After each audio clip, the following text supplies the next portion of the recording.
Dominating your fantasy league? Prove it. Shaping up to be a great game between these two teams. There's no telling what might happen. Enhance the game with 3 easy steps. Predict, compete, and win. Start now and play your first $20 risk-free. Only on WINVIEW. What's up, ladies and gentlemen? Welcome back to TDPHINSTALK, home of the real Miami Dolphin fans. Listen, we are live here on Tuesday evening about 5:05 p.m. Eastern Standard Time. Hope everybody had a great day today and continue to have a great day. How is everyone doing? Hit the like button in the comment, fins up the comment section, hit the like button, share the video. If you're new to the channel, make sure you subscribe. Again, this is TDPHINSTALK, home of the real Miami Dolphin fans. I wanted to talk to y'all today because I shared a post earlier today. Someone sent it to me. I watched it and I said, this is a lot of what I've been saying, but there's also some other good perspective in it. And it was basically NFL reporter Albert Breer. He was with Colin Cowherd and giving his take on the Tua Tagovailoa situation. So I just reposted it just to repost it. And it was just crazy how much traction that post got and how many comments it got. Like, usually I could do a 3-hour live and get 100 comments. And this one, I mean, this is a 1-minute video and like the comment section went crazy about it. And I read a lot of the comments and it was a lot of interesting things in there. And I said, you know what, this would be a good conversation to talk about. Good conversation to bring some people on, get their thoughts. What do they think about it? I'm going to have a homie G Firm on, and we might have a few more of you guys on to talk through this because it left me to wonder, is Tua Tagovailoa going to end up the scapegoat for Grier and Brian Flores? Because that's a lot of what I've been hearing.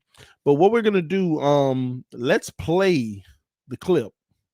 That's what we'll do. Let's play the clip and we'll break it down. And once I'm done breaking it down, I'm going to bring a few people on so we can have a conversation about it. All right. Y'all give me a second. Let me find it here. All right, here we go. Let me actually do it this way. So hopefully they don't copyright us, but we'll see. All right, so let's hear what Albert Breer had to say. We had Tua getting a U-Haul and leaving town. Where are they at now this morning with Tua? I think that they're in the same spot they have been. Look, they've done a lot to help him. There's no question about that. And in Tua's defense, like, their offensive coordinator situation was a mess at the beginning of the year. And I think, the emergence of George Godsey after about a month as the offensive play caller has made a huge difference. They've gone to a more RPO-based game. It's not all they do, but it's a big piece of what they do. And that's done two things. Number one, it's sort of masked the offensive line issue they have, which is still there. And then number two, it's what Tua did so well at Alabama, and so they've gotten him going that way. And I think that they've sort of been able to dress it up in a certain way that works for Tua. Now, does that mean the flaws that we saw earlier in the year have gone away? No. I mean, there's a chance that teams catch up to what the Dolphins are doing now. And now Tua is going to have to learn to counterpunch again. Good progress over the last couple of months. I'm not sure that it's convinced anybody there, though, that they shouldn't be involved if Deshaun Watson's available again in February or March, especially if they don't make the playoffs. Because, Colin, if they don't make the playoffs, that's 3 years for Grier and Flores and Chris Grier. And so I think they'd survive that because they've gotten hot here of late.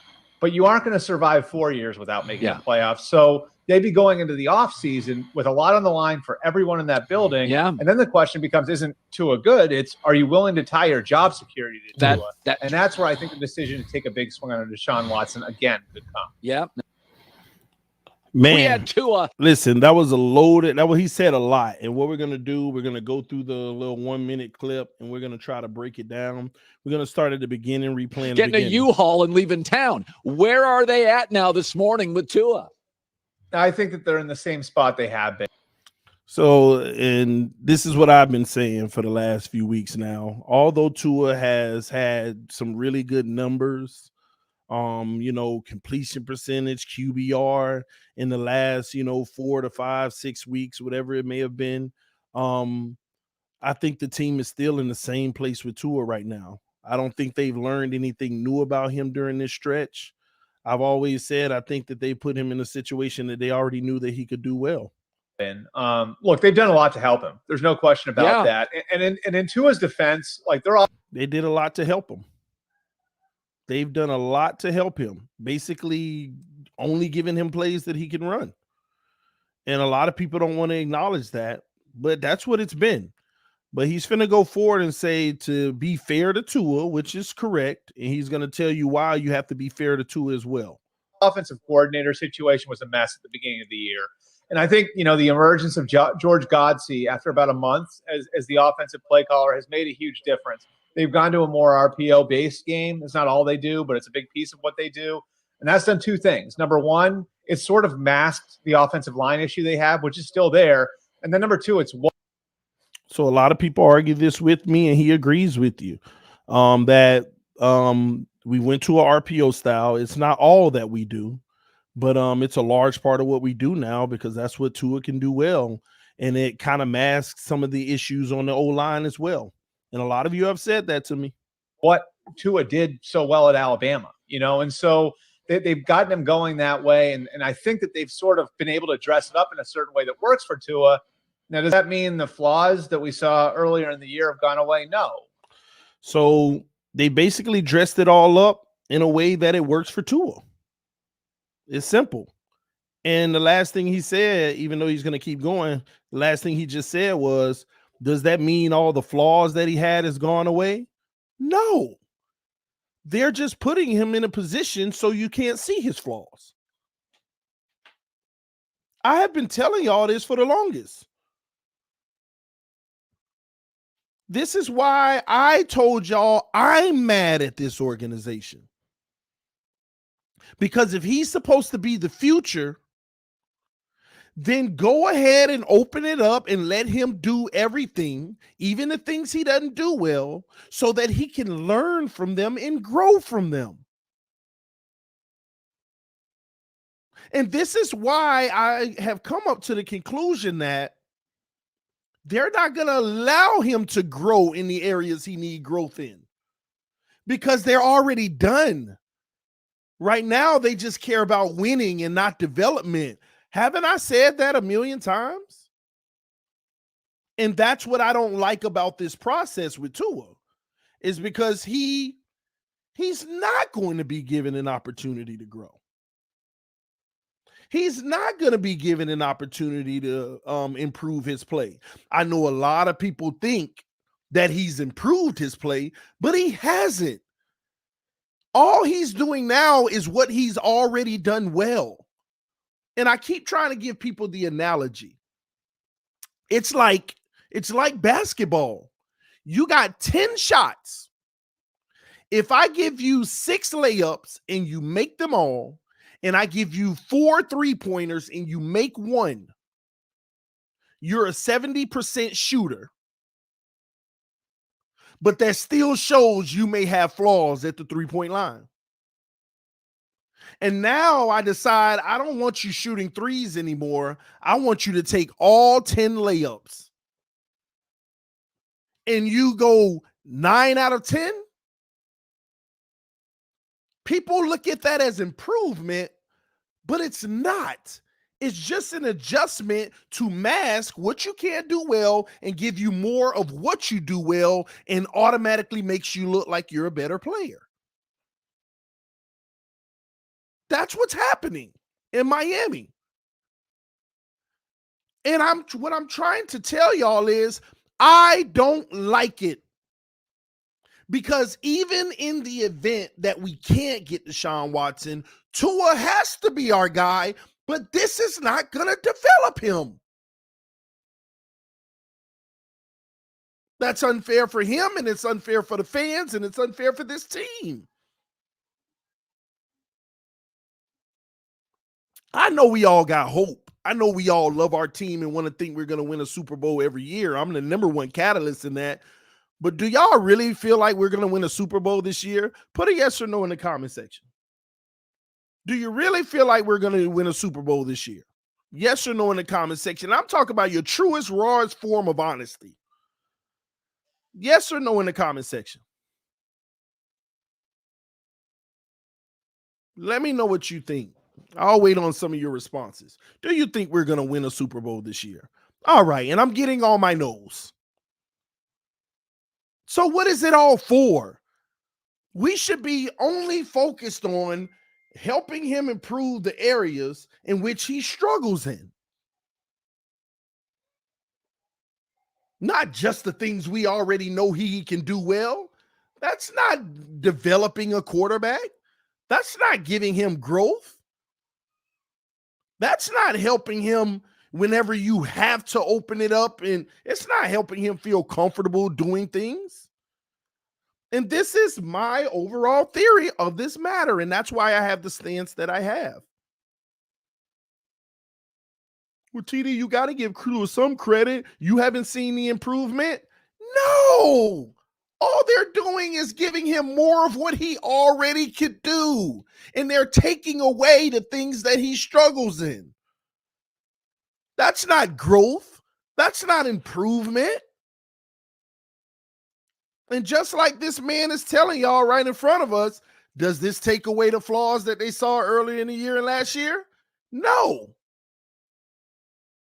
It doesn't. But it also doesn't serve the kid well in his efforts to be a great NFL overall quarterback. It doesn't. So that's my whole take on this. If you really know we're not going to win the Super Bowl, then what are we doing? Unless you already know that you're going to be moving on from him and you're just trying to get his trade value up. But there's one more theory to all of this. And we're going to get to that in a moment with the job security. We'll get to that with the job security. All right. Oh, shout out to Doug. He in the building. He said, I disagree. I see improvement in pocket presence, timing. Well, I don't see how you see improvement in pocket presence when we get the ball out the fastest in the NFL. We don't really have to focus on pocket presence. 80% of the plays is out in 2 seconds. So there's no exercising pocket presence. It's hike the ball, hit that read. As far as timing, I see an issue with that as well, because he's continuously not hitting his receivers in stride. In the last 3 weeks, I could probably point to about 4 throws altogether where I saw great timing, but we're talking about 4 throws out of 60 something. Defensive reads, I will forever disagree with anybody on that. This man ain't reading the defense to save his life. Matter of fact, I'm showing glimpses of the delayed Rosen reads. And I show it on the film every time. So I'm not seeing improvement. All I'm seeing is a completion percentage go up. All I'm seeing is a completion percentage going up. And last, you said, especially with having the second worst run game and the O-line he has. And another thing, when they talk about run game, I always laugh when people bring up the run game. How can you run the ball when you got 8 in the box on every play? How are you supposed to run the ball when you got 8 and 9 in the box on every play? How? Usually when you have a good running game, they load the box to stop it. We are the anomaly in the NFL where we don't have a run game, but they still load the box. Because they have zero fear of us throwing the ball deep. Zero, unless it's a broken play. Because Tua Tagovailoa, 1 out of every 100 attempts, will throw a pass in tight coverage. And when I say tight coverage, I'm talking about a guy is down the field beating his guy, waving for the ball, and the defender is 1 or 2 feet behind him, like, give it to me, and he just won't throw it. He just won't throw it. Just won't throw it. He hikes the ball. He looks to the right. The guy on the left is just wide open, coming across the middle, is trying to force whatever's there on the right. We're not reading defenses, y'all. Only time Tua reads a defense and he ain't even reading it, he trying to improvise, is when the first thing gets out of there, he got to scramble a little and he's looking for somebody. It's not reading defenses.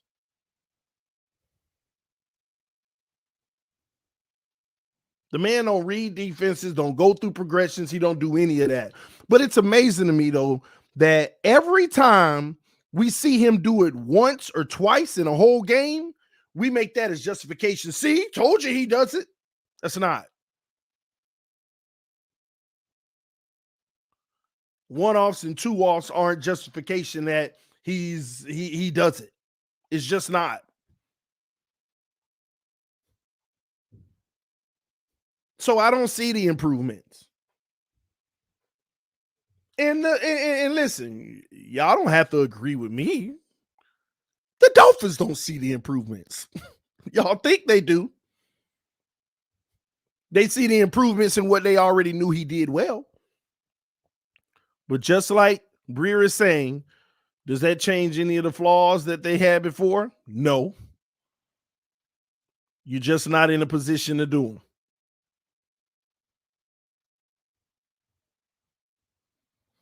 Just not. Let's continue with the video. I mean, there's a chance that teams catch up to what the Dolphins are doing now. And now Tua is going to have to learn to counterpunch again. Good progress over the last couple of months. I'm not sure that it's convinced anybody there, though, that they shouldn't be involved if Deshaun Watson's available again in February or March, especially if they don't make the playoffs. Because, Colin, if they don't make the playoffs, that's 3 years for Grier and Flores and Chris Grier. And so I think they'd survive that because they've gotten hot here of late. But you aren't going to survive 4 years without making the playoffs. So they'd be going into the offseason with a lot on the line for everyone in that building. Yeah. And then the question becomes, isn't Tua good? It's, are you willing to tie your job security to Tua? And that's where I think the decision to take a big swing on Deshaun Watson again could come. Yeah. There you have it. Are you willing to tie your job security to Tua? Do y'all think that they're willing to tie their job security to Tua, Grier or Flores? What do y'all think? Let me know in the comment section. They are 3 years in and potentially no playoffs. Hopefully we make it. But if they don't make the playoffs, that's 3 years in, no playoffs. And you going into a 4th year, that's the coach's year right there. You have to make it or you're getting fired. Do you think that they are willing to tie their future to Tua Tagovailoa if there's a Deshaun Watson available? Y'all let me know what you think in the comment section. Yes or no? Will they tie their future to Tua Tagovailoa if Deshaun Watson is available? And I see everybody saying no. And that's what it comes down to. They're not willing to tie their future, job security, on Tua Tagovailoa if Watson is available. But if Watson isn't available, they have to. And I got to be quite honest with y'all. I think that they're scared and they're nervous that they may not be able to get Watson and they may have to go into tying their future to Tua Tagovailoa. I truly think it. Because the last 3 games in film, if you watched the film and studied it, you would see each team is starting to pick up on what we're doing. The Giants being the best example of it. You actually saw starting in the 3rd and 4th quarter, they were literally shutting that first and second option down. Our plays are so scripted. I show y'all every week. I show y'all as soon as they hike the ball, Albert Wilson's in motion or Waddle, depending on what personnel's on the field. The guy in motion is either going in the flat or they're running the wheel. Then the receivers on both sides will be running slants. And Tua hikes the ball, reads it. If he hands it off, he hands it off. If he doesn't, he's either hitting the guy in the flat or the wheel, whatever one it is. They're only going to hit the wheel if it's wide open. But they're looking in the flat, and if that ain't there, he's trying to pull the linebacker to hit Parker or Waddle on the slant. Do y'all know that is literally about 50%, 60% of our plays, that same formation? Same play. And at the end of the Giants game, I started to see them all over it. All the way to the point where Tua actually almost threw a pick 6 almost at the end of the game. Nobody noticed that, though. Nobody said nothing about that. They're starting to notice it all the way to the point where Tua almost threw a pick 6. Lucky him, it was batted down at the line of scrimmage. DB was like, oh my gosh, why did y'all bat it down? That was easy points. And it'll continue.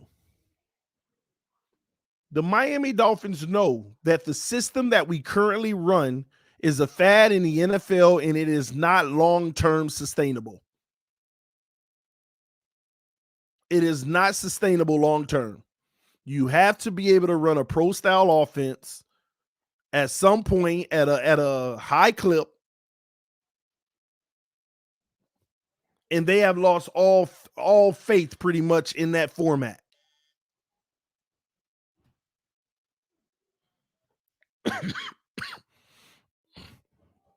Justin said TD starting to sound like Cowherd in his takes. Maybe. But you know TD. Always time tells. Time always tells. It always does. All you got to do is go back. Go look at the Raiders game and the Denver game. We were running an RPO style. We were trying to hurry up and get that short intermediate stuff going. They were taking away all the time and send pressure. Couldn't do nothing. Couldn't do anything.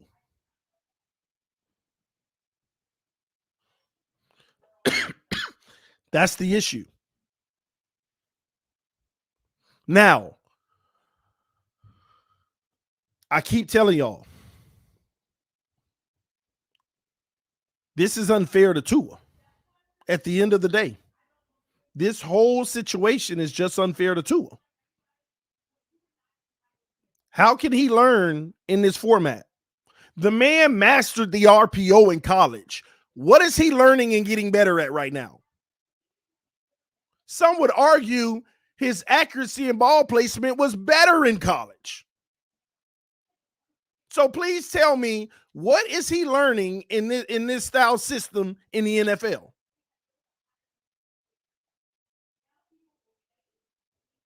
Please tell me that. What is he learning in this style of system in the NFL? Nothing. Same thing he already knows. And the truth is, what a lot of us don't want to come to grips with, Flores don't like that. The organization doesn't like that. They feel limited. They feel limited. Doug said how to be successful in the chaos. What chaos? Hike the ball, hit the slant. Hike the ball, hit the flat. Hike the ball, let them keep it. Hike the ball, look a little. I mean, what chaos? Why do we all think that this is chaos? This is the NFL. This is norm. This is norm. Why do we have to make it chaos because it's Tua? This is the NFL. This is the norm.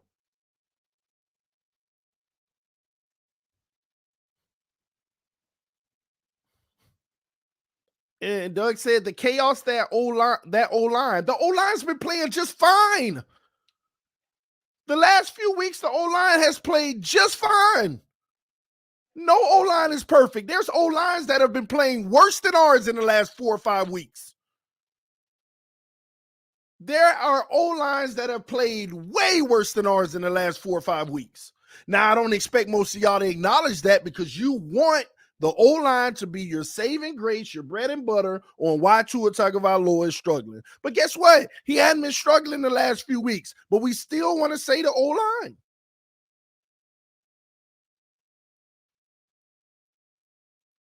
And y'all talk about ours is the worst in the league. How long are they going to be the worst in the league?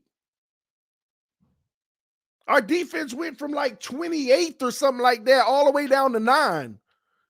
How long were they supposed to continue to be the worst in the league? Haven't they improved? But they could actually move up, but the O-line got to stay the worst in the league. Even if they playing like the best O-line in football for the rest of the way, they still got to end the season with a title as the worst O-line in the league. That's what we want to do.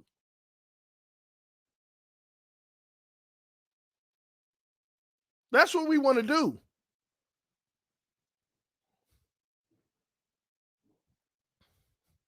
I don't get it.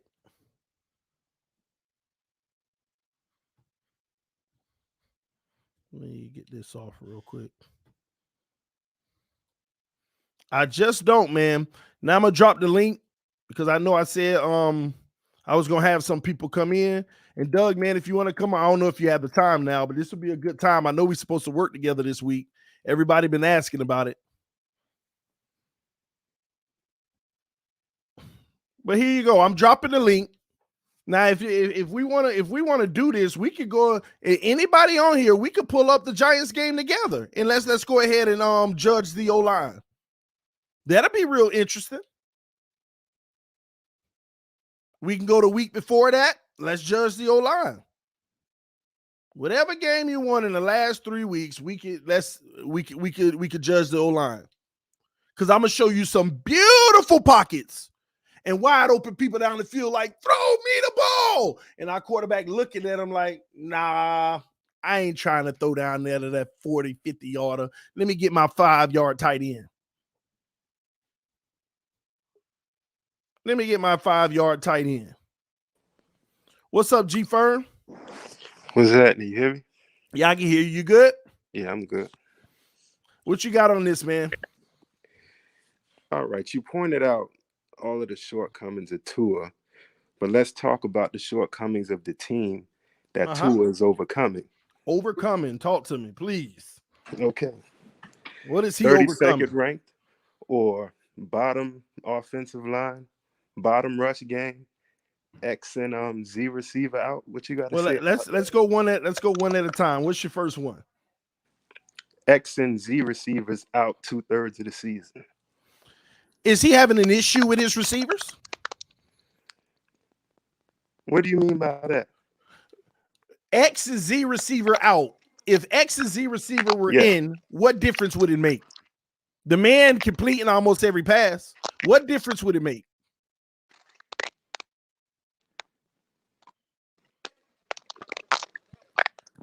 Can you hear me, G Firm? You don't think that Tua would play better with a dedicated Fuller and a healthy Parker. You breaking up? Oh, he gone. No, we proved it last year. He looked better with his reserves for some reason. He looked better with his reserves. Tua Tagovailoa has had much better games when those other guys don't play. Parker can have a beast of a game, and for some reason, he still put up better numbers without him. That's been proven already. Man, we got a full backstage. Doug in the house. What's up, man? What's up, brother? Hold on. Let me chop it up with you first. What's going on, man? You know they're gonna try to jump me, man. Hold on. Let me even this out real quick. All right, cool. So talk to me, man. What's your thoughts? My biggest disagreement with you is the O-line. I think that the O-line is way worse than you're making him out to be. And I'm noticing things you're noticing. I'm noticing there, especially I forgot what game it was when he rolled out to his left, he had Waddle deep. Because I pointed out too, right? The inconsistencies. There's times where he'll stay in the pocket's collapsing around him. He'll hit Waddle for a 15-yard first down on like 3rd and 14. And I'm like, there it is. And then all of a sudden, 2-3 plays later, he misses a guy wide open and he goes to the check down. And I'm like, if you want it, I say this to Tua. I'm like, if you want to shut TD up, you got to make those throws. But then there's plays that you and talk I'm as about. Loud as can be. But then there's plays you talk about that I noticed that I'm like, he's got time in the pocket, but then I take a step back and I realize that they're protecting 7 on 4.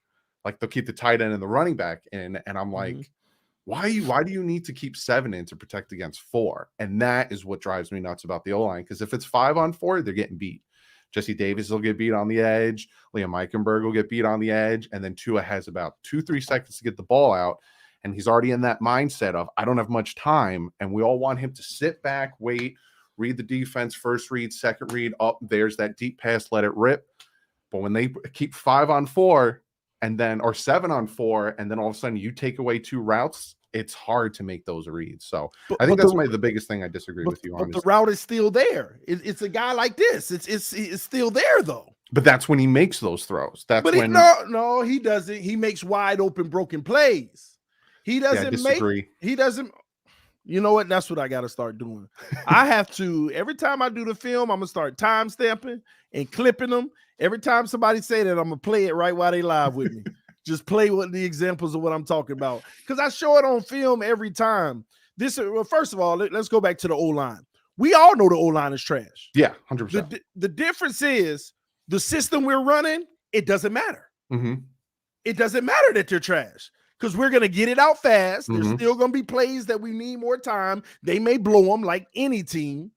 But we're not losing as much as anybody else at this point because of the system we run. Yeah. So that's why I don't even focus on that.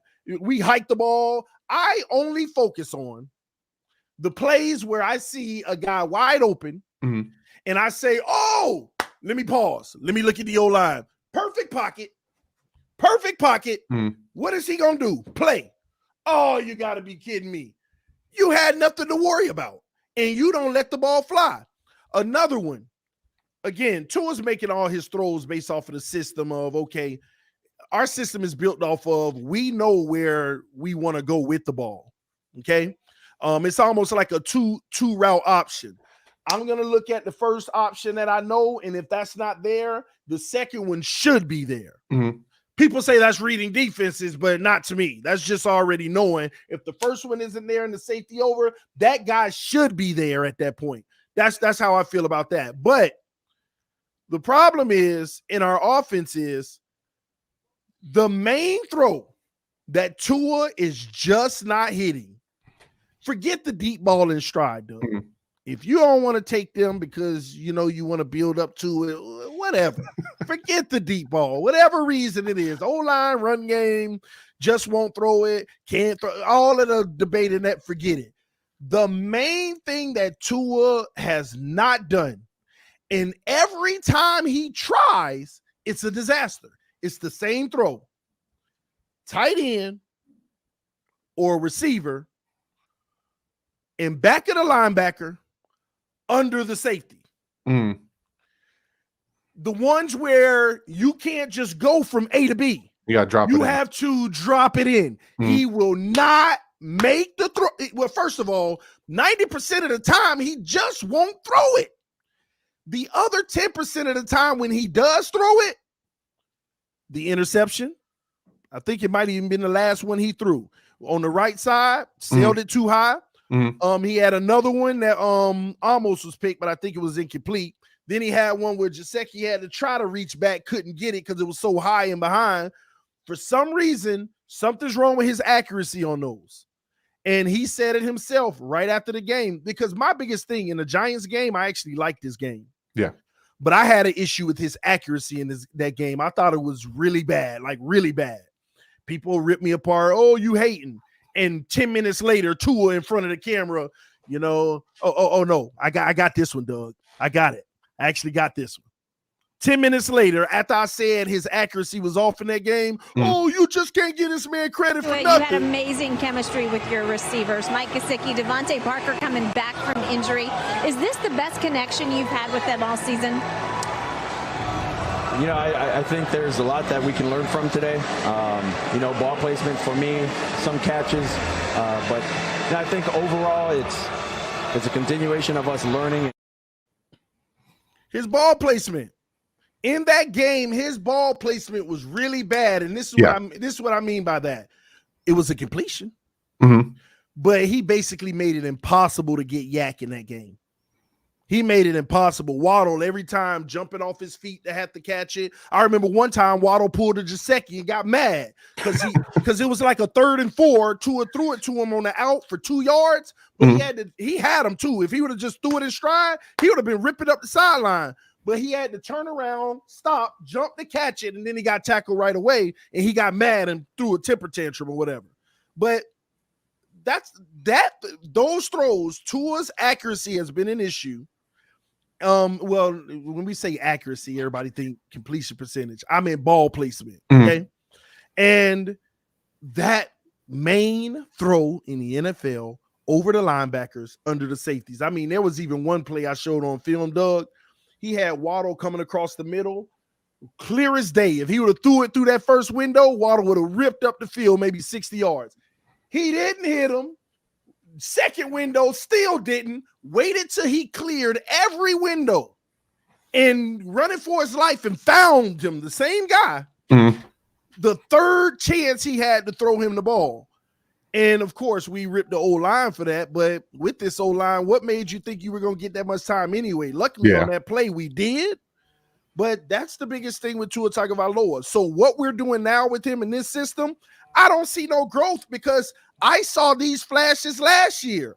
I was just yelling at my computer screen last year, stop running the pro style. RPO, just let him throw the ball. Stop. Just do what he does well so we can win. I was yelling that last year. And now this year they're doing that. He's playing at a high level. I already know this is where his bread and butter was. The problem is I know that it's going to get caught up to eventually. Yeah. So And we saw that in a few games where, you know, that RPO, they take away both those routes because there's the out and then there's the slant, and he decides with his eyes which one he's going to throw to.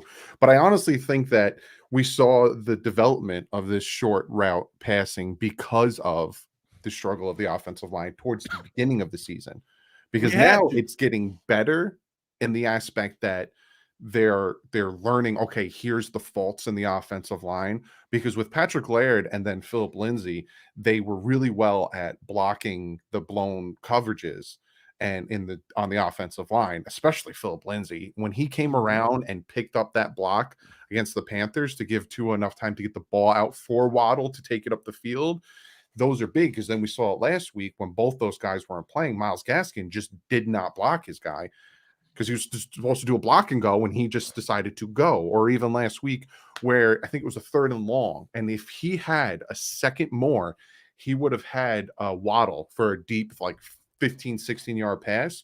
But Austin Jackson had no one to block, and then decided, I'm going to help the left tackle, and then the pressure got right. So it's like, my problem is, and I'm agreeing 1,000% with you with the front office and the head coach and everything. And I get flack for saying this about Brian Flores from people who really love him.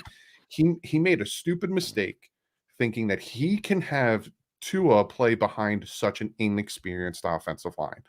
And that is where this team is struggling offensively, because the 3.3 yards per carry, which is the second lowest in the NFL, is because they're stacking 8 in the box, because there's no way the offensive line is going to open any lanes. It's just horrid how bad the offensive line is, not only in the pass protection, but also in the running. So I don't know how successful Tua will be here. And the fact that Deshaun Watson is available is, I've said this time and time again, it'd be dumb if 25 out of the 32 teams did not call the Houston Texans to try to get they will. Watson. They will. And that's why people kill me, because I talk about it. Any general manager, matter of fact, you should get fired if you don't at least inquire. I mean, that's just common sense. But here's my thing, man. Oh, let me show you this first, though. This is that clip I wanted to show you. All right. Well, if I can find it. Here it is. So this is a prime example of what I'm more so worried about now. Teams, Giants started to, in this game, started to figure exactly what we were doing out and into the T where they locked it all down. So you see Albert Wilson in motion. He's either going to go in the flat or run the wheel. And then you're going to have Waddle up there on the slant and Parker on the back end slant. Or the handoff. We literally, Doug, go watch the film, run this same play 60% of the time. But since we run it 60% of the time, what happens when the Patriots do this to us every week? You see this? You see Albert Wilson in the flat? I don't know. Can you hear me? Yeah, I can hear you. Okay, you see Albert Wilson in the flat at the top of the screen? Yep. Is he open? Yep. Actually, Albert Wilson is... No, because that corner can jump that route easily for a pick six. Now you see Waddle about to do the slant? Yep. He got inside leverage, but that linebacker, they stunned it this time and backed out. They weren't doing that all game. We were hitting it all game. Now they figuring it out. Linebacker on the back end, right? Tua looks for Waddle on this, but it's not there. Good job not pulling the trigger on Waddle. I was actually happy, but look, he throws it to Albert Wilson, but luckily the defender tipped it at the line of scrimmage, and look at the corner with a pick six. That was the one play while I was live streaming that I got frustrated with Tua, and I had so many people come after me. And they said the same thing they said to you. Look at his completion percentage, yada, yada, this and that. My biggest thing with Tua is his inconsistency. And again, he's just finished playing his first 16 games. Me personally, I think he can grow. I think personally he has grown. But that play there, I got so mad in the live stream because he had time in that pocket to step up to his left. And I was like, why are you so maybe run or something? But in Gaskins on the back end. But here's my deal. This is the type of play right here that wrecks my nerve, because this is New England all day. We've already played New England, and we were killing them with this until they started at the end of the game and start getting tighter. But they're going to be ready for this all day. And for us to run this play 60% of the time, that's tough, man. I hate the fact that we have a scripted offense now, and he just threw the ball. Luckily, it got batted at the line of scrimmage. Thank God it got batted. Thank God it got batted at the line of scrimmage. But he just throw. And this is what I'm scared of. Like I said earlier, if he looks at a guy and it's not there, then that should be there. Yeah. So let me go there. Now he looks at that guy and it's not there, then this should be there. That's scripted. That's not actually, you see what I mean? And that's that's a part of the issue I have, because I watched that Giants film and I started to see them understand our defense more. I mean, our offense more and more and more as the game went on. And that's a concern to me. We need to just open up the playbook if they have any care for this kid to really develop the things that he struggles in. But they're not.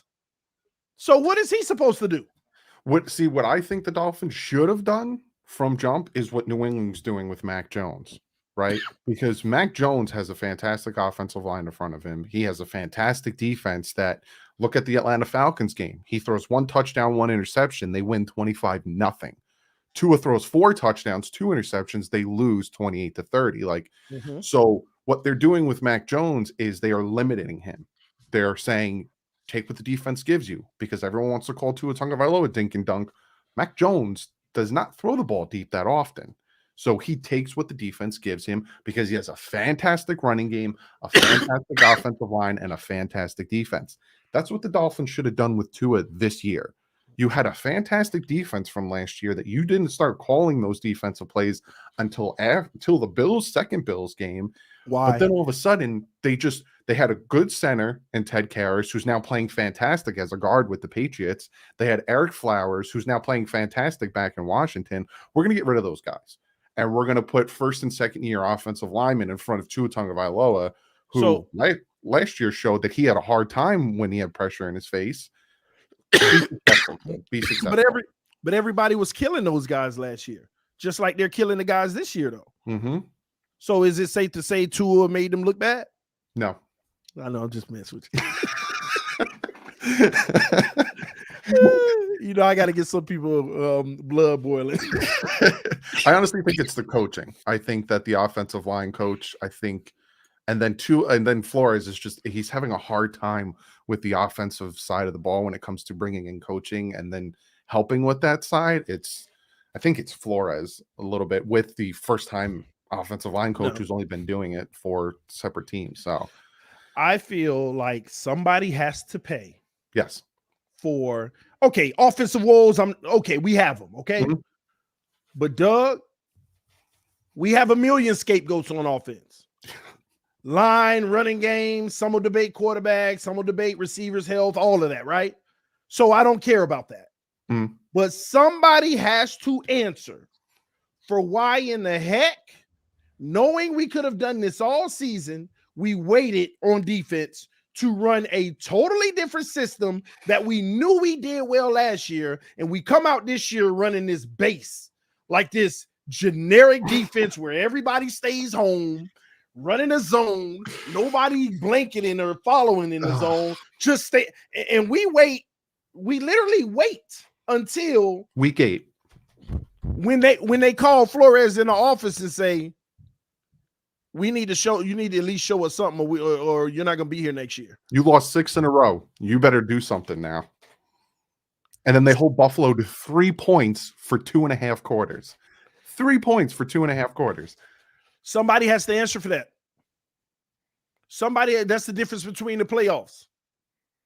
And we can't put it on Tua because a lot of people want to say, well, he should have been there. Doesn't matter.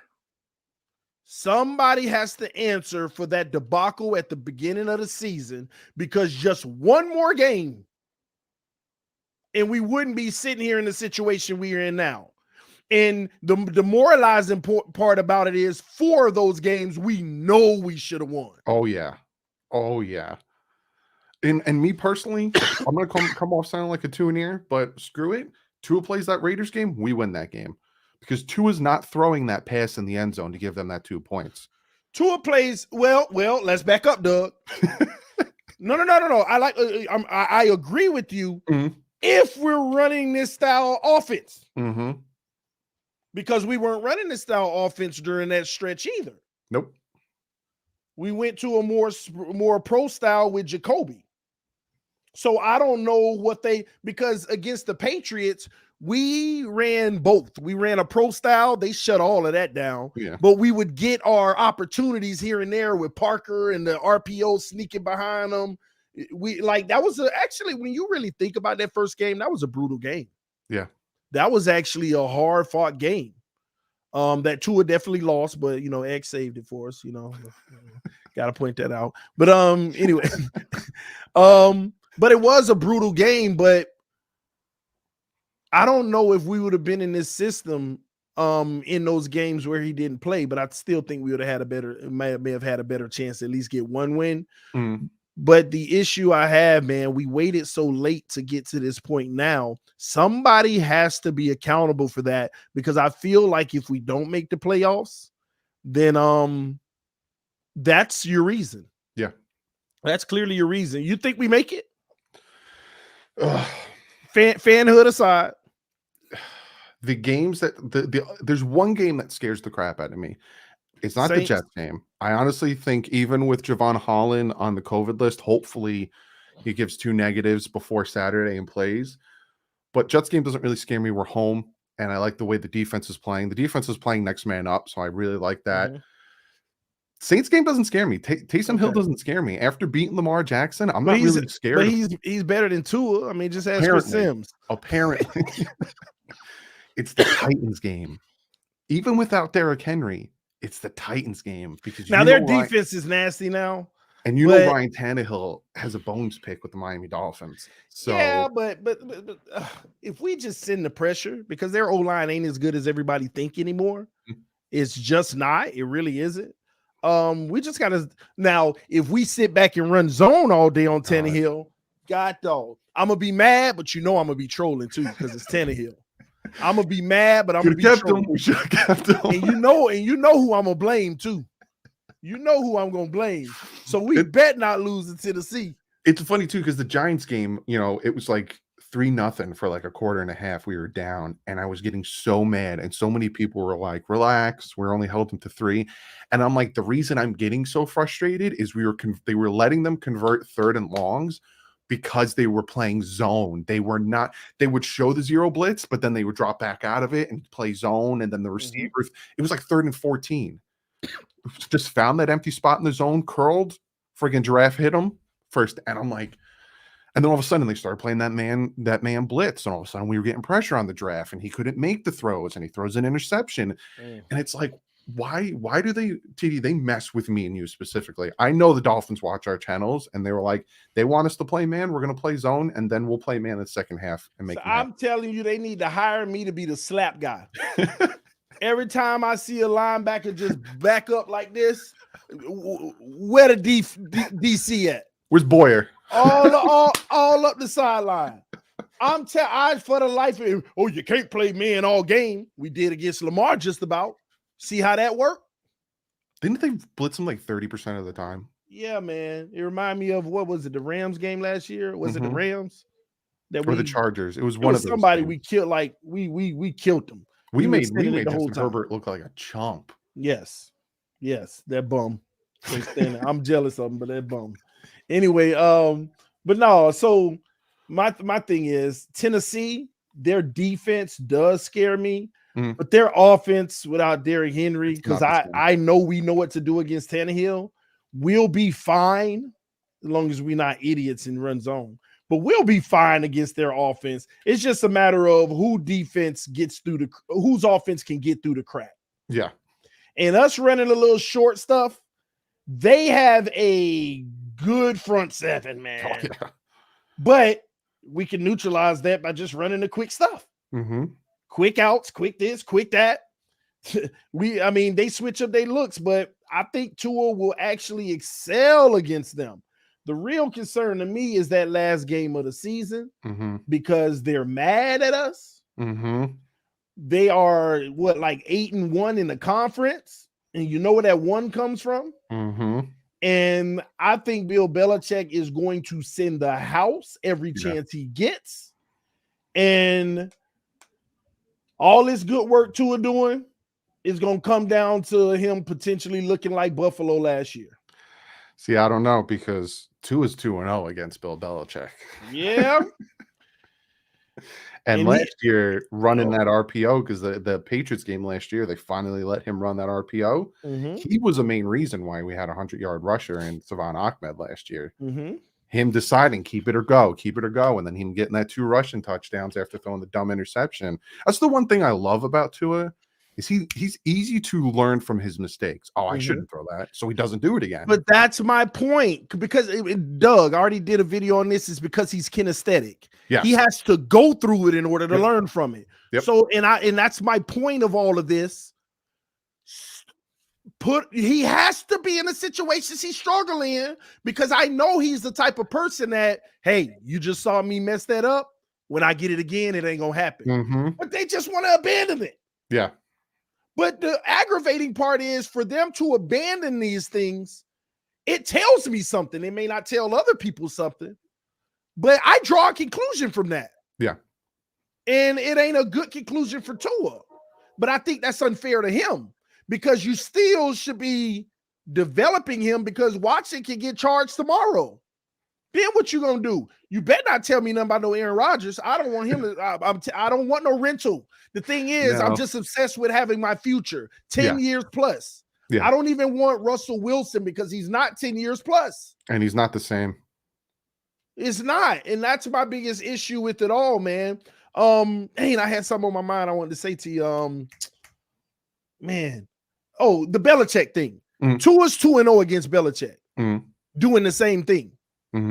You gonna bet on 3-0 or Belichick to figure that out? I'm hoping the 2.5 offense coordinators we have come to the realization 2.5 that they need to do something different for that game, because it's just, I think last week against the Giants was the first time we didn't score a touchdown on the opening drive. So they gotta, if we can beat these next 4 games, which are winnable, right? Our defense versus their offense, all 4 are winnable. I'm not scared of Mac Jones. It's their defense versus our offense scares me. If we go 10-7, our percentage of making the playoffs shoots up to like an 82%. Which sucks because it's still not guaranteed. No. We would need a lot of the teams that are ahead of us are going to be playing each other, really banging it out. Just win. That's all I they know gotta do. I know you're saying a lot of ifs. A lot of ifs. But do we, Doug? Do we win these 4 straight? I mean, take your fanhood away. Let me answer it first. It might make it easier for you. We're not winning 4 straight. We may, and let me go a step. This is where I have flashbacks where I can't stand this franchise, boy. I can't stand this franchise. Boy, I'm about to slap you in the face with this one, Doug. Oh man, it would be so Dolphins to lose to the Jets and win the last 3. Yeah. Yeah.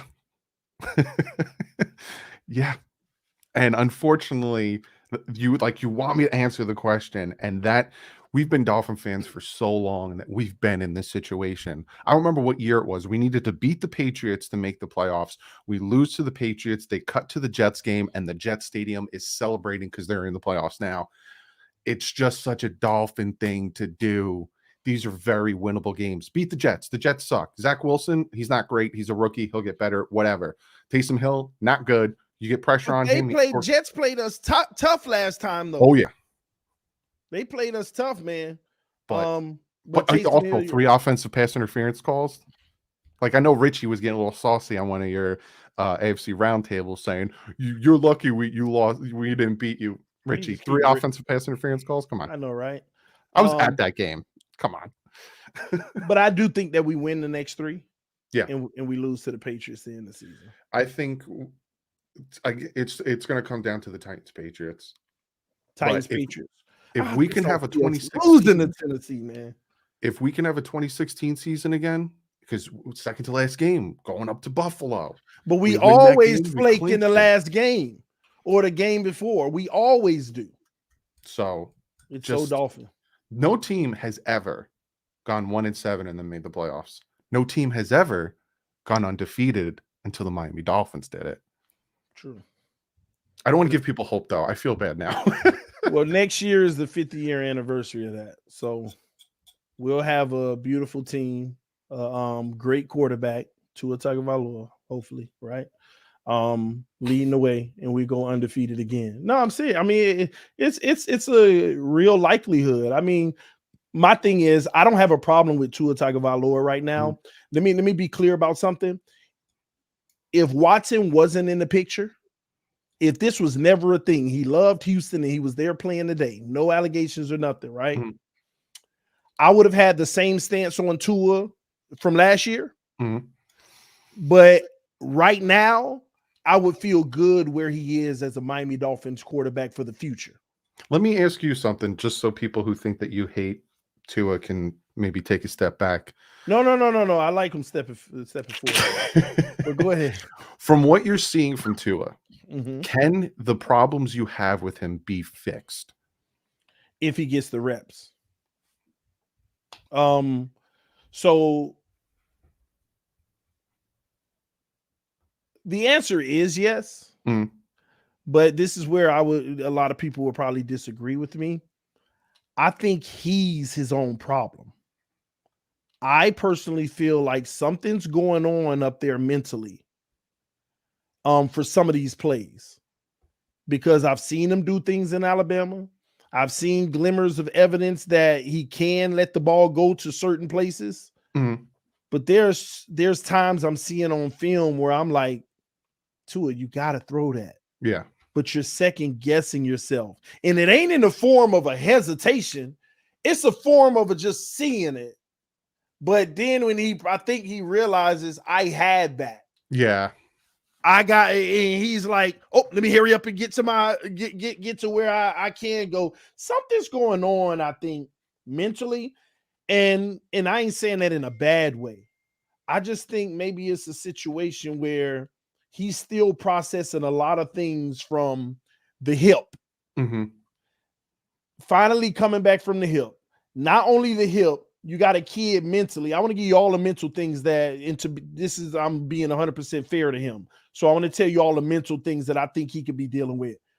That hip situation, he just said the other week, I don't think about it anymore. That might have just passed. Yeah. But you have to look at all the trauma that was piled on at one time. He was concerned about the hip. He had also got a rib. He had also dealt with his second finger injury in 2 years. All the rumors that you could do this, you can't do that. Mm-hmm. The back and forth about, they're about to do it, they not. This man don't know what city he gonna be in any given week. Let's just call it what it is. He could say he don't pay attention, but shut up, man. Everybody know the truth. This man could be in any city in any given week because Houston may not want him, so he could be going anywhere. On top of that, he got to focus on his game. On top of that, the injuries stop him from focusing on his game because he's not a film guy, and he admitted that. He said it in an interview. I'm the type of guy, I actually have to go out there and do it for me to learn it. I'm not really a film guy that learns off of film. He said that himself in the interview. And you put all of that with Brian Flores and Chris Grier being transparent with him. Because one thing I know for a fact, they told him, and he said it in so many words in his interview. Well, they've been transparent with me. You know, all I can do is worry about, right now and focus on my craft. In other words, they told him, we're trying to pursue Deshaun Watson. It's nothing personal. This is just business. This is the game of football. They were transparent with him. Yeah. So I know a lot of people say they're not handling this right. This kid got to deal with this. But the one thing I will commend them on, they've been honest with him the whole time. But I look at it like this. If Deshaun Watson gets charged, right, Doug, we all know we're moving on to as the guy. Mm-hmm. How does he leave this situation? Is this something where the kid says, it was just business, it's okay, I'm a Miami Dolphin for life? Or does he remember this when it's time for contract talks? 100%. 100%. I wouldn't be surprised if he wasn't playing as well as he is now. I wouldn't be surprised if he asks for a trade regardless. Oh, Deshaun Watson isn't, he got charged. Well, I don't give a crap. You put me through the ringer for months. I want out. All of a sudden, now I'm playing the way you want me to because now you're calling the plays and this. I want out. And then all of a sudden, the Dolphins are stuck with their hand in the cookie jar. I think that this is a nasty business, and people take Tua Tagovailoa's personality lightly. Yes. They don't know that man. All they know is a young, humble, winning kid from Alabama. Mm-hmm. You do not know the grown man Tua Tagovailoa when it comes to business, his money, and his future. This is a whole different game, ladies and gentlemen. This ain't Tua's the just greatest personality. Yeah, he is the greatest personality in person. But when it comes to business, people have to stop that. But this probably be the first time I admit it, because T. Rich say it all the time in the comment section. I hope Tua requests a trade anyway, even if y'all don't get Watson. If he does do that, Doug, then what do we do? This draft sucks when it comes to quarterbacks. We don't get Watson. Tua's like, I just, I feel like I want to, move on. I would like for y'all to trade me. I don't want to be here anymore. What do we do? Now, I know you got all them people that's going to be like, stop hating. He's not going to do that. Why are you even bringing that up? I can't stand these people. They act like things aren't possible, man. Yeah, you got to be prepared for everything because, like you said, Tua's on film, on a video, in nicest guy in the world, and he is probably the nicest guy in the world. But there's only so many times you could slap a man in the face before he hits you back. And we've been slapping the crap out of Tua for about a year. They've been Mayweathering this man just left and right. And he's been like, oh, I'm fine. And then all of a sudden they're like, okay, so we didn't get Deshaun Watson. You're our guy. Shabow! So I wouldn't be so surprised. is that not a real and concern? Then they'd probably be like, crap, hey, Aaron Rodgers, hey, Russell Wilson, we need something because this defense that we built is getting older and now we're screwed. Maybe we can get, weekend releases for Watson or something. If that happens. if that happens. But or do like a Ricky Williams, My thing is, Doug, I've come to the conclusion that there's too many things stacked up against Tua that they almost have to trade him. And this has nothing to do with his play and his ability. You've already put yourself in a situation where you got risk on every corner. If Watson clears his situation, they have to go for broke for him. They have to almost at this point. I mean, imagine really not getting him and being stuck with Tua saying, I want to be traded and I don't want to work this out. Miami Dolphins, screw everything we done built and all of that mess. I mean, at that point, you back to square one out here like the other 10 teams that's looking for a quarterback for next year. So I'm worried about that, Doug. It's a big thing to worry about too, because you saw with the whole Deshaun Watson situation too, you saw the influx of support from his teammates, which that's another thing we have to think about. Yeah, bringing in Deshaun Watson, there's his teammates.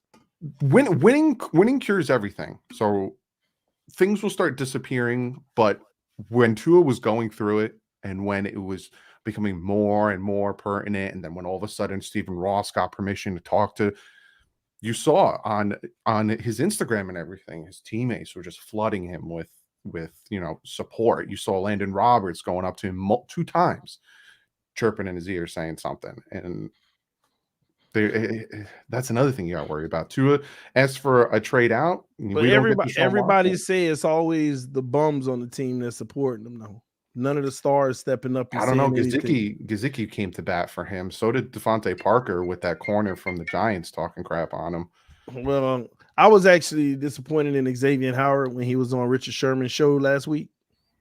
He was like, yeah, man, Tua's playing well. X was like, and then they were like, Waddle's playing well. Yeah, that kid Waddle. I'm like, guy, you can't say nothing about Tua. He went on this 2-minute thing about Waddle. That kid gonna be serious. I mean, the man that he said Tua's playing well. X was like, and Waddle's being a bit, yeah, Waddle, man, that kid, man, he's gonna be a blah blah blah. I'm like, or maybe that's just built in because they had to deal with so long not being allowed to talk about Tua.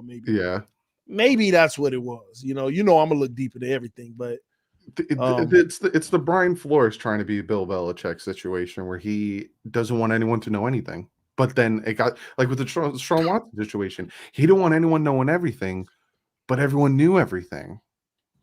It's like seeing your friend going out kissing somebody else that's not his wife, and then being like, dude, why'd you cheat on your wife? And he's like, I didn't cheat on my wife. And he's like, I got a picture of you with another girl. That ain't me. It's like, come on, man. They wanted plausible deniability.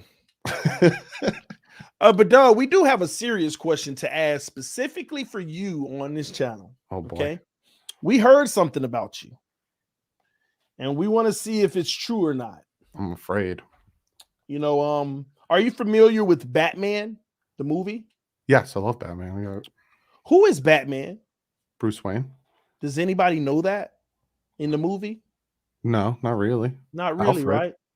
Yeah, it's like a secret, right? Everybody's wondering if you're a specific someone.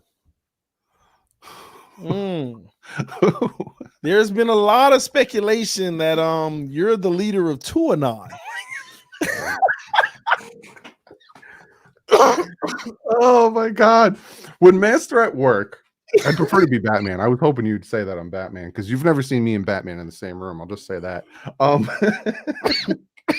If Master at work said that to me on Twitter, and he says he's doing a full-fledged investigation to prove that it is me. Hey, no, he be doing real investigations, bro. Oh yeah, he's good at that. If you people think that I have enough time with a baby and my channel to pull that crap off, you have way too much respect for me. Ladies and gentlemen, that's what the leader of Tua Tagovailoa would say. Put it on his kid. He put it on his kid. I will say this, though. I will say this. I wish I had that dolphin mask. That thing is hilarious. Man. The first time I ever watched the Tua stuff was when Master at Work's accused me of being it. I'm like, what is this? So I watched it, and I'm like, what? Is this like V for Vendetta? I'm like, what is this? Bro, it's a real thing, man.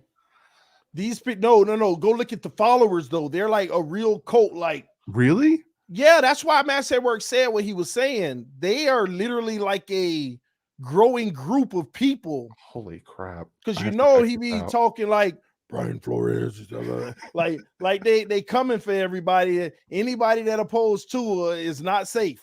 Oh no. And I said some negative things about Tua in this stream. They're gonna come after me now. Oh man, immunity. All right. It's Doug got immunity, man. how they gonna come after their leader, y'all? Now I have to do it so they don't think it's me. I gotta come for myself. T-Rid said we are to it on. See, some people don't even know. They think when we bring this up that we just be talking. Y'all go to Twitter. No. Is it Twitter, right? I think so, yeah. Go to Twitter and look up Tuanon. It's real. It's like this guy with a dolphin, like a real life dolphin type mask. Yeah. Not a Miami Dolphin mask, but a real dolphin mask. And it's Tuanon, and you just, man. I wouldn't be surprised if Master at Works has some high quality like camera equipment. I wouldn't be surprised if it was Master at Works. You know what? He would be the ultimate, right? Do that. But look at the leader of Tuanon deflecting, y'all. You see, he's selling it. You almost got me, Doug. You almost got me, man. Yeah, listen, man, you can embrace it. We accept you over here, Doug, as the leader, man. He trying to put it off on somebody else, man. That was smooth. That was smooth. But we know the truth over here, y'all. We know the truth. But no, man, there's some craziness going on. So where do we go from here, bro? Just win. At this point, just win, and then we'll get to that bridge when we cross it, because they set themselves up for such a nightmare because they have so much cap space now. So you think, oh, here we go. We have all this cap space. We're going to fix the issues. No, because you have a bigger issue you need to deal with before you start adding pieces, because then you also have to think about nothing happens until that whatever happens with that happens. And then do free agents want to come here after you just put Tua through the ringer? Like there's so much. Now, Doug. Tua Tagovailoa being our franchise quarterback versus Deshaun Watson. Are we really asking? Do people want to come here? Well, that's if we get one or the other. If we don't get Deshaun and Tua doesn't want to stay here, and then you try to bring in free agents, well, ain't nobody coming. But if you get Watson, you're eligible for anybody. Oh, yeah. You're eligible for anybody.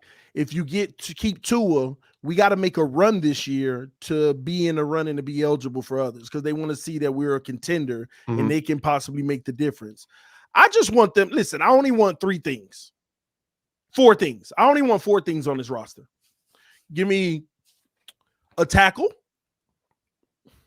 Give me a guard to compete with Austin Jackson, which you'll probably replace him. Yeah, but just saying. And I don't want nothing else on the O-line. Let the other guys grow. They're up and down, but they've shown me that they deserve to still grow. Yeah. So that should give me a true middle linebacker. And shout out to Brian Flores for being transparent with Jerome Baker. And telling him on rundowns, we're going to put you on the outside because you're not a run stopper. All right. And last thing I want is for us to find X's replacement eventually. I don't want to be hung out to dry without somebody at least playing behind him for a year or replacing him right away. when the time comes, because it's coming. Yeah. And Unfortunately, yeah. complimentary thing, I've been telling everybody, I think we have a whole new wide receiving core next year, led by Waddle. Mhm. I think Jamal Adams. I'm saying Jamal Adams. Why do I keep doing that? Green Bay wide receiver Devontae Adams. I think we might make a run at him. He's gonna be a free agent, right? He got franchise tagged. Depending on what quarterback we have, because Aaron's gone. Yeah, unless he wants to go with Aaron and do like a Brady thing and try to win a team a championship on the way out or something. Mm. But we might be able to make a run for him depending on what quarterback we have. But we might see a whole different wide receiving core. I mean, in my opinion. But overall, I only want those 4 things: 2 linemen, a true middle linebacker, and a replacement at the corner position, because you can never have enough, but we need to start looking for our solid, solidified guy. Mm. And I think every other position, you know, with the expectation that you re-sign Gesicki and Ogbah, we don't have all the holes people think. No. That's it. Not on running back, everybody's going to say running back. But I am trying to tell people they can keep getting mad at me. This team is going to continue to try to do it by committee. Yeah. I don't know why y'all keep thinking they're going to go workhorse. That ain't what they trying to Patriot it up. Patriots ain't never tried to go workhorse. They want committee. 1 week this guy runs for 200, the next week a whole different back. Mm-hmm. Almost like the other guy in the doghouse, but he ain't. We are going to go by committee, and that's why we keep bringing in the multiple backs and stuff. Mm-hmm. So we'll see.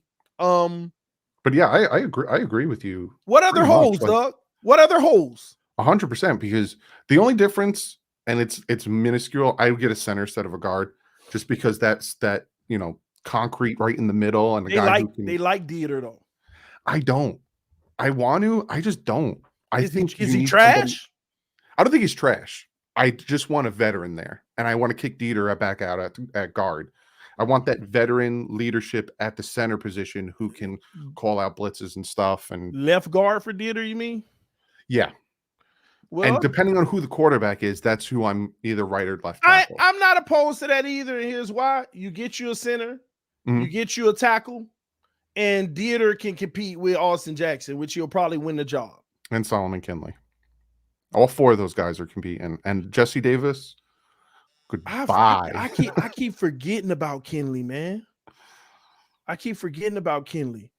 Hunt, I think, is doing well enough to continue. Yeah. I think he's gonna end up having his home here as years go by. Especially after that run. I really don't see Pro Bowl in his future, but I see him being a good, piece that'll always be in that position for a while. But again, I had rather him get kicked out too. But his ability to play multiple positions is all it. But with that being said, we both acknowledge this. We don't have as many holes as a lot of people make it seem. No, whether we make a trade or not. Now, which one? We're gonna have $76 million as of right now, at least. Yeah. I made a list yesterday. We need to move on from Allen Hurns. It'll save us 3.2. Eric IR or something like that. Or just completely forgot about him. Thought he was gone already. In Key West with Will Fuller. But Eric Rowe, his replacement is already it. Brandon Jones. Yeah. It's a wrap. You know, they need to just go ahead and give him his full time due. Yep. That's gonna save us $4.5 million. Jesse Davis gone. 3.6 million saving. Seathan Carter, 2.5 million savings. Why did they give him 3-year contract? Well, it was only 1 year guaranteed, pretty much. Okay. So that's going to be a 2.5 savings. And I think the reason why, because they had plans to move on from Gesicki, hoping that Hunter Long would have turned the corner. So that's probably something that's going to be played out for a while, or they're just going to give Gesicki his money. But that's 13.8 million. You add that with what we already are going to have, we'll have $90 million. And then supposedly it's a $30 million bump to the cap space. You think so? I'm not buying it yet. Well, yeah, we'll see. But being that last year, no one was at the game. It went down. It went down last year, 10 million. And now everyone's at the games. Everyone's watching the game. I've been hearing the 30 million bump. I just can't buy it. Let's see how the season ends, especially with COVID, the way it's hitting us now, hitting different teams. It's like 37 players now are testing positive in the NFL. Doug, if they jump it by 30, I bet not hear a single soul say nothing about trading in that salary. We gonna have $90 million, and if they jump it by 30 and you got 120 with the holes that we have, we could do all of that and still have leftovers. And then people forgetting Tua's worth something, ain't he? But you know what? Yeah, I ain't gonna get you in trouble. Tuanon would not allow it. They're gonna demote you. So many Tuanon followers, man. You can't be putting me on the spot. But what is he worth, Doug? If that did happen, if he finishes the season looking on fire, 12 teams need a quarterback next year, and there's only one in the draft people care about. I wouldn't. There's some teams that, there's the rumors out there that no one wants him, but I think that's not true. It's not true. Yeah, it's a load. I think minimum you can probably get 2 2s for him. 2 2s minimum. That's like my equivalence of that is a first and a fourth. Because I think he's getting better. Again, my opinion. I think he's getting better, and I think you put him in the right system with the right head coach with the right, things. I think he can be good. He can be real good. So you don't see 2 firsts with the quarterback with the needs out there though. I think if you get into a bidding war, yeah, I think you could see that. I think you could possibly see a first. I think like the Saints, that would be a perfect situation for Tua to go. I think Pittsburgh is more perfect. Yeah, I think that's way more perfect already than there. Anybody. And another team that would be a nice look for him because of the system they run. They run a lot of protection schemes anyway because their O-line always sucks, but they run great protection. Seattle. Yeah. It's so funny because they're perfect situations. Russell Wilson is a more experienced Tua Tagovailoa. And then, like you said, Pittsburgh, they already got Najee there for you. Those are I feel like in this style of play, Tua is more effective than Russell would be.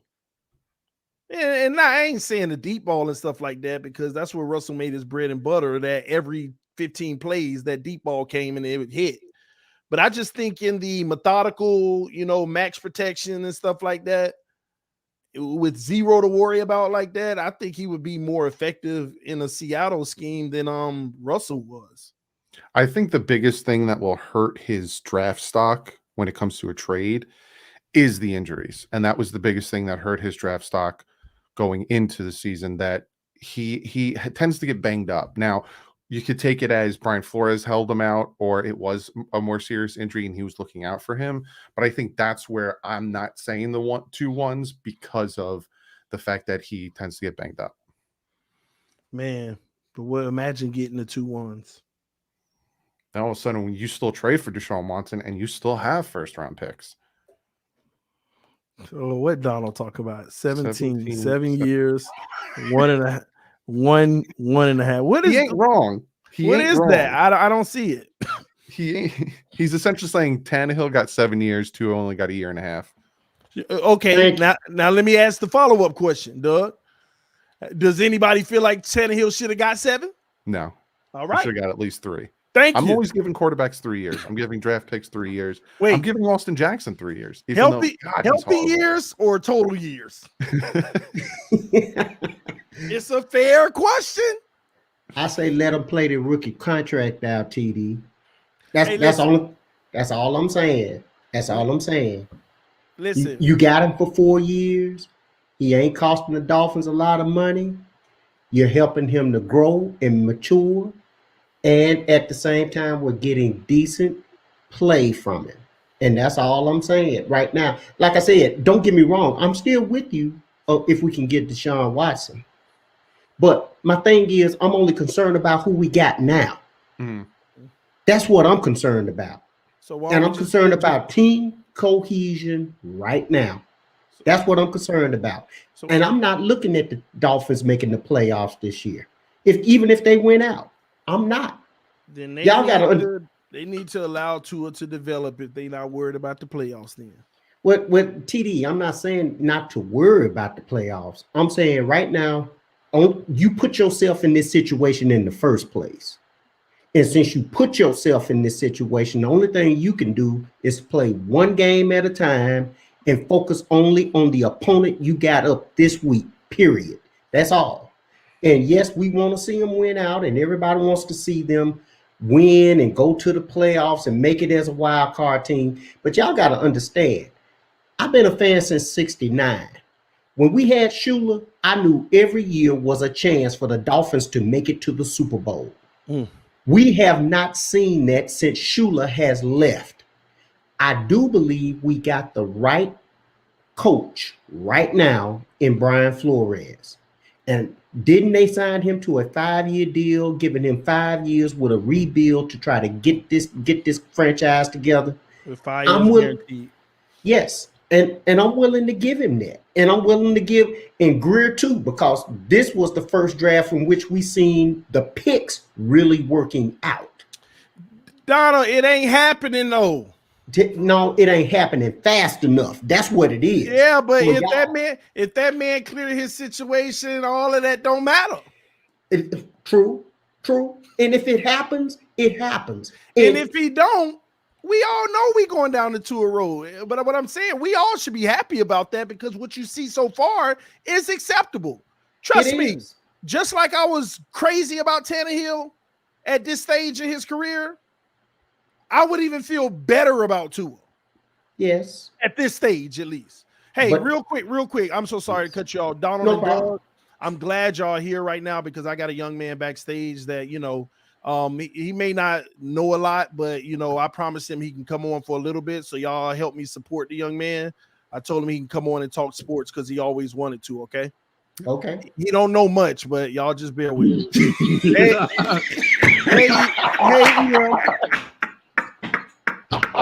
hey, EM. Oh my God. Oh man. How are you, EM? Really? That's real cute, TD. That is real cute. Oh my God. That is real cute. How you feeling today? Oh man. Hey, that was almost as funny as that crack last night that you had on the game last night. I didn't make that my crap. God. Really? Bro, don't you want a grand entrance?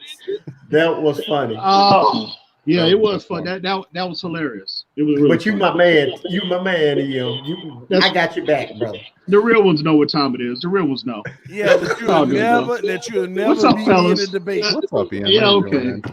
Hey, man, are we talking trade already, man? Man, stop that. Stop the cap. Stop acting like you don't. Oh my God. I told y'all he don't know. He be talking crazy. Are we talking trade already? Already? And Doug, you too? I'm answering questions. Hold on. I'm answering questions. Yeah, trade. We got 5. We got what? 4 games left. Come on, man. 4 games left. Yeah. There will be plenty. Listen, hang on. There will be plenty of time in the offseason to discuss it. We know what's coming. It just does us no good right now to make additional distractions. Putting additional, another cloud of distractions over our team right now. We're on a 5-game winning streak, bro. We're trying to get in the playoffs. Can we just focus on the task at hand on a week-to-week basis? And then once the season's over with, we're going to have that. We know that the discussion is coming. The conversation is coming. Yeah. Just let it play out, man. Let's roll with it. You asked the question. The answer is no. Okay. All right.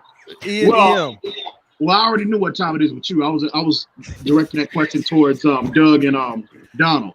I know what time it is with Doug you, them didn't start that conversation. And I want to say this to your subscriber base. If you think he's bad on stream, you should hear him. Yeah, so with our personal phone conversations.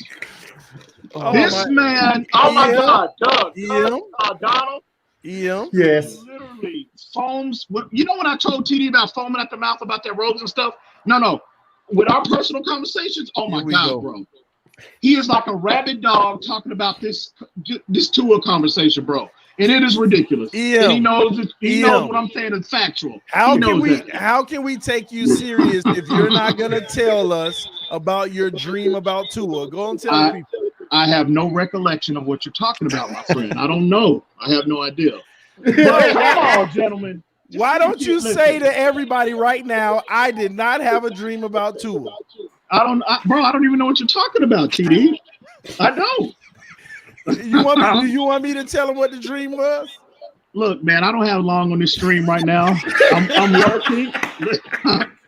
working. Listen, I had to take a break. I got a 15-minute window. I heard the nonsense. I heard your buffoonery. I'm gonna tell y'all one day. I'm waiting on him to slip up. So I took a quick 15-20-minute break, real quick, to address your buffoonery. I honestly can't believe you told me all that in confidence, bro. Yeah. Bro, if y'all could only hear him privately, oh my God, it's like two different TDs. If you can believe that. If you can really believe that. Privately, I support my quarterback. Yeah, okay. Jacoby Brissett deserves support too, don't he? Look, you know I love you, TD, but I'm gonna tell you, when I heard Miss Hillary get on Monday night, and she even said, I have unsubscribed from your channel because of the way you troll Tua. That was all I needed to hear. Like I said, think about this, okay? He's even, bro, you know how bad he is on stream. If his wife is going to say that, so he's obviously, there's issues there. But think about, multiply that times 50, how he is personally, bro, on the phone. I told him, actually, I'm going to go ahead and let the cat out the bag, TD. I was dishonest. You going to tell him about the dream? I secretly recorded 2 of the conversations, and I'm just warning you right now. If the buffoonery continues, if the buffoonery continues, he always says this. If the buffoonery continues, I'm gonna reach out to the homies that have platforms, and we're gonna do a show to expose your foolishness, bro. And you already know. And I got the clip of your dream. Oh my God. In all seriousness though, EM, why don't you tell the people about the dream? I think it's important at this stage of everything that's going on. I don't know what you're talking about, TD. I really don't. Well, there's plenty of time in the offseason. The offseason is coming, bro. It'll be here soon enough. Oh my God. So what did you think about that video though, of what was being said? Real talk. What video? Which one that you say that you saw earlier. You were real quiet about. Oh, talking about Albert Breer's? Mm-hmm. I'm not surprised, because me, y'all, I think I've tried to be as consistent as I possibly can about this Tua Deshaun Watson narrative. I look at it, I have simplified things. I'm looking at the 2 players. And obviously the reason why I'm not surprised is because Watson is declared. There's nothing Tua can do from here to the rest of his career from a talent standpoint that's going to convince the Miami Dolphins to stick with him over Deshaun Watson. That's just a fact. He's not going to grow to 6'4". He's not going to be able to run a 4.5. He's not going to be able to, his arm strength is not going to prove to the level of Deshaun Watson. He just can't. He's just not the player physically. Hang on. He's just not the player physically. So I'm not surprised that Albert Breer is hearing this. I'm not. But me personally, with my own personal evaluation of Tua, I'm just speaking from my perspective. I'm giving him the opportunity to improve himself to the best of his ability to make that conversation as difficult as possible. But I'm not surprised at all. So what about the whole scapegoat narrative? Them tying their careers to Tua? Yeah. Well, I think that's a true statement. You move forward and you don't make it next year, that might be it. For sure. If they don't have a very high ceiling for Tua's long-term projection, if you're a GM or you're a coach, why would you tie your jobs to? Because if they're in win, it was rumors that they, beginning of the season, that the word was out that this was a must-win season for them, all of them. So you can imagine what it's going to be like next year.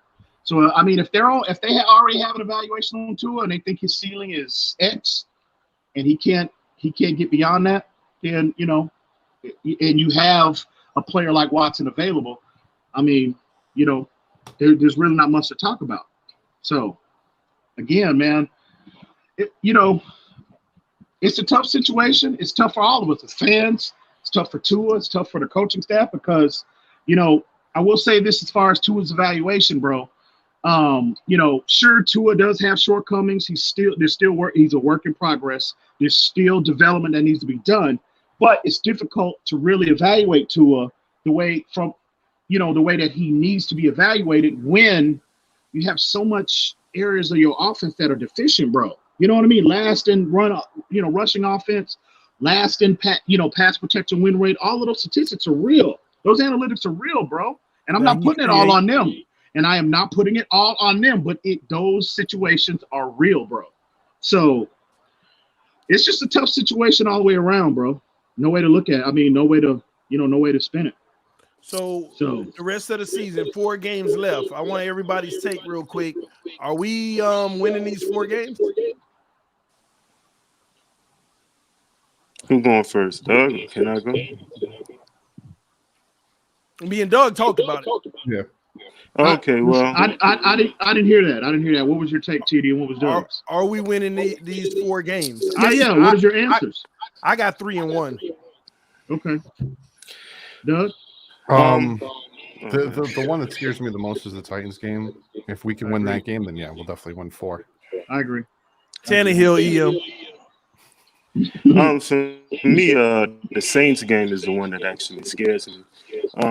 It's the environment and that crowd, that dome is not, and that defense is no joke either. And I think last week, Taysom Hill and Kamara is back as well. So that game is the one that scares me the most. How did Hill do?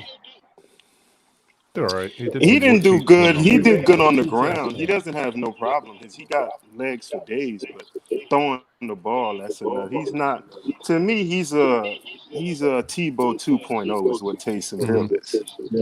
He was 2017. His mobility is somewhat a concern, but I'm not concerned about Taysom Hill, not at all. So he's still looking better than Tua? To Chris Sims, yeah, sure. Ridiculous. Well, let's put you on the spot right now, TD. Would you take a trade straight up Taysom Hill for Tua? Hell no. Man, stop it. I think we would probably have to give up X in that or something with it. Because we probably have to give up a pick or something with Tua. Stop it. What? He asked me a fair question. What's the issue? You know you're trolling right now. I personally think that our biggest game is going to be the Patriots because we stopped them 2 years ago from that overall first. And that's going to be that's what pissed them off. And they didn't win the Super Bowl. It was the last year, but over there. But I think at the end of the day, it's going to be that game that's going to be the hardest because I still feel we have enough to beat the next 3 teams. But that Patriots, especially after watching what they did to the Bills, I'm concerned because we don't have a running game. And our run stopping it's good, has gotten better, but it's still not as good as it should be. So that would be the one that I'm worried about. Jolie, I'm with you, but I will say this. If you look at, like I said, I've been a fan since '69. The team in our division that gives us the most angst lately has been Buffalo, but it's not even Buffalo. It's the Jets. It's the Plains. For some reason, we get their best games when we play them. Right now against the Patriots, we split with them. We normally split with the Patriots. But for the past 5 years, Buffalo has been running roughshod over us. It's because of the style of play that makes it a difference. We still have to learn how to win and beat our division.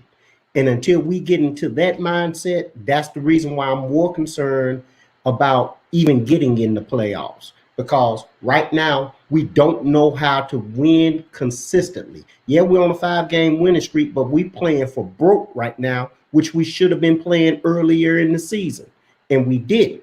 So now we're at a point now to whereas everybody knows if we don't win out, we don't have an opportunity, period. So they got to look at they can't take the Jets lightly. I'm going to the Saints game, by the way, on the 26th. I'm going down there. I'm going to New Orleans, and I'm going to watch that game.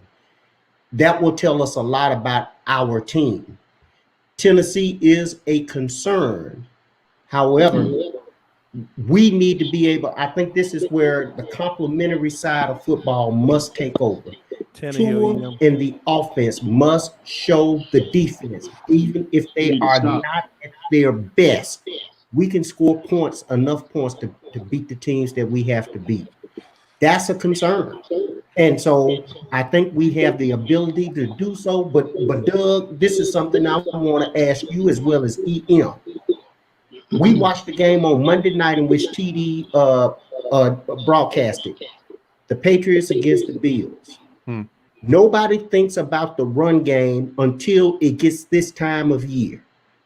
And this has been a problem with Miami since the beginning. And it was something to me that hadn't been addressed. And that's the reason why me and Ball Game are saying that the trenches were not done. We still not done with the trench work. We have to be able to get, if we want to see Tua to perform his best, we have to have a run game enough to whereas it will make the defense say, whoa, wait a minute. I can't just sit up here and send 6 and 7 and just try to protect pass lanes, but the run game is a threat. We don't have that yet. Even with Gaskins or anybody else, those guys, that's an attitude that's there. And we don't have that attitude on that O-line. There's only one person that got that attitude, and that is Hunt. Dieter has it somewhat, but he's still learning too, growing into it. Jesse Davis should have been gone. I feel like Kenley's not playing. Kenley does have it. It's just Kenley does too. Exactly. And Jackson, not in the run game. Kenley struggles mightily in the run game. He's horrible to run up in the run game. He does. But this is something to whereas Brian Flores must address. He must get his offensive line to get physical, to whereas they are ready to make holes and get the run on track to help the pass get on track. Right now, that's not there. And people are figuring, just as you pointed out in your film study, TD, showing how our offense is geared right now. If we don't get our running game together to where it can begin to take a little pressure off that pass, we are going to be toast. Donald, I apologize real quick. Quick question, Doug. Did you just mention TD and film study in the same sentence, bro? I thought I heard you correctly. Did you? Okay. I just wanted to make sure. But go ahead. Time to tell y'all about EM Dream, okay? You know what? I'm just going to tease y'all about EM Dream. All I'm going to say is Tua finally went long. It's on you, EM. Oh, man. Hang on, give me a second. Y'all go ahead. Give me a second, TD. Give me a second. Tua finally got the deep ball. He didn't go long against the Jets. On that note, I gotta go make dinner for the wife. All right, Doug, man. We out, man. I love you guys. Appreciate coming on. Bye, Doug. Take care, right, Doug. Be good. But Donald, to answer your question though, so are you concerned? He brushed right over. So I know you highlighted the trenches. Are you talking about just from an offensive or offensive perspective, or both, the defensive, the D line and the O line? I'm saying both, and to me, I'm saying both from the standpoint to whereas when we can generate pressure, and it's been good seeing Jalen Phillips progress.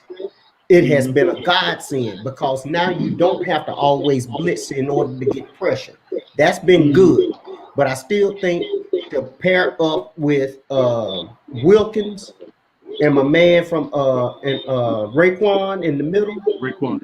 We still need to get one more D lineman to really help to when they need a spell to get a blow, to get them in there to whereas they are able to stop the run as well as get pressure. And that's coming along with Phillips' development as well as Van Ginkel. I like what I'm seeing, but at the same time, we need to finish it. It needs to be done. But I know at the same time, we need to get that linebacker help TD has pointed that out because I asked him what was his top 3 personnel that we had to target this offseason, and I appreciated what he said on that. But I still say this too: we still need to get another house in the middle for the D line to spell Wilkins as well as Raekwon with a blow. And they got to be youngsters. They can't be like Jenkins that are up in age and everything else. They got to be some youngsters to come in there and do that. Hey, You hear background from me, TD? You hear background? That's you. You good. Just mute when you're not talking. Okay. Yeah, I mean, every time you say something, it's always distorted, even if it's the message. But anywho. But Jolie, where you at? I'm right here. Did you tell us how many games we winning? Yeah, we have 4 more games to win. So we're going all the way through, and then that's gonna get us in the playoffs. We'll probably face, to be honest, either the Bills or the Patriots. We'll go ahead and beat them, and then we'll get the Bengals in the second round, beat them, make it to the AFC Championship, and go from there. So there's a path. There is a path. I don't think that's happening. Who is that? Okay, we can dream, Gigi. You know, it's my bubble. Double G. I mean, I'm sorry, but like you gotta be realistic. I mean, of course. Two games I see. I don't see them pulling out and beating is the Saints and the Patriots. The offense is not progressing enough for like. Yeah, the Saints got an okay offense, but I still see our defense, even if they do play soundly, I still see our defense giving up enough points just for them to squeeze one out on us with their defense playing exceptionally well, especially with Kamara running the ball how he is coming back. I just really don't see us winning out to make it to the playoffs. I think the Patriots game is going to be a heavyweight fight. It's going to be a defensive battle. Yeah, but I don't really think they're going to be able to stand it with the Patriots, because usually what they want to do is we're going to send everybody on the blitz. I just think the Patriots offensive line is too good for us to like sit there and think we're going to blitz them all game, and Mac Jones is just going to sit there and let it happen, and the OC for the Patriots to sit there and let it happen all game. And I just think they're just going, even if they can't get passes, I think they're just going to run it like they did with Buffalo. And I don't think they'll necessarily do that, but I am concerned that they'll be more run heavy because we're so good with our secondary, that they will not actually put, like they didn't against this team, they're not going to put Mac Jones in that situation to get picked off or do what we're actually good at in our secondary. But I still feel like they're not going to run it 100%. Mostly, no, not 100%. Yeah, not like that game. It's because they're still going to want him to be ready for the playoffs, and if he doesn't actually make those passes now, even in week 18, he's not going to have that repetition still for the playoffs once they do make the playoffs. So they're not going to sit him down or have them run the whole ball. But I still feel like that will be the game that's going to be the hardest.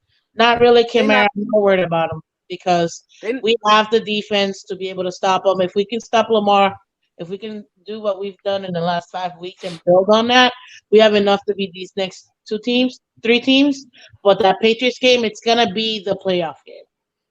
That's the one. But I don't see him blitzing all the time, and I don't see him running the ball the whole time. But it's just we're going to have to depend heavily on our defense, and that's not. I mean, not saying it's unfair, but the offense is going to have to step up, and with everybody knowing that the offense is primarily running RPO, and Bill Belichick being the head coach, I'm sitting there thinking that he's going to have a scheme that's going to stop that RPO, and then that's going to force Tua to have to run mainly pro-style offenses, because Bill Belichick is good at taking away what you do best. That is true. And everybody knows you can't run the ball. Coaches. But if you look at it, and I don't know if people have noticed this or not, in the last few games, Tua has been doing a lot more passes.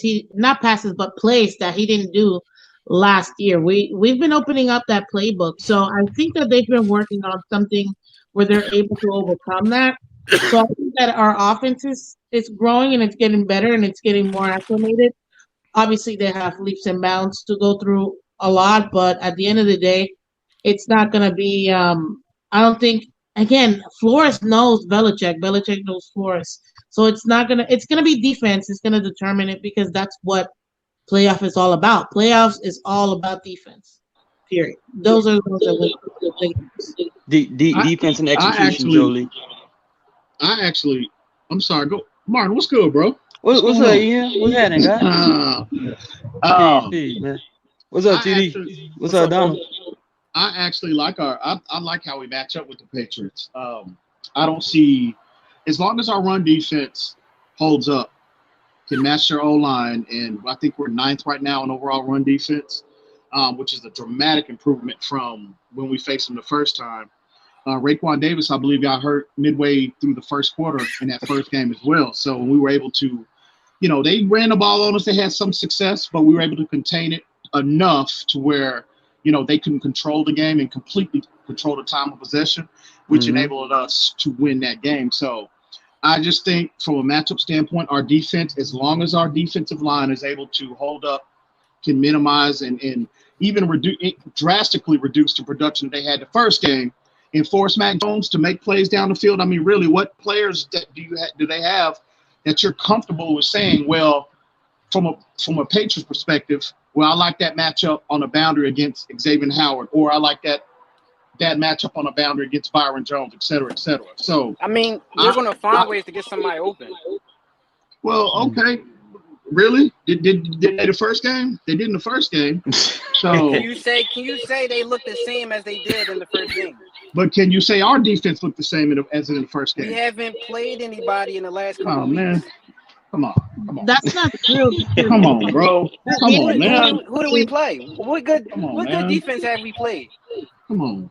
What? Now we play good defenses, but the offenses that we play have been relatively young. What defenses that was good that we played? Oh, come on, bro. Everybody know that the Panthers defense is crazy. The Ravens defense is crazy. They didn't play nobody. The Giants defense is crazy. Number 2 overall defense. And I'm coming from the perspective of our defense matching up with their offense, bro. That's the perspective.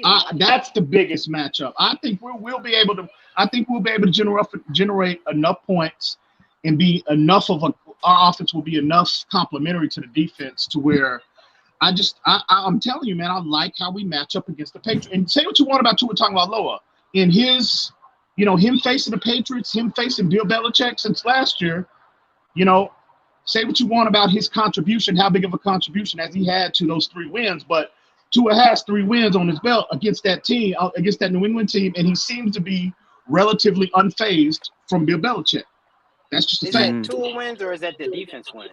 So, well, it's a complementary game. It goes both in hands, bro. It's a team. I'm not saying that's why. But GG. My fault, Ian. Look, let me holler a little bit. Hey, GG. So this is the reality, right? When you have good quarterbacks, right? Like a Tom Brady, Aaron Rodgers, quarterbacks like that, they do elevate the team to a point where, defense is complimentary, special teams kind of picks up. It happens. But what I'm saying is, in Tua's case, Tua is relying a lot on, the scheme that's been put in place because of deficiencies. We can say that, but also the defense is really keeping a lot of these other teams at low scores, which assists him to just, manage the game, move the football, put us in scoring range, this, that, and the third. Yeah, I know that. It does help to have, one of those top quarterbacks that you can say assisted and was a major factor in winning football games. But trust me, bro, Tom Brady's he's chilling with the Bucs defense right now, bro. I don't know if you've seen that defense, but I take the Bucs defense over our defense. No offense to the Dolphins defense. I'm just speaking facts right now, right? I would. And then when it comes to the Packers, I'll take our defense versus the Packers defense. But Aaron Rodgers is still an MVP, player. You know what I mean? I'm just saying that the Patriots. I mean, the Packers defense is better than our defense. Nah, have like nah, 6 bro. people injured, and they still I hold the team. emphatically disagree. I emphatically Yeah, disagree. nah, GG. Look, our defense Now, is Gigi, crazy. that's a fact about the Do you Packers think playing anybody. There's max 3 other Yo, reason season. Mighty reason is You're gonna talk about my in the quarterback. house. You're gonna talk about my quarterback. Which Let's one, go, Jacoby? let's go. Look, I don't believe No in Tua. I jabroni don't think brisket he's over that here, guy. bro. Yeah. Let's go, man. Oh, Hey, y'all. what's good, I homie? don't see Tua pulling it off against them defenses. Which defenses though? Which The ones are you talking about? mostly the Patriots. Bro, I'm talking about the Patriots and the Saints. I mean, the Titans, it can go either way. And who else we got to play? The Jets. The Jets, that's probably going to be a toss-up, depending on what happens. A toss-up. Oh, okay. Double G. Anytime You know what? I gotta be honest. Throw records out the window. I'm telling y'all right now. Of course, throw the of records course. out the window. I One don't game care at a if it's the time. Jets at the Of bottom, course. or if you playing the Patriots at the top, or Buffalo. You throw the records out the window. We cannot stand one another, and all of that goes out the window. You're gonna get the Jets' best, and they got their rookie QB back. Not Flacco, but Flacco gave us problems the last game. I'm telling you, don't underestimate the Jets' defense, especially with their head coach Robert Saleh being a defensive man. Don't underestimate them. No, nobody's gonna underestimate them. But I mean, come on, man, come on, really.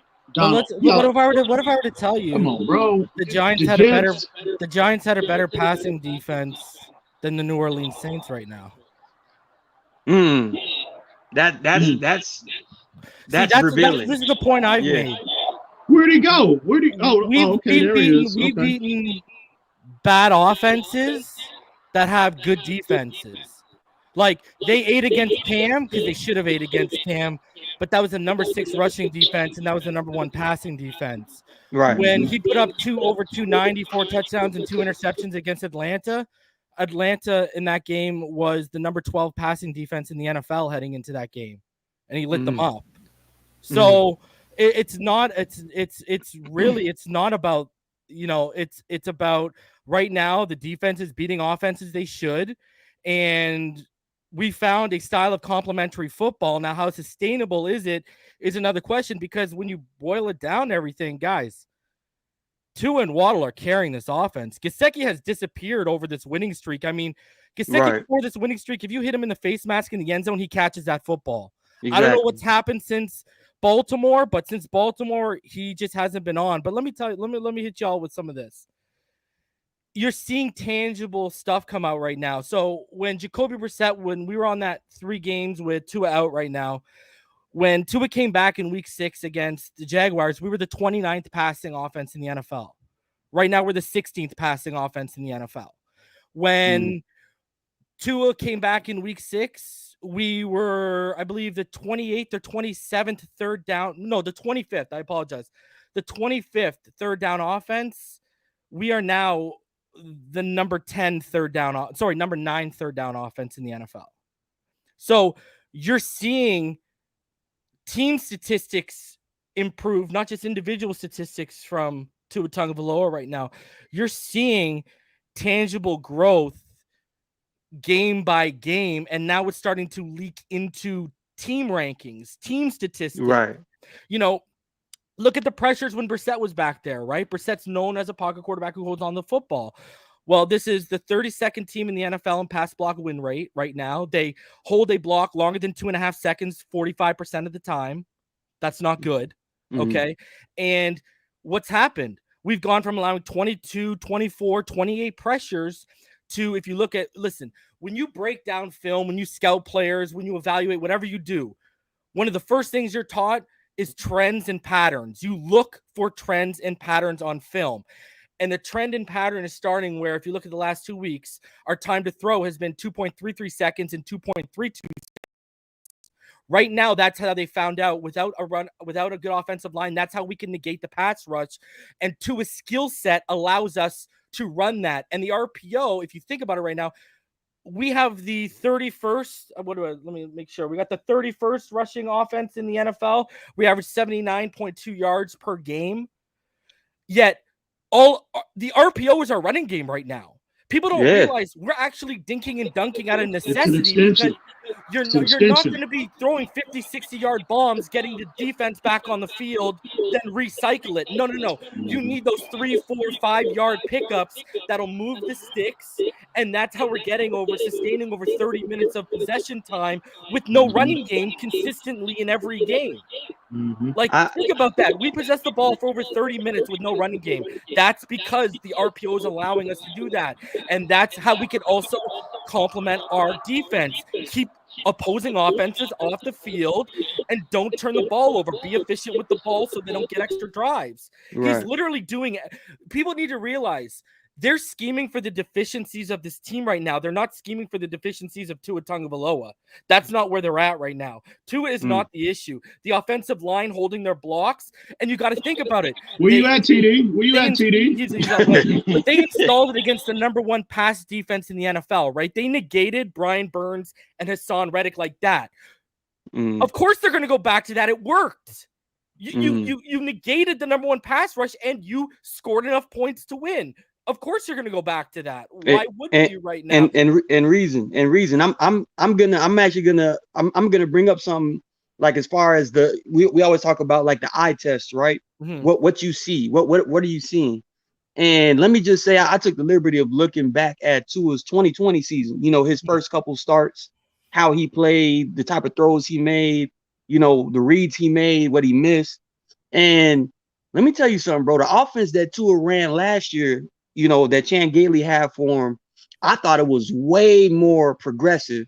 It was an ISO offense, right? Like it was an isolation offense, basically. It was running to a point where Tua was actually, he was looking like what we would want him to be like within the next 2 years or so, as far as being a pro style quarterback. What we're running right now, you basically hit it on the head.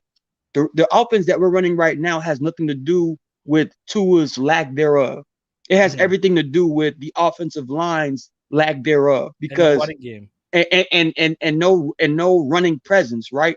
And I'm just more worried that the more we keep using Tua in this manner, we're not going to get that full, the full grasp. We won't get it this year. He's not going to become the reader of the field you want him to be. Yeah, because he needs reps in a progression-based offense. That's what you need. We won't see that this year. That's why I said it's unfair to him. That's why I said this isn't sustainable, right? Right. Let's get through the rest of this year. We're winning with this formula. Why shake it up, right? And that's what they found out. This is how we can win with the unit we have right now. That's why I'm saying it's a tough situation to get the firmest evaluation on him, because we know what's coming in the offseason. You see what I'm saying? So if we were more in a more progression-based approach, okay, you can get a more firm evaluate on how Tua reads all three levels consistently. But you can't do that, A, because of the scheme, and B, because of the O-line issues. So it's a tough situation to be in from a Dolphin standpoint, because it's like, man, how do you get the firmest evaluation so you can make that conversation that's coming in the offseason as difficult as possible? It's just tough, man. It's a difficult situation to be in. Well, EM, I'm glad you brought that up, because that's the question I want to ask you on how should the Dolphins address this on the O-line.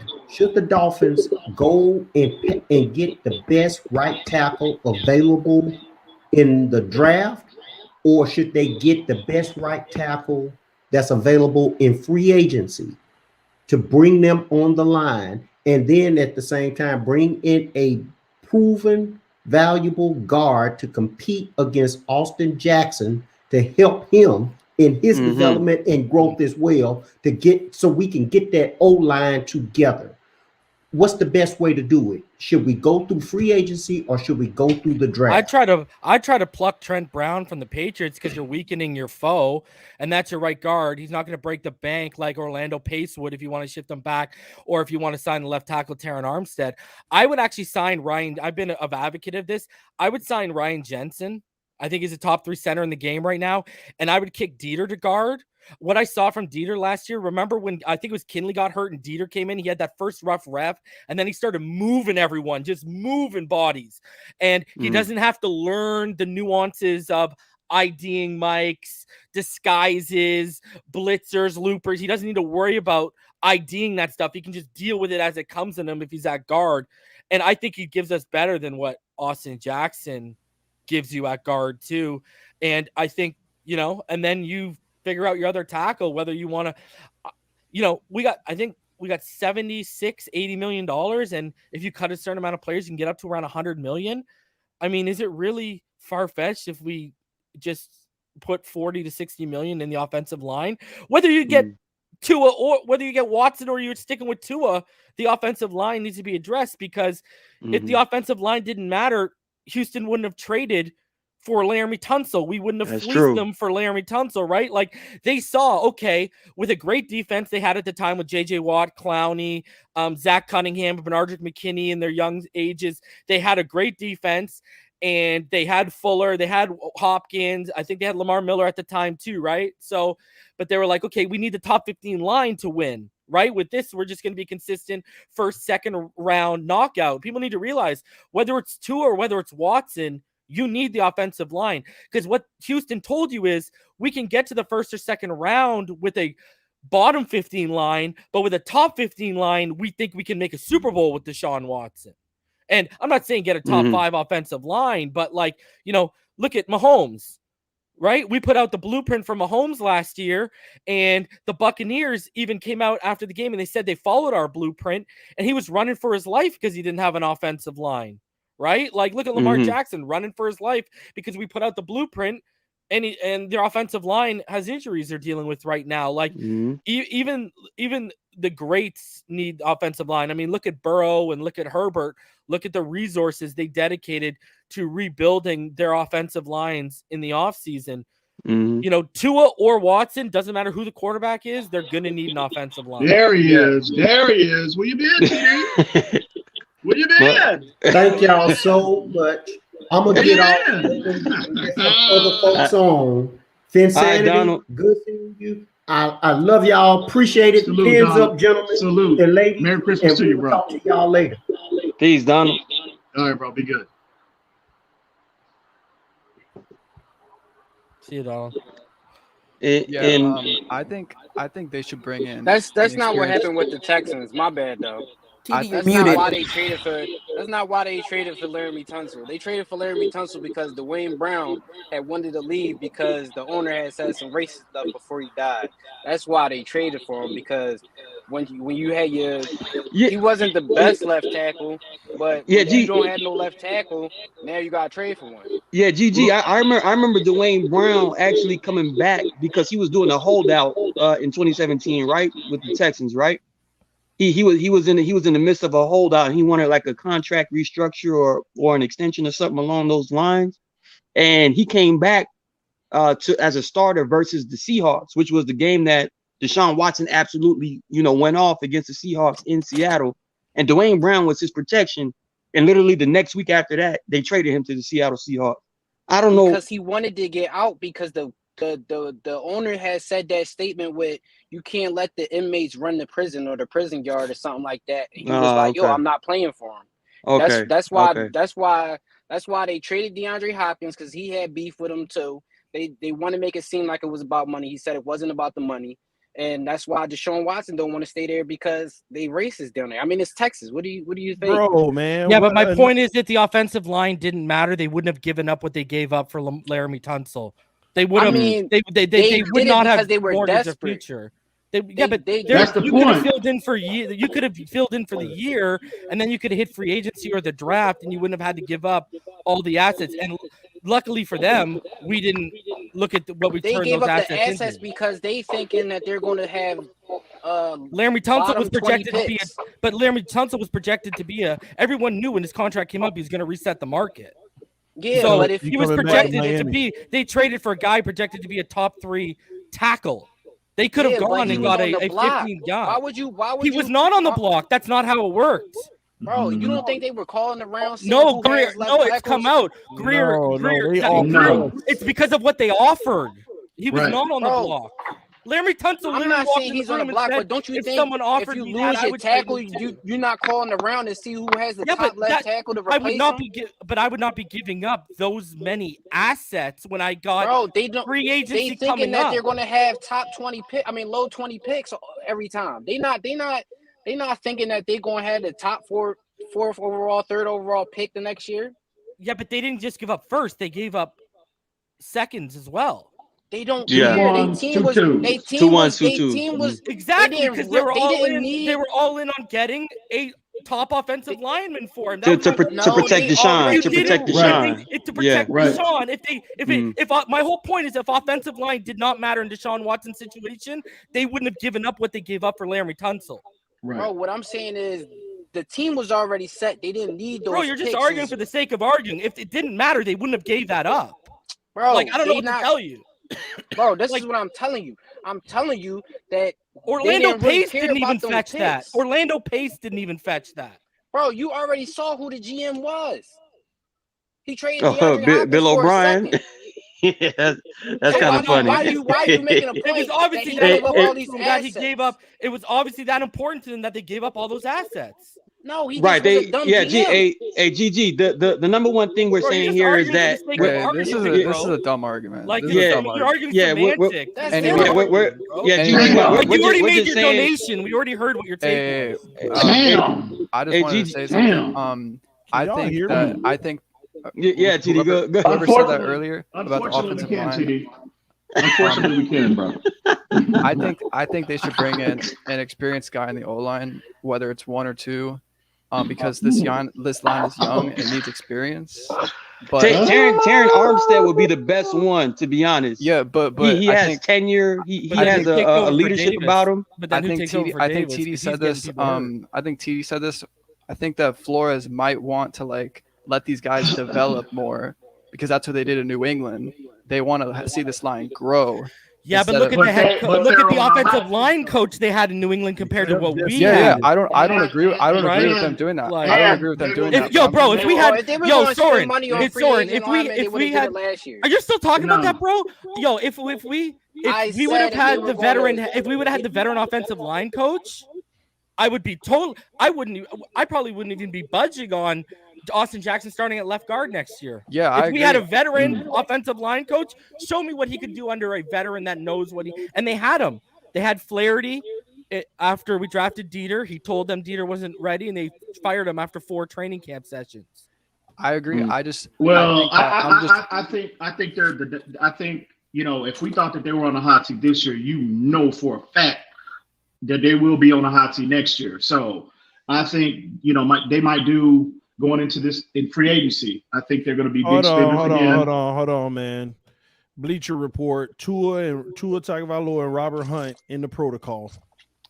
Are you for what? Stop lying. You're kidding. I'm putting it on the screen now. For COVID? Yep. Oh man, don't say that, bro. Hold on. TD, come on, man. Don't be. Zach Wilson about to beat Jacoby Brissett, bro. Please be trolling, TD. Bro, but please be trolling, TD. Yeah, I'm trolling. I don't think he is. He said Robert Hunt. He had me, bro. He added Robert Hunt to get me, bro. I added Robert Hunt to make it real. God damn, bro. I was like, are we really about to lose? It's our season hinging on Jacoby, bro. TD, wrong. I lost to Urban Meyer. I ain't about to lose to Zach Wilson. Hey, people would have been like, Tua can't stay healthy for right, bro. And now tomorrow, I'm gonna wake up to Robert Hunt to a tongue below. Man, don't do that, TD, bro, please. But how did Javon Holland get the? He went to Universal. I think he was at Disney World, right? He went to Universal. He told Lord. everyone. That man was having the ball. But he's vaccinated. But how so did multiple players on the team get exposed? Because this all happened at once. Well, the running back room was just around each other, so that just happened. But Javon Holland, he was just around other people. Crowded environment, Universal Studios, Orlando. Those turkey legs, bro.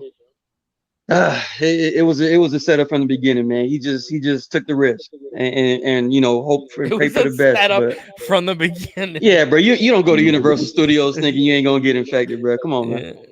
But okay, but can we kind of highlight like one thing about our situation, right? With the Dolphins. I think even if we wind up making the playoffs, right? And I think Jolie mentioned that we can probably beat, the first team that we play, potentially, get into the divisional, like if we run into like the Bengals or something, and go head to head with really the Bengals. Pushing hope right now, huh, Martin? No. I'm just laying out. What the projection is. But this is my situation as far as the Miami Dolphins and what we should expect if we make the playoffs. I think we've explained this in the past that the playoffs is not quite about names and titles and all this other stuff. The playoffs is literally surrounded around who's the hottest team, one, and I think we will be by the time we get the playoffs. And two, it's about protecting the football and playing sound defense. We do have a playoff team. The only issue is that I don't think we've been in like playoff moments to where if we get into a situation where we do have to play the Bills, like in Buffalo, or we have to play the Chiefs in Kansas City, or we have to play, like Baltimore in Baltimore. I'm not convinced that this team is ready to take that step. And I'm saying that because like how TD was saying earlier, it pretty much, it doesn't really matter what Tua can do, as far as even if he makes the playoffs, even if he gets a playoff win. I think it's gotten to the point where if we don't make the Super Bowl, bro, I think the Dolphins might mess around and convince themselves that they need to move off from Tua, which would be, I think, an absolute disaster. Not because Deshaun is not the best quarterback, because we've all agreed on this in the past. Deshaun Watson is the clear upgrade right now, bar none, hands down. I agree with everyone on that. You a hater. The only Be careful, Mark. They're gonna turn on you, bro. That's well, the reality. Anyone saying Tua is better than Watson, that's I want what they're smoking, bro. Yeah, that's irresponsible. I don't smoke. Watson, leave me alone. Why y'all hate my quarterback, man? Watson is the better quarterback. However, I'm more of what's more important in like the grand scheme of things, the better quarterback or the better team. And I bring that up because we see like franchises all across the NFL that have consistent teams, year after year, decade after decade. I look back to the Patriots all the way through to the mid 90s.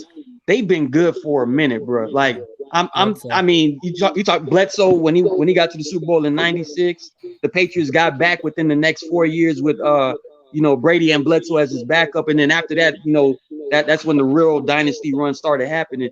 But what I'm getting at is we have to create an atmosphere of consistency before we start talking about can we make a run into the playoffs? Can we win a Super Bowl? Because I'm just saying there's so much more to be done. Show me who's talking Super Bowl right now, because I need to have a talk with this guy over here. Super Bowl, yeah. Hey, TD needs a Super Bowl this year, bro. He needs it this year. Super Bowl or bust, baby. Martin, the thing is, you need a dolphin themed bridge across his desk. Bro, you're never gonna have a perfect team. I agree, but you can build a level of consistency. Like the Chiefs, like when you say the Kansas City Chiefs, you automatically think to yourself, if they're on the schedule and they got to play another team, that they're favored to win. When you think of the Green Bay Packers, you automatically consider them the favorite to win. When you think of certain teams, but I'm saying even before those quarterbacks became elite, those were the teams that were still making noise. Even like the Indianapolis Colts from the jump. The Indianapolis Colts. The Indianapolis Colts are a well-ran machine. Even when Peyton Manning got hurt in 2011, obviously they went 2-14. But as soon as Martin, Andrew Luck gets plugged in there, why haven't you named the Ravens? Look at the Ravens. Right, Look at the Ravens yeah. since Dilfer, how they've drafted defense and offensive line. But look at this. What people don't give them enough, but what they did, people don't give them enough credit for. They totally changed their entire offense. They have a coach. Do you think they still going to have the same record if Lamar Jackson is not the quarterback? I'm not saying that. I'm saying their coach, the coaching staff, and the reason why they're successful. They went from Flacco to Lamar Jackson. Those are two polar opposites, and they had to scheme their whole offense around Lamar Jackson. Joe Flacco won a Super Bowl. He showed up in the So did playoffs. Montana. Everybody Go look know at that. Montana. Montana was not a regular season quarterback. Okay, but they had a good quarterback when it mattered. They had an elite quarterback when it mattered. Dude, Flacco was good. They won how many games every year with Flacco? They averaged 12, 13 games winning every year with Flacco. That's what I just said. Yeah, but I don't understand what the issue is here. I'm saying they have a coaching staff Because that turned over, and that's why they had sustained success. What he said is you need to build the team. Bro, this guy's this guy the most GGs. Is there two G's in argumentative? Because this guy just loves coming for it. I love it though. No, because you're not understanding what I'm saying. What his question, what he was saying was, we have to build the team. I said all those teams that you just named had an elite quarterback. Yeah, but he's talking about all of these teams go beyond their current defense. quarterback. The Packers have consistently been that way. That's what he's saying. Because they the had Ravens have a been good consistently quarterback. way. Yeah, but it's franchises. It's franchises. It's not just those quarterbacks are not on the team if they don't have fundamental draft philosophies and GMs in place that make the selections. And Ozzie Newsome is the reason why the Ravens have been successful the last 20 years, not their quarterbacks. It's been Ozzie Newsome. I got a question for y'all because I'm tired of y'all arguing about my quarterback Tua. He gonna be here. Y'all stop hating. All right. So this is real question though. I want y'all takes on 3 players. What is their future for the Miami Dolphins? Number 1, Xavier Howard. Number 2, Devontae Parker, and number 3, Mike Gesicki. What do y'all have as their future starting next year for the Miami Dolphins? I think all those guys are uncertain. Let them walk and get tough. replacements. That's tough. I mean, only one I'd say keep is Mike Gesicki because he's the only one that's been showing anything. What players again, TD? Real quick. I'm sorry. Xavier, right? Mike Gesicki, Howard, right? And Devontae Parker. Well, the thing is, for me, I'm sorry. Go ahead. Whoever that was, I apologize. Go ahead. The thing about X is, does he want to be here next year? He's all happy nearly now. Yeah. That PFN If they don't pay him, is he going to want to be here next year? PFN article a couple weeks ago about a player wanting to retire in the middle of the losing streak. That was about that player they were talking about was Xavier Howard. Really? Yeah. Jeez. Because I know someone. I know someone connected to the owner of PFN. So he could save us that $15 million. Yeah, paying for what? He's been looking horrible against everybody. He's come on. Dude, his last 5 weeks, he's been incredible, man. He's been rated the top 3 corner the last 5 weeks. Bro. Yeah, bro. TD, I can see all 3 of those players still remaining on the team in 2022, but I can also see all 3 of them being gone on 2022. There's no real answer to what's going to happen to those guys. Gesicki.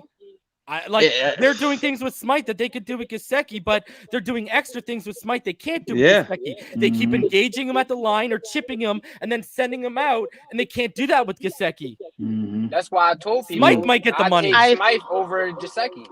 I think that at the end of the day, it'll depend on who the quarterback is. If we have Tua, we'll keep Gesicki. If we don't have Tua, we'll probably move on. And like Gigi was saying, we'll probably keep Smythe and use him. But ask yourself this. Hold on. The reason why would you donate? Would you put that 13, 14, 15 million a year, or 11 to 13 million that he's asking for a year towards him, or would you put it towards Allen Robinson, Chris Godwin, Devontae Adams, or offensive lineman? For what? Hey, for reason. Gesicki? You think we? I would pay him. I would gladly pay Gesicki 11 to 12 million because he's gonna. Yes, listen, he is our George Kittle. slightly minus No, the blocking, but go get he Devontae is Adams. explosive, but he is a playmaker. But Jolie, they don't use him in the same format that the San Francisco 49ers use George Kittle. He's not a tight end. Based off his usage, he's a tight end in name. He's only been in line period. for 5. He's only been in line for 5% of his snaps this year. And George Kittle. No, he's not. He's not a tight end. So me personally, every other player, George Kittle included, Waller, all these guys, they've been in line at least 23% of their snaps. Gesicki's the only one who's been in line. Okay, so then you tell me, besides, wait. Then I have this question for all of you guys.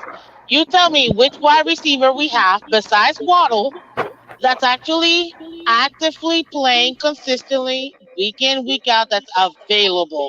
But that's why playing you better. cut him. Well, Gesicki hasn't been consistent the last 5 weeks, though. You cut the regular receivers and then free agency. No. But I'm saying you're not giving me an answer. Which is the wide receiver that we have? Waddle's the only consistent receiver we've had all year.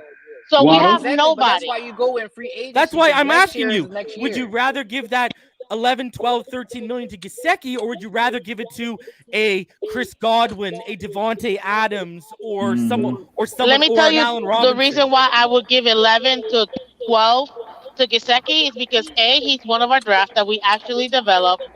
B, he's actually a veteran, which we always get rid of veterans when we actually need veterans. And But that's why you bring him in free agency. But even with free agency, even with free agency, no. See, here's the thing. Here's the thing with Mike Gesicki. Okay, he's a tight end in name only, right? Based off his usage. So he's not a tight end. He's basically a slot. He's he's a slot receiver / he's your fourth wide receiver on the depth chart. That's why I agree with Reason. If you're going to invest that type of money, why not? Sure, Mike Gesicki, he's been productive. His numbers have been productive relative to tight end stats. But when you talk about investing that amount of money in a player, you want somebody that's more dynamic, that don't get erased, right? Like a Darren Waller. No, I'm talking about a wide receiver because he's not used in line. He's not a tight end. So no, Gesicki, no, I'm sorry, bro. I like Mike. I like everything he brings. But no. You don't make that type of investment in a one-dimensional player. No, absolutely not. Well, the question that I have for the panel is we don't have the option of franchise tagging Gesicki and bringing in one of those receivers like Allen Robinson. The problem is you're going to franchise tag him. Blocker. The problem is you franchise tag him. Well, actually, the NFL decides that. And they would. What are they going to look at? They're going to look at you ain't in line. Yep, 60% of his snaps are in the slot. You ain't paying him no. On the boundary. You ain't paying him no $18 and $20 million. Especially not with the free agent receivers that's coming out. Check this out. Let me hit y'all with this. If you paid him, I think $12 million a year, he would have the 23rd highest salary amongst wide receivers. But that's not bad. You heard? Did you hear what the reporter said? I interviewed Mike Gesicki earlier this week, and he kind of got upset with me as referring him as a tight end. He said, "I'm a receiver." You already know what that means. He's setting up to, if they try to franchise tag me, and he's going to win that battle because the NFL is going to say, "What is the usage?" And he is used as a receiver, and he's gonna. They already know that. They're not going to franchise tag him. Well, in my opinion, I think it's going to come down to the receiving market. If we can't upgrade at receiver, then just pay Gesicki and keep on moving. If we can afford to pay $10 million for Fuller to literally play 4 plays, I'd rather pay 11 to 12 million for Gesicki. Please argue that. Please argue. I want Devontae Adams or Allen. Whether we got Watson or Tua. Why are we still playing? Wait a minute. You know what why are we still? No. Why are we still paying Devontae Parker, who is never in the field of game? Never. Devontae Adams. Devontae Adams. No. I'm talking about DVP. I'm talking about DVP. It's because I think DVP's cap hit plummets next year. Absolute to like $4 million. Listen, who, Devontae Parker? Yeah. Y'all must be mistaken. I looked that up last night. Devontae Parker is like, he actually got $9 million dead cap next year in his salary. And I said it on the stream last night. Did something change? Why did they restructure?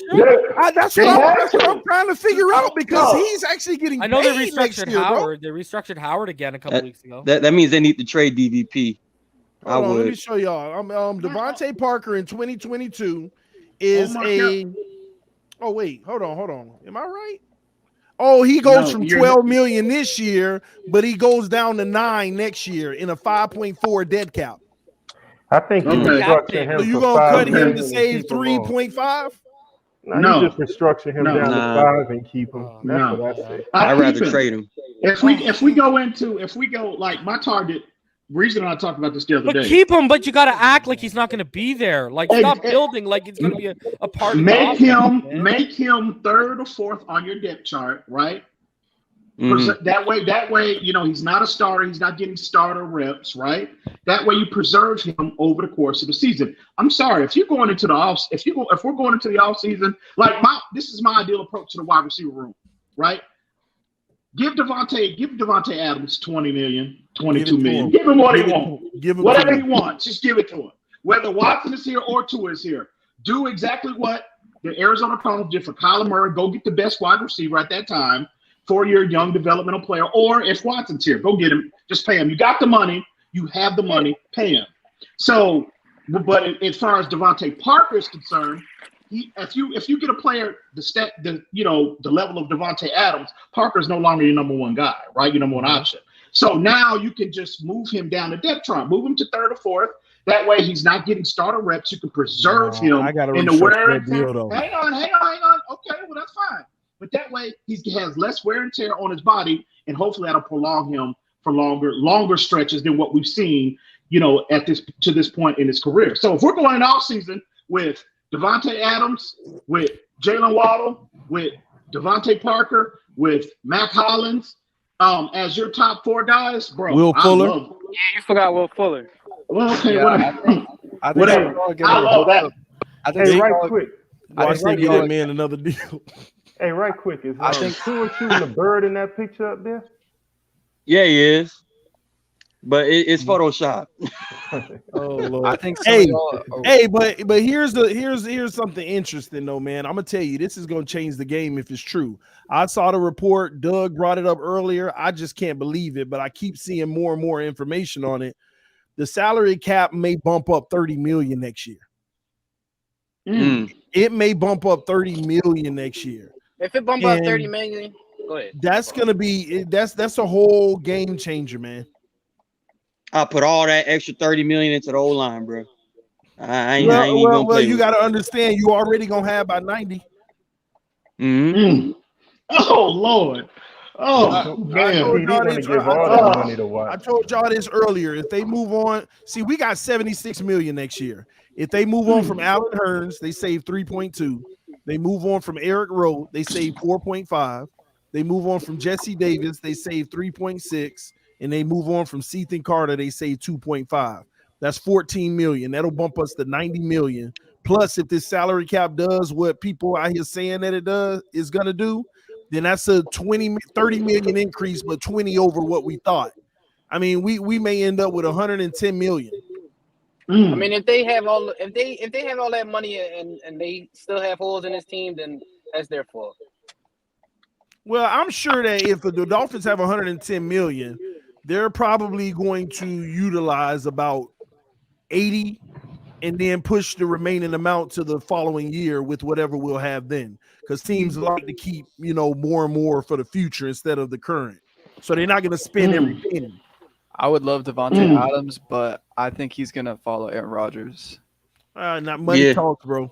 Because whoever Aaron Rodgers goes, whatever team Aaron Rodgers goes, you got to take a chunk at themselves.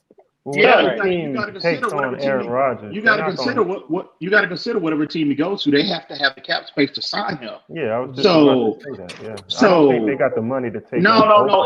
If I'm Stephen Ross, he needs to be on that. Like he took a plane to Houston to talk to Deshaun Watson. He needs to do the exact same thing. Take a flight to wherever Devontae Adams his residence is, and sit down and say, "Look, what is it going to take to get you in Miami?" That's what he needs to do.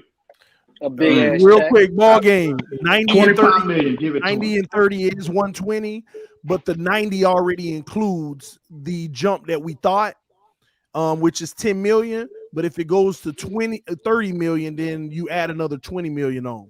So that's why I said 110. The 90 million already includes 10 of the increase. Just FYI. Devontae Adams, man, we can get him in Miami. But would he want to come?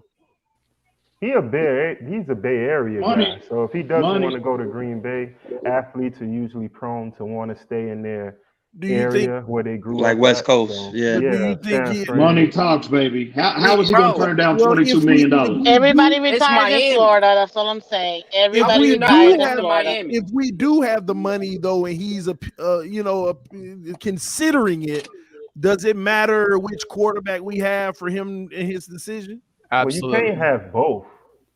Not really, because if you got the money. Can you trade for Watson and sign Devontae Adams? Yeah.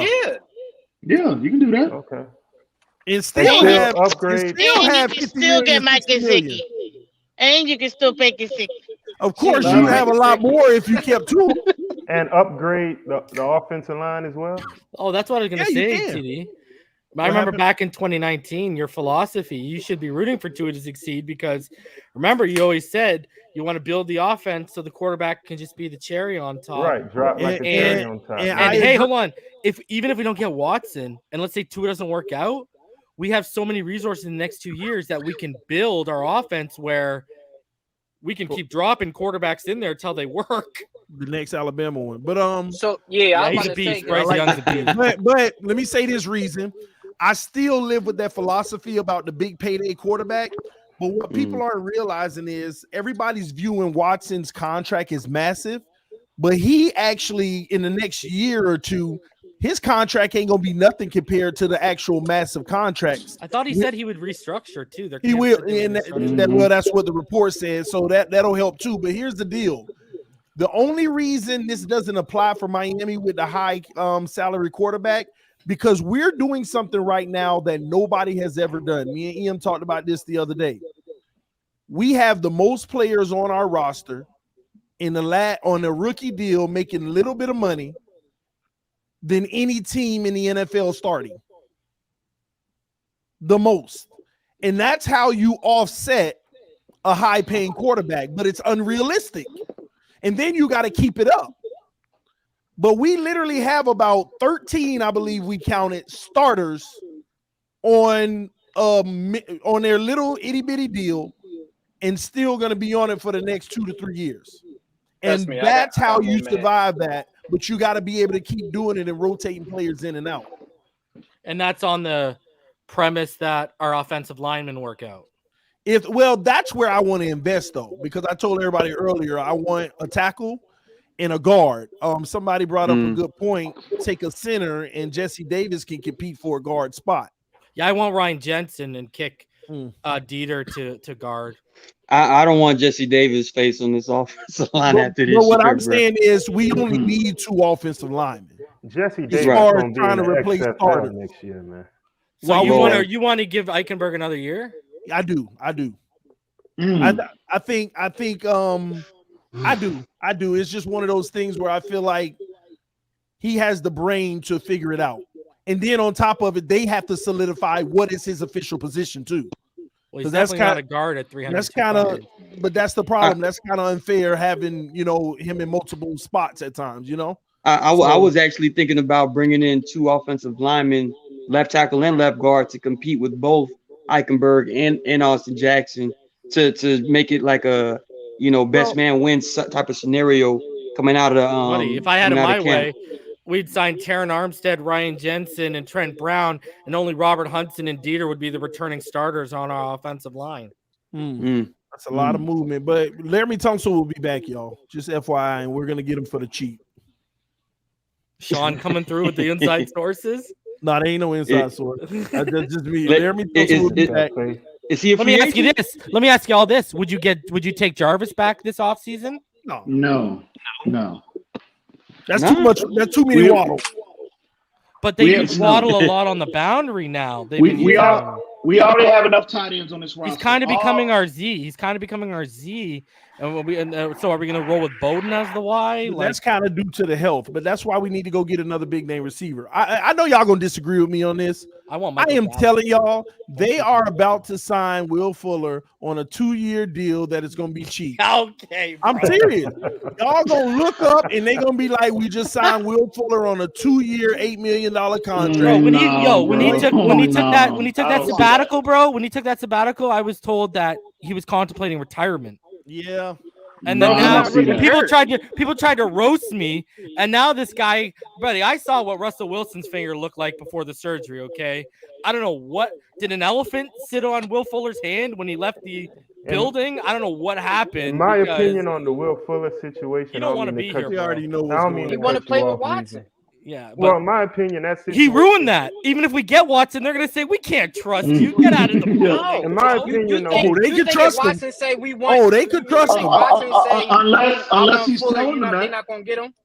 But they paid whoever made the decision to pay $10.5 million for a liaison between them and Deshaun Watson should be fired tomorrow, bro. That's exactly what they they thought did. They was getting Watson. Because y'all could have sent him a masseuse for $500 an hour and had this settled in 4 hours, and it would cost you $2,000, not $10.5 million, and we wouldn't be sitting here right now. Whatever he going through, though, for the franchise to be this understanding and patient with him, it got to be something personal that he's going through that they empathize. More than likely. No. I've heard they're not happy. Check this out, though. I've heard that's a nice space. Check this out, though. If he's sitting at home and he doesn't want to report because a lot of the reporters are saying, I heard Omar Kelly say it on the Big O show that he can't remember the last time he's seen Will Fuller. Yeah. So if he's not even reporting to the facility, isn't that a breach of contract? You can't have the leverage or the leeway to do that. Ain't no breach of contract. No. This is all man. Y'all guaranteed all his money. Y'all just stop. Y'all know what's wrong with Will Fuller. Stop the count. Y'all know good and well what's going on with Will Fuller. He got his face on the pillow crying. That man getting paid because he already did his job before they even signed him. Y'all stop. TD, please elaborate on that. Please elaborate. He's basically saying he's in there as a tool. TD, would you please? Please elaborate on that. See, I was told a story, and this is from the person who was on top of all the Xavier Howard news for me, called Everything Down to the Ankle. And this guy told me Fuller basically said it came down to us in Green Bay. And basically he said to his agent, where should I go? And it was, if you want the money, go to Miami. If you want to win, go to Green Bay. Well, I'm not saying. And they guaranteed all of that contract. That's why he can sit back. But if you get a doctor's note, and I don't mean like literally a doctor's note, but you know what I mean? If a doctor's signing off on you, what are they going to say? No, but don't you have I've heard privately they are pissed. But don't you have a team doctor that would check you and clear you that you're ready to play? 110%. So if a team doctor has cleared him to play and he's refusing to play, that's not a breach of contract? A team doctor has not cleared him to play. We don't have a clearance, right? The team doctor said, Brian Flores, I'm clearing him to play. Flores said, have you talked to Grier? Are you sure he's cleared to play? I think his finger might still be acting up. Just like Tua was still hurt when he was healthy enough to play. I'm telling y'all, Miami, nothing. Listen, man. That's like I said, Will Fuller, y'all gonna be surprised if that man signs something like a 2-year, $8 million deal next year. I wouldn't even I'd give him the veterans minimum. TD, why are you so convinced that he's going to be here? You full of it, man. I'm just asking you. I'm not a mind reader. I'm not a mind reader. I just want you to elaborate. That's all. That's all. What is wrong with that? I ask you a question, please. Because I think he's a good wide receiver. Oh, man. He's really good. And he's going to be a great weapon for Tua Tagovailoa. I don't know why y'all keep hating. It is what it is. Yeah, that boy is scared. That boy is terrified. He's scared, but still, look, it is what it is, man. Listen, I think they might quietly be pissed off and mad that that he's not playing, but they're not going to ruffle his feathers, bro. Because I think it's too much. I think Will Fuller has the goods on him in terms of this whole Watson narrative. I think he was the liaison between them and Deshaun Watson. I think he came here with the understanding of that Watson would be his quarterback, and I think he might even want to play. Watson might be the only quarterback that he wants to play with at this stage of his career. So I think all of that is true. All of the above is true, and the Dolphins are not going to ruffle his feathers in fear of him going public with what private information he has. The truth is, Will Fuller said out of his mouth after y'all wear your tinfoil hats Houston, while you preaching this stuff, bro. Look. The reality I believe the is, liaison, but I don't think they care about ruffling his feathers. Man. Go ahead. You make him sign an NDA, bro. Will Fuller is acting like Stephen Ross is a good enough businessman where if they're doing backdoor deals that could get him in trouble, he's signing an NDA, bro. He don't give a damn about that. Will Fuller is acting like well, if you don't give a damn about the NDA, then you don't give a damn about ruffling. They need to be careful that they don't get in trouble for tampering. No. Will Fuller don't give a damn about an NDA. Oh, well, that they would too. only probably go through him if he signed one. Hey, what'd you say, Martin? Will Fuller made it be known to the NFL world after that Seattle game, and this is all the way back to Deshaun Watson's rookie year, that he thinks he's the best wide receiver in the NFL. That came out of Will Fuller's mouth post-game press conference after that game, because he had a stretch of games where he was just scoring on 50-plus yard touchdowns, right? Mm-hmm. Him coming to Miami, I also believe, because remember, Miami already signed the contract saying, okay, we want to trade for Deshaun Watson. I believe he was one of the pieces, just like how I believe Duke Johnson might be a little, piece for bringing him here. I believe that the offensive lineman, I forget his name, Greg Nance. He was one of Deshaun's offensive linemen. I believe that Miami is doing a tutorial, almost like a trial run. Like here is your pieces. You know what I mean? And honestly, it's a disservice for our entire team because Deshaun's not on the team. Tua's here, and we should invest in trying to make him the best player for right now, because What if they know something? That's the issue. Hold on. That's the issue I have. I don't feel like they're giving Tua their undivided developmental attention because of all of that. Mm-hmm. I just feel like unless it's a foregone conclusion that they're going to move in a different direction. Well, that decision might already be made. But the draft just proved that the only direction they'd be moving on with is Watson. So the problem with that is if someone swoops in, to second nobody Martin, going to swoop in because Watson wants to come here.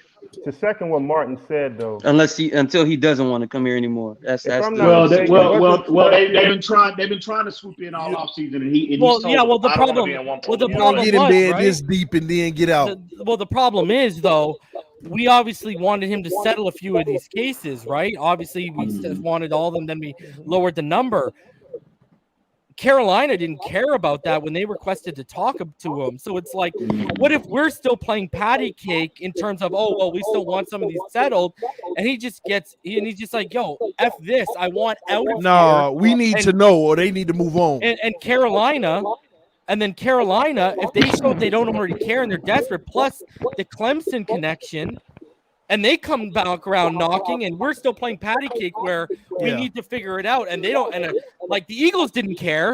The Eagles did, and they sent private investigators down, and they did not. If the Miami Dolphins, if his situation, at least the I don't care about the lawsuits, at least the criminal part, if that's not clear by the offseason when you can make your moves, Miami needs to scrap that whole idea.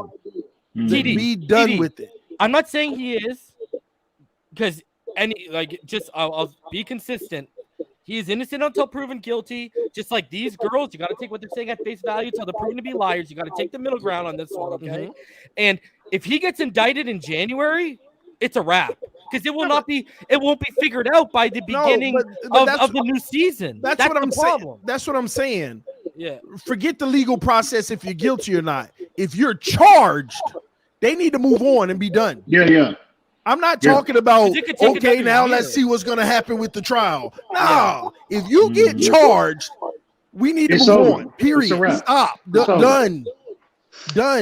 Charged. That's it. Deal with that. You got personal stuff you really got to deal with.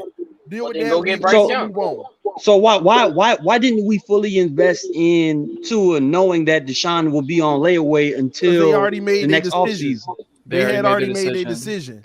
And that's the sad part, because I don't like the fact that even if you already made your decision, it wasn't 100% because of the situation. You should have been just straight up focused on Tua until that's a guarantee. You keep working that. But the way that you're handling Tua with the development, I don't like it. I don't feel like they're putting him in a position right now to fail to get better. I know that may sound crazy to some of y'all, but I would rather 100%. Them put him in a situation where he looks like the Trevors and all of that, so that he gets those looks, he gets those reps, he works through them, and he actually gets better. But I don't want to see him in the RPO all day, every day, and that's not NFL growth from a pro style offense. You got to win at the same. You got to win at the same time, TD. Yeah, so, but once again, are we going to the Super Bowl? But that's their problem. Do we expect to compete for a Super Bowl? And I don't want to care. I don't want to hear that winning crap. You got to invest for the long term by taking sacrifices today. But I feel like they have made their mind up so heavy that they just want to win. They just want to win. And the reason why, and the reason why they're having to run the RPO right now is because of personnel decisions they've made up until this point. If you had a decent, not even a decent offensive line, we could run the football. And we wouldn't have to have an extension of a running. We wouldn't need the passing game is our run game. Like, what the hell is this? Like, well, if you actually think about what we're asking a kid who's 16, 17 games in, him and Waddle are our offense right now. Like, no one else. Well, Gesicki before this 5-game winning streak was obviously a major contributor, but Hollins and Isaiah Ford don't contribute consistently enough. Like, what's gonna happen? This is what I've been saying on my channel. What's gonna happen? Because I'm telling you, if it ain't coming in the next 3 weeks, it's coming in week 4. What's gonna happen when someone takes away Waddle? No, they already starting. If you look at the end of that Giants game, they were starting to show looks like that. And I'm talking about a full game when we got to see who else steps up. Because Gesicki right now you can't depend on now. That's why I told y'all that Patriots game can be that Buffalo 2.0 because of the offensive system we run it. The RPO is not helping him, in my opinion. As far as the long-term development. They have to, because the RPO is how they're negating pass rushes right now. Getting the ball out in 2.3 seconds over the last 2 games is how they've negated these pass rushes. And it's like, because these guys, like I said, 32nd in the NFL in pass block win rate. So then Tua's in a lose-lose situation.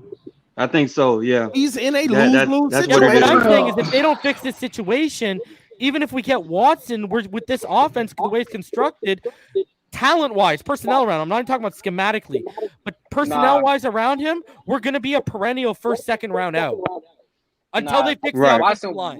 If Watson was on his team, we would make a deep playoff run. I don't think so. I don't think so at all. And this is why I think it was Martin talking about. Martin was talking I'll about say this: Watson would leave the opportunity of it could happen. Competing. I'm saying we go to the first round and get knocked out. The problem is Martin was talking about what the playoffs are last. Yeah, I'm telling you why this will happen. A lot of these our fan base have not. The playoffs are like a distant thing. They've seen it. It's like Sasquatch.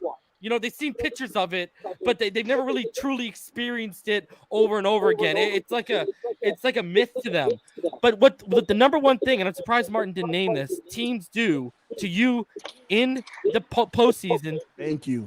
You have to beat them with your weaknesses.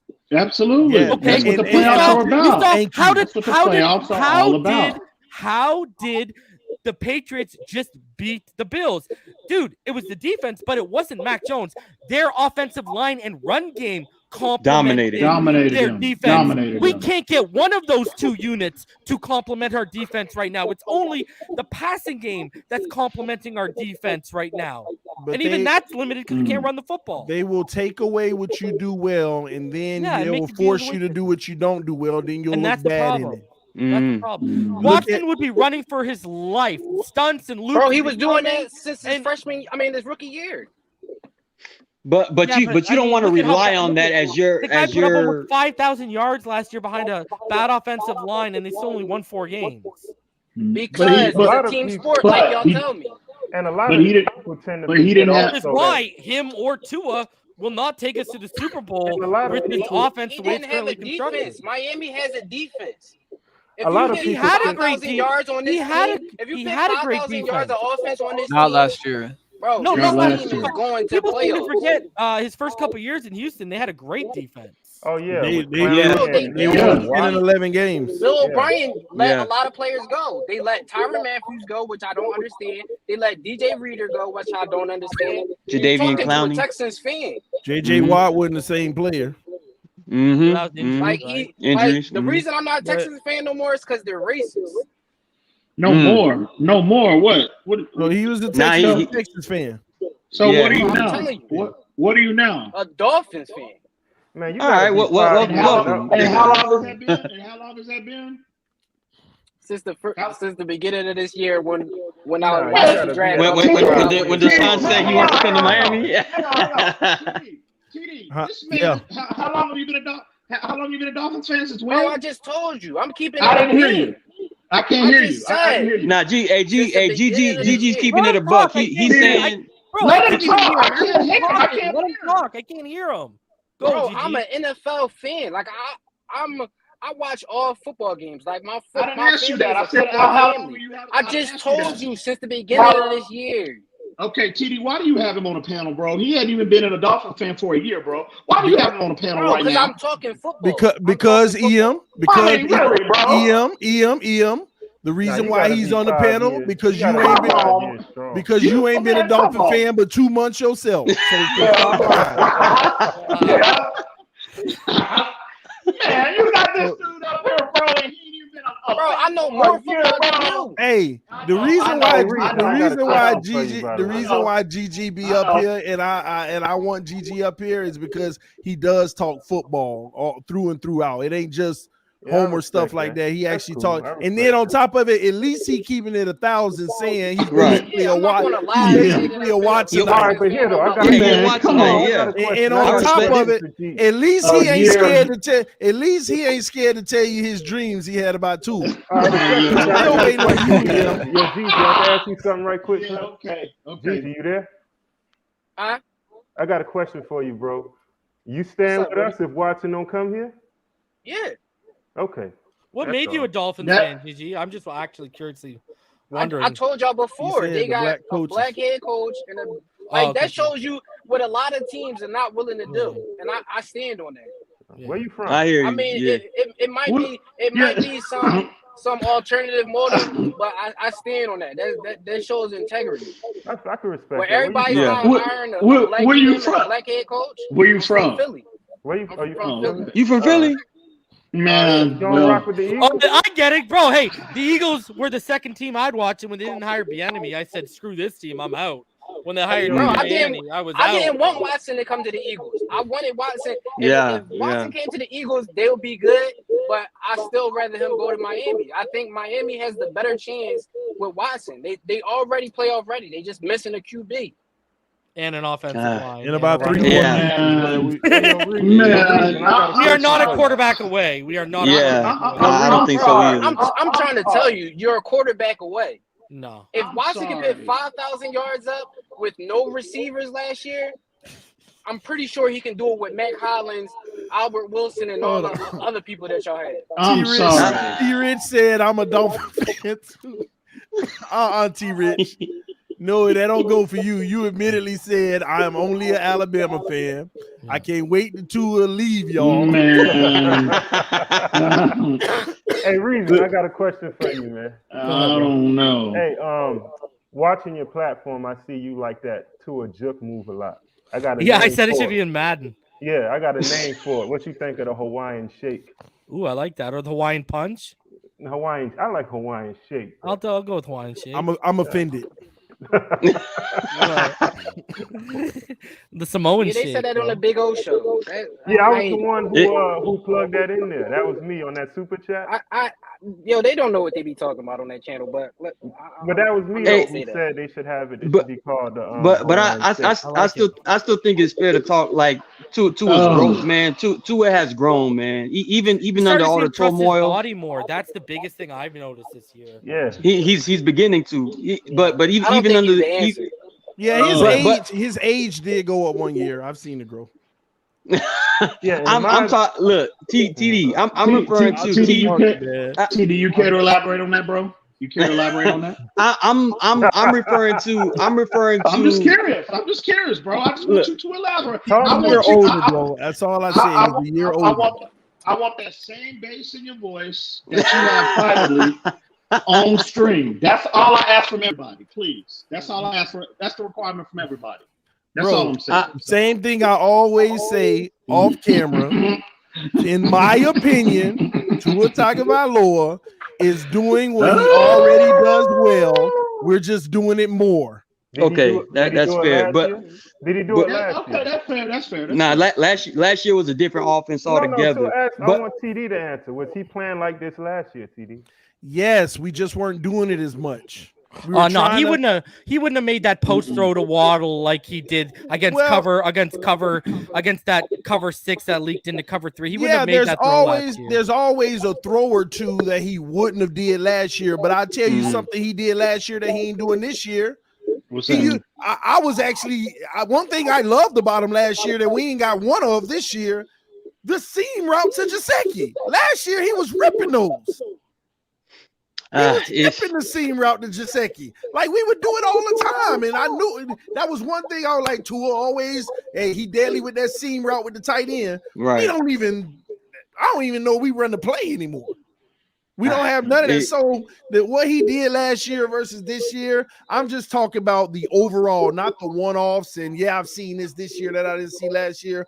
I'm talking about the large amount of what we do, 60% just about RPO. He was always good because I was yelling at my screen on Sunday last year. Stop running this pro-style offense. Go in the RPO. Let this man throw the ball. He's more efficient. We keep stalling drives because you take the ball out of his hand, or you want him to do like this. We can't do it with the O-line, and he can't. We're not doing it. So why you got a problem with it this year when he's improved in that format? You were calling for it last year, right? Because last year, difference. Last year, I was in a frame. The whole time we were in a frame of playoffs. And we are this year too. Yeah. No, we are right now. Nah, we kind of played ourselves out of that, man, with the 7-game last year it was all about we only need to win games. When we went 1-7 this year, I was done. You just wanted to be all about his growth. Develop him now. Develop him now. Forget this RPO stuff. It's time to put him up. And you remember, EM, I told you, I'm actually mad he got hurt. I was actually mad because how is he supposed to learn or grow or whatever? And I told you that was my biggest fear with Tua, even though it hasn't been a significant injury. My biggest fear is when you really want to say, all right, here's the moment, this is his season, and we have a major injury or something. That's always been my biggest fear. But when we went 1-7, I forget the season. Master at Works troll me now because I say we are not making. He play my clip over and over. We are not making the playoffs. We might as well just focus on developing Tua and forget this RPO. Put him in what he's not comfortable in. Put him in the tough situations, regardless of the O-line, and let him start to figure things out best he can, regardless of the inefficiencies around him. It'll make him better in the long run. But TD, do you agree that Tua has shown a lot of growth in situational football? Like his opening drives are really good as far as the amount of plays he puts together, the third down conversions. He usually scores touchdowns on the first drive. Statistically, the best fourth quarter quarterback since 1994. Fourth quarter, he's good. The 2-minute offense, he's good. I actually crown him like Tua minute Tua. You know, that's what I crown Tua as far as what I've been seeing on a game by game basis and what he's doing in situational football. I think he's grown a lot from last year. He's one of the best red zone quarterbacks since 1994 as well. He's just getting incrementally better, but overall, we clearly see that he needs a lot more to improve on. Even when we do the all 22s and we do the film sessions, I mean, we can clearly point out so many things that he needs to do as far as the pre-snap elimination process when he sees coverages and then sticking to one side versus not looking at the right guy for certain route concepts that he knows he should be reading 1 to 2 with. We point that out all the time. The only issue is that he reads all the time too. He just needs so much room to grow. But as far as the actual situational football, every rookie, every quarterback 16, 17 games in.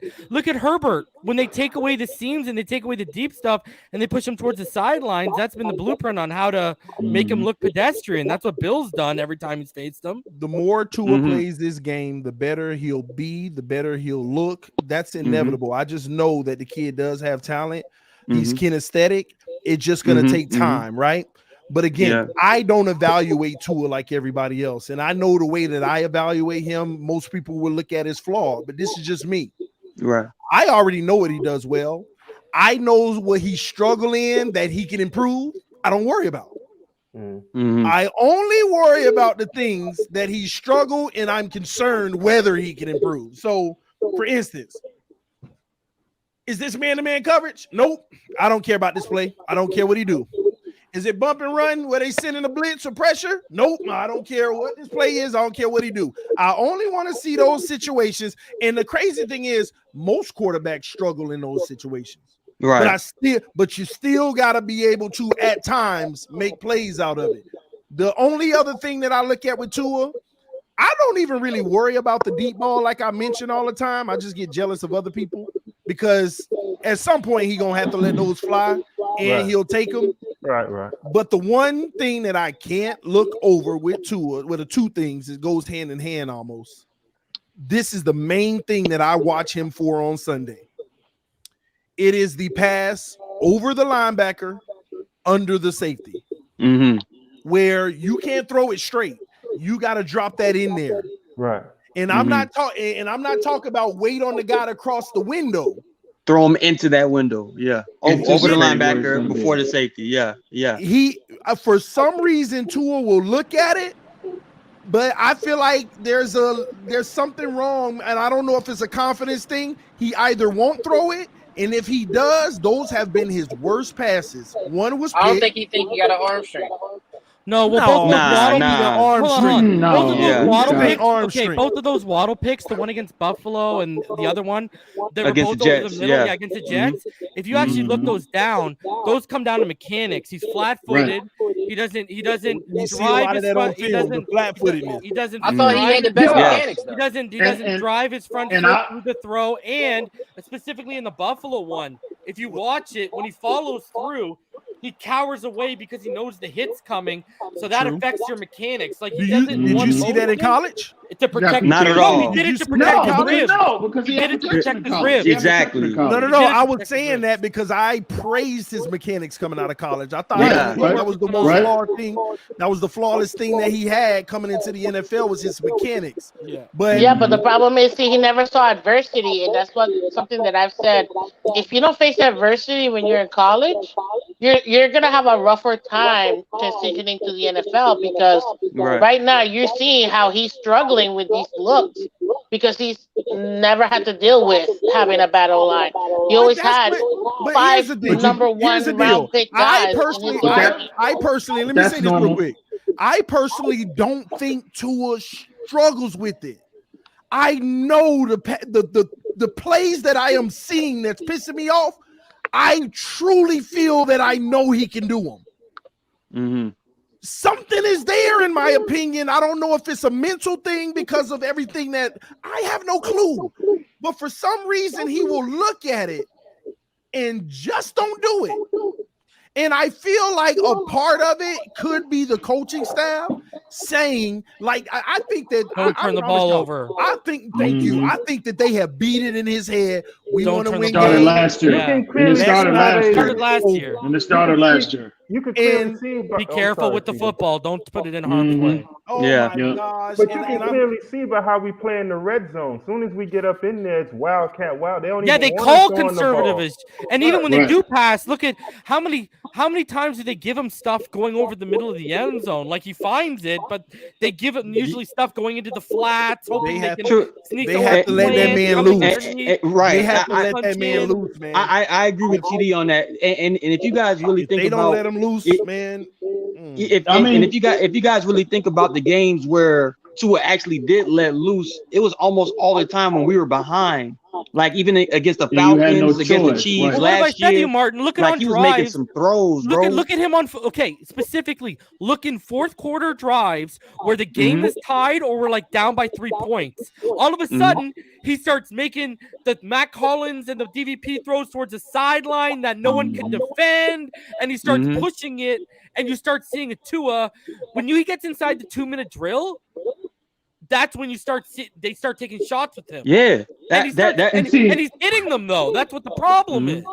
And see, I don't get why. See, I want to see that for 4 quarters. Exactly. You know what I'm saying? No. 3. Exactly. 3. I I've don't seen wanna 2. wait. I don't want I've to wait. seen until 2. I want 3 quarters. No, I'm I serious. don't- Think about it. Just to make Most progress. Yeah, Most make quarterbacks progress. don't put together 4 quarters. That's The just be point honest. is, the point And Aaron is, Rodgers do I'm it, talking- you know, no, but no, that's no, it. no, I'm talking. 3 No, I'm is talking, actually a good game. no, I'm talking about the approach. That's what I'm saying. Oh, for yeah, 4 yeah, quarters. yeah. The aggression, yeah. So The offensive the approach, level yeah. of The aggressive, scheme. bro. That's what I want to see for 4 quarters. Right. So I But want to this see what is that why looks I like. say it's unfair to him because they are not opening that up. Yeah, and but think how about is he supposed to? Think about this for a second, right? It's a We're tough one of the most. situation, man. We're one of the most. Just because of circumstances, we've been one of the most aggressive offenses in the fourth quarter, and we're one of the most aggressive offenses in the first quarter, right? And yet, Yes. we're one of the best first quarter offenses, and we're one of the best fourth quarter offenses. So what does that tell you? When they're aggressive, success comes with it. Like, I don't know if you saw it. And again, you know how I feel about PFF grades. I don't hold them in anything. I don't know if you saw, but did you see that they came out with today with a post? Tua's the highest graded quarterback in the NFL in a clean pocket. What? For real? Hey, did But that y'all see, rarely happens. Exactly, right? Like, that's the problem. I was talking to Ian about this, you know, because I've heard people say, well, okay, I get that there's pressure, but, you know, I judge him on when he's got a clean pocket. Well, the problem is, if you're going to drop back 30 times, and for example, 5 dropbacks are pressure, pressure, clean, pressure, sack, then it's clean, clean, pressure, pressure, clean. You can't get into a rhythm, right? Yeah, like, yeah. That's what it's happened. And this is what I wanted to say about the mechanics throwing over the middle with the flat-footed, right? If you look at the 2 interceptions to Waddle over the middle in the Bills and the Jets game, pressure was coming. And what happens to all quarterbacks when pressure comes? They revert to bad habits, and they revert to bad habits. Right? That's why Brady. What's the knock on Brady? Pressure him early, pressure him often, and you'll shake him for the rest of the game. That's true. That's true. But Jolie mentioned, you know, Tua, he hasn't really seen that type of you know, adversity. You know, because in college, But hold on a sec. He's come back and played in championship games and games after being like 2 weeks removed from tightrope surgery. Like, he's faced adversity. It's just this is what it's come down to. Everyone said, "Oh, Tua, his weapons made him in Alabama." No. What Tua's adjusting to in the NFL is not having a good offensive line. It's not about the weapons. Right. Yeah, but I think that's exactly why he's reverting to all these habits we never saw on film in Alabama, because he's trying to adjust to abnormalities in a professional pocket, let alone it being college. Look at Bryce But Young. a professional pocket, when you got dudes that can run 4.4s coming off the edge. I mean, come on, bro. Like you gonna trip up. Bryce Young's getting like 4 or 5 second pockets in Alabama right now. Exactly. Yeah. I still think Bryce Young's amazing, but let's get in 4 or 5 second pockets. Now, you're never going to get a 4 or 5 second pocket, but you would want to be able to hold a block for longer than 2.5 seconds, more than 45% of the time. That's terrible. Like, did any of y'all see Skip Bayless give Tua his props? I saw that. Did he? Yeah, I saw that. I thought he was trolling at first, but no, yeah, it's legit. The video it's out of Bayless, like, saying over the last 5, 6, 7 games, Tua's impressed him and changed the narrative to skip for him and stuff like that. He said, Well, wait, question. Have you guys seen, because I saw this, Kurt Warner actually put out there that at some point, and gonna I'm have to do more. paraphrasing, at some point, Tua's going to have to do more for this team. Absolutely. What do you guys think about That's all I'm saying. But is he hating now? No, he's not Is he hating. What he's telling you is the RPO is not sustainable to carry you, and the way this offense is built is not sustainable to carry you. And he means from an NFL read. From an NFL read standpoint, he's going to have, for him to be truly considered. And I know everybody's so quick to say he's top 10 and he's a franchise guy. No, you cannot get a firm enough evaluation on Tua now to say he's a franchise guy until he's consistently doing that. And he's just not. Right. The scheme and also the lack of protection up front. Yeah. His evaluation is incomplete at this point. Yeah, like I agree with him. I haven't even called him a franchise quarterback. I haven't even called him a franchise quarterback. I said he's just shown me that he looks you should build around him. He's worth investing in around Right. him. Right. And if I invest around him, I'll have my franchise quarterback. Right. That's a totally different thing, right? But that's with most quarterbacks. If you invest around them, they're going to have the opportunity to be better and to develop better. But when it comes to Tua, one thing that I need to see more consistent is him throwing more past between 10 and 20 yards, because he focuses between the first 10 yards. Right. 90% of the time, 97% of the time. But that intermediate, I don't need bombs. Maybe one bomb a game, 2 bombs a game. But that's the problem with the RPO is with deep routes, because guys are run blocking, they're going to get downfield and you'll get flagged. So when you're running RPO, you got to get the ball out quick so your offensive line doesn't get flagged for illegal man downfield. People don't realize that. The RPO schematically actually takes out deep shots. You can't run deep shots with the RPO because you'll get a lineman called for illegal. No, but I'm not saying having a deep shot, but I'm talking about between 10 and 15 and 10 and 20 yards.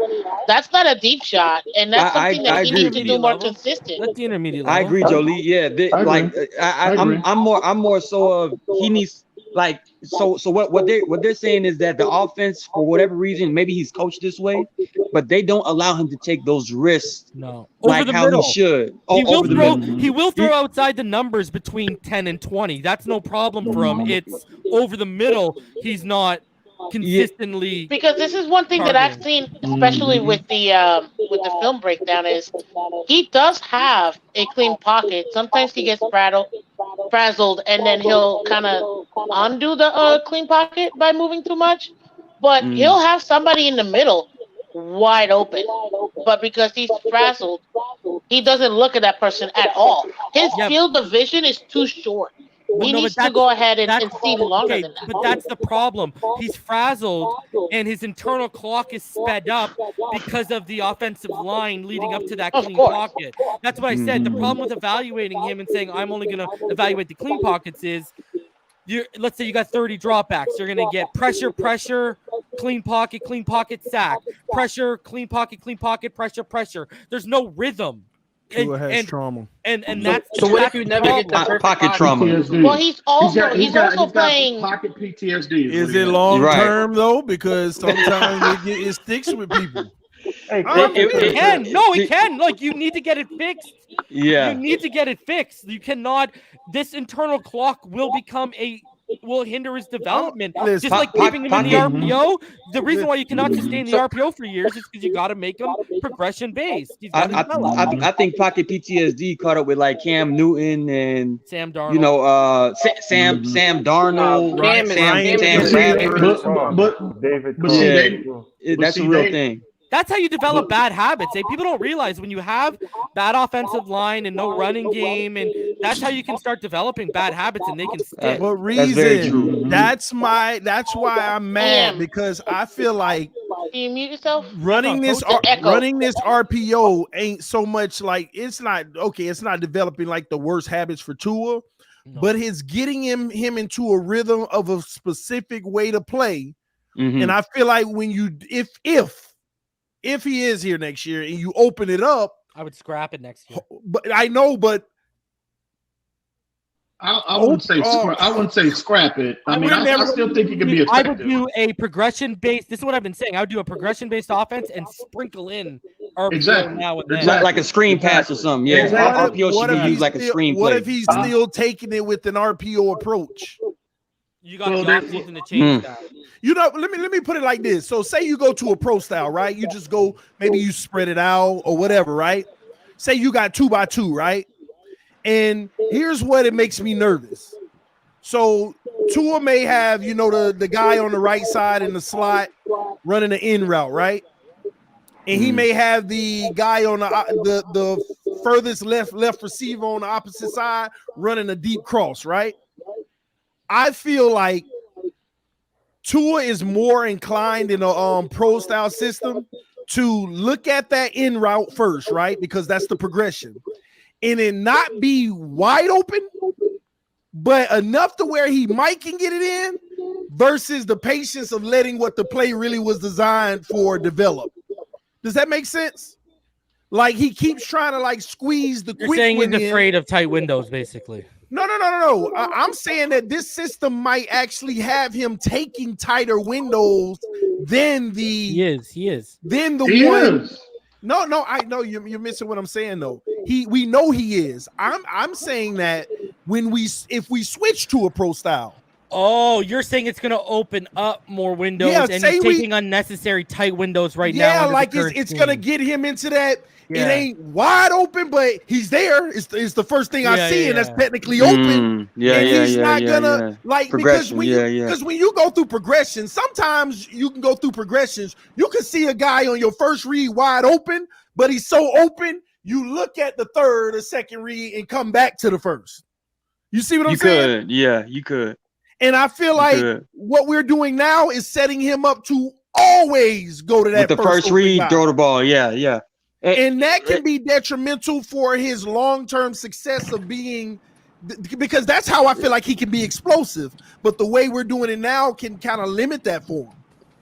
I feel like that's probably what the coaching staff is telling him to do.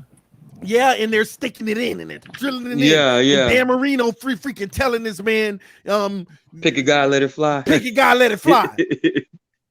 Yeah, I don't like that.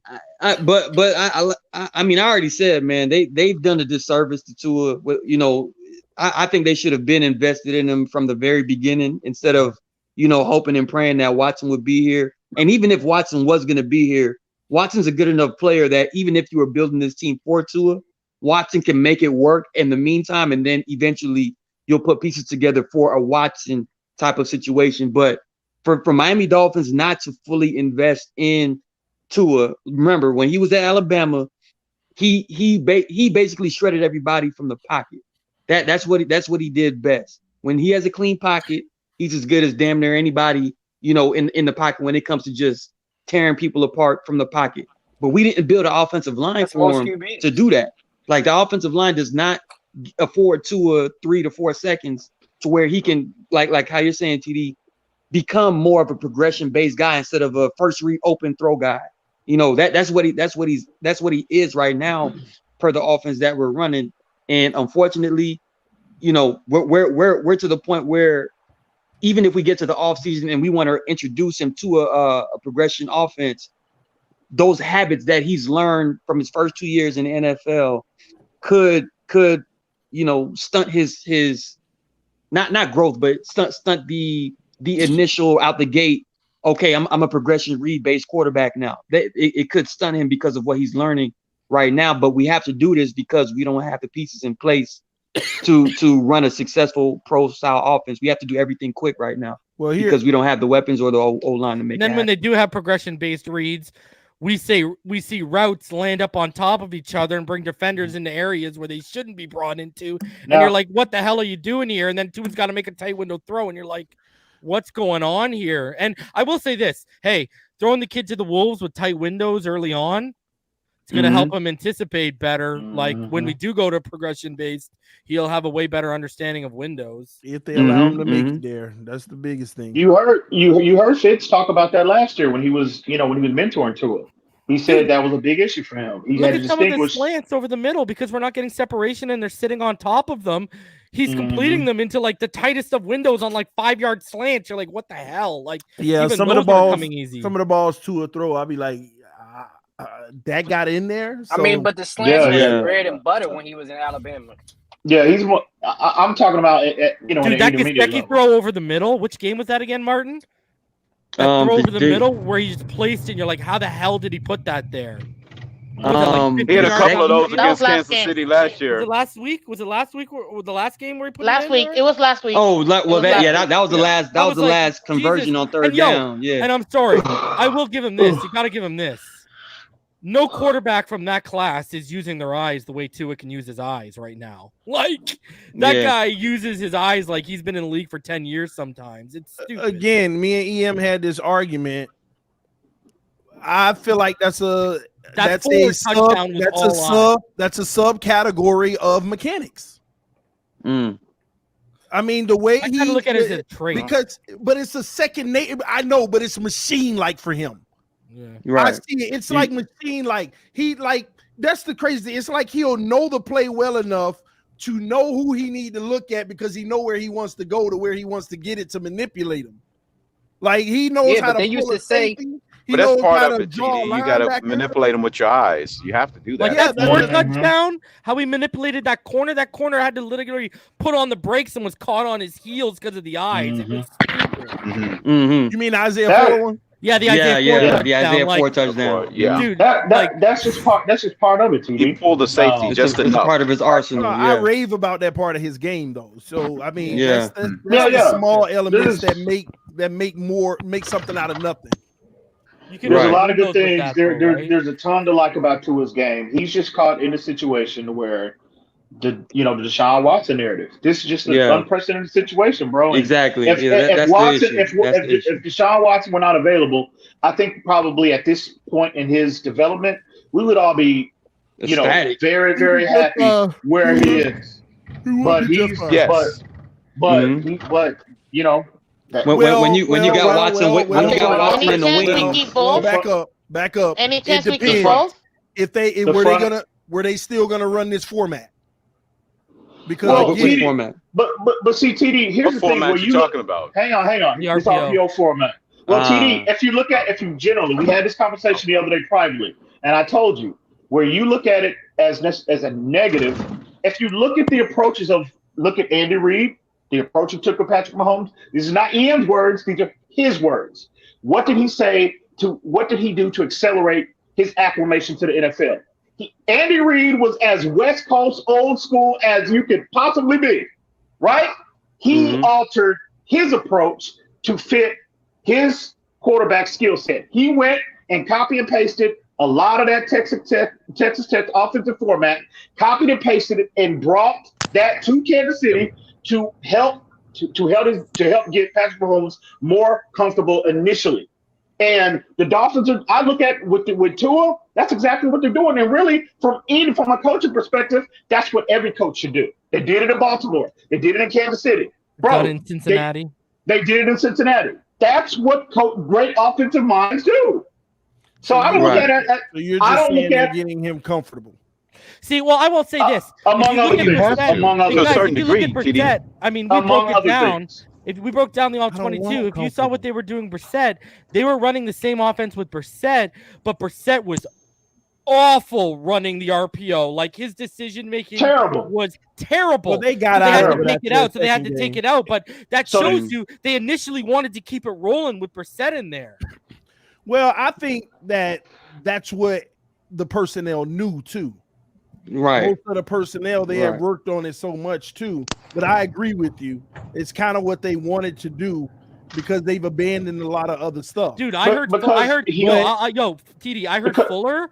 I heard Fuller totally effed up everything. I heard that this playbook, there's a lot to it they're not touching because Fuller was supposed to be him and Waddle's speed were supposed to be I told everybody if Fuller come back, he gonna sabotage Tua.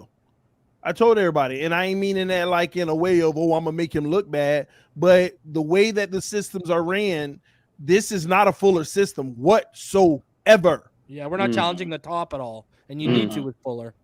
It's just not, and that's probably why he don't want to play. Yeah, but I think ultimately what's was causing Tua problems in terms of his getting to the next stage of his development is the fact that they're so heavy RP, but they have to be because they have the running game. Because you still, from a coach, you still have to win, bro. You have to develop him. You have to develop him, and you have to find ways to move the chains. And but possess the how ball, can right? you have any? Now, don't get me wrong. Please don't make it seem like I'm making excuses for our run game, because I watch the film and see their deficiencies on decision making, following blocks, and the blockers themselves. Mm-hmm. But how is it's going to be hard to have a running game anyway when we have 8 and 9 man boxes.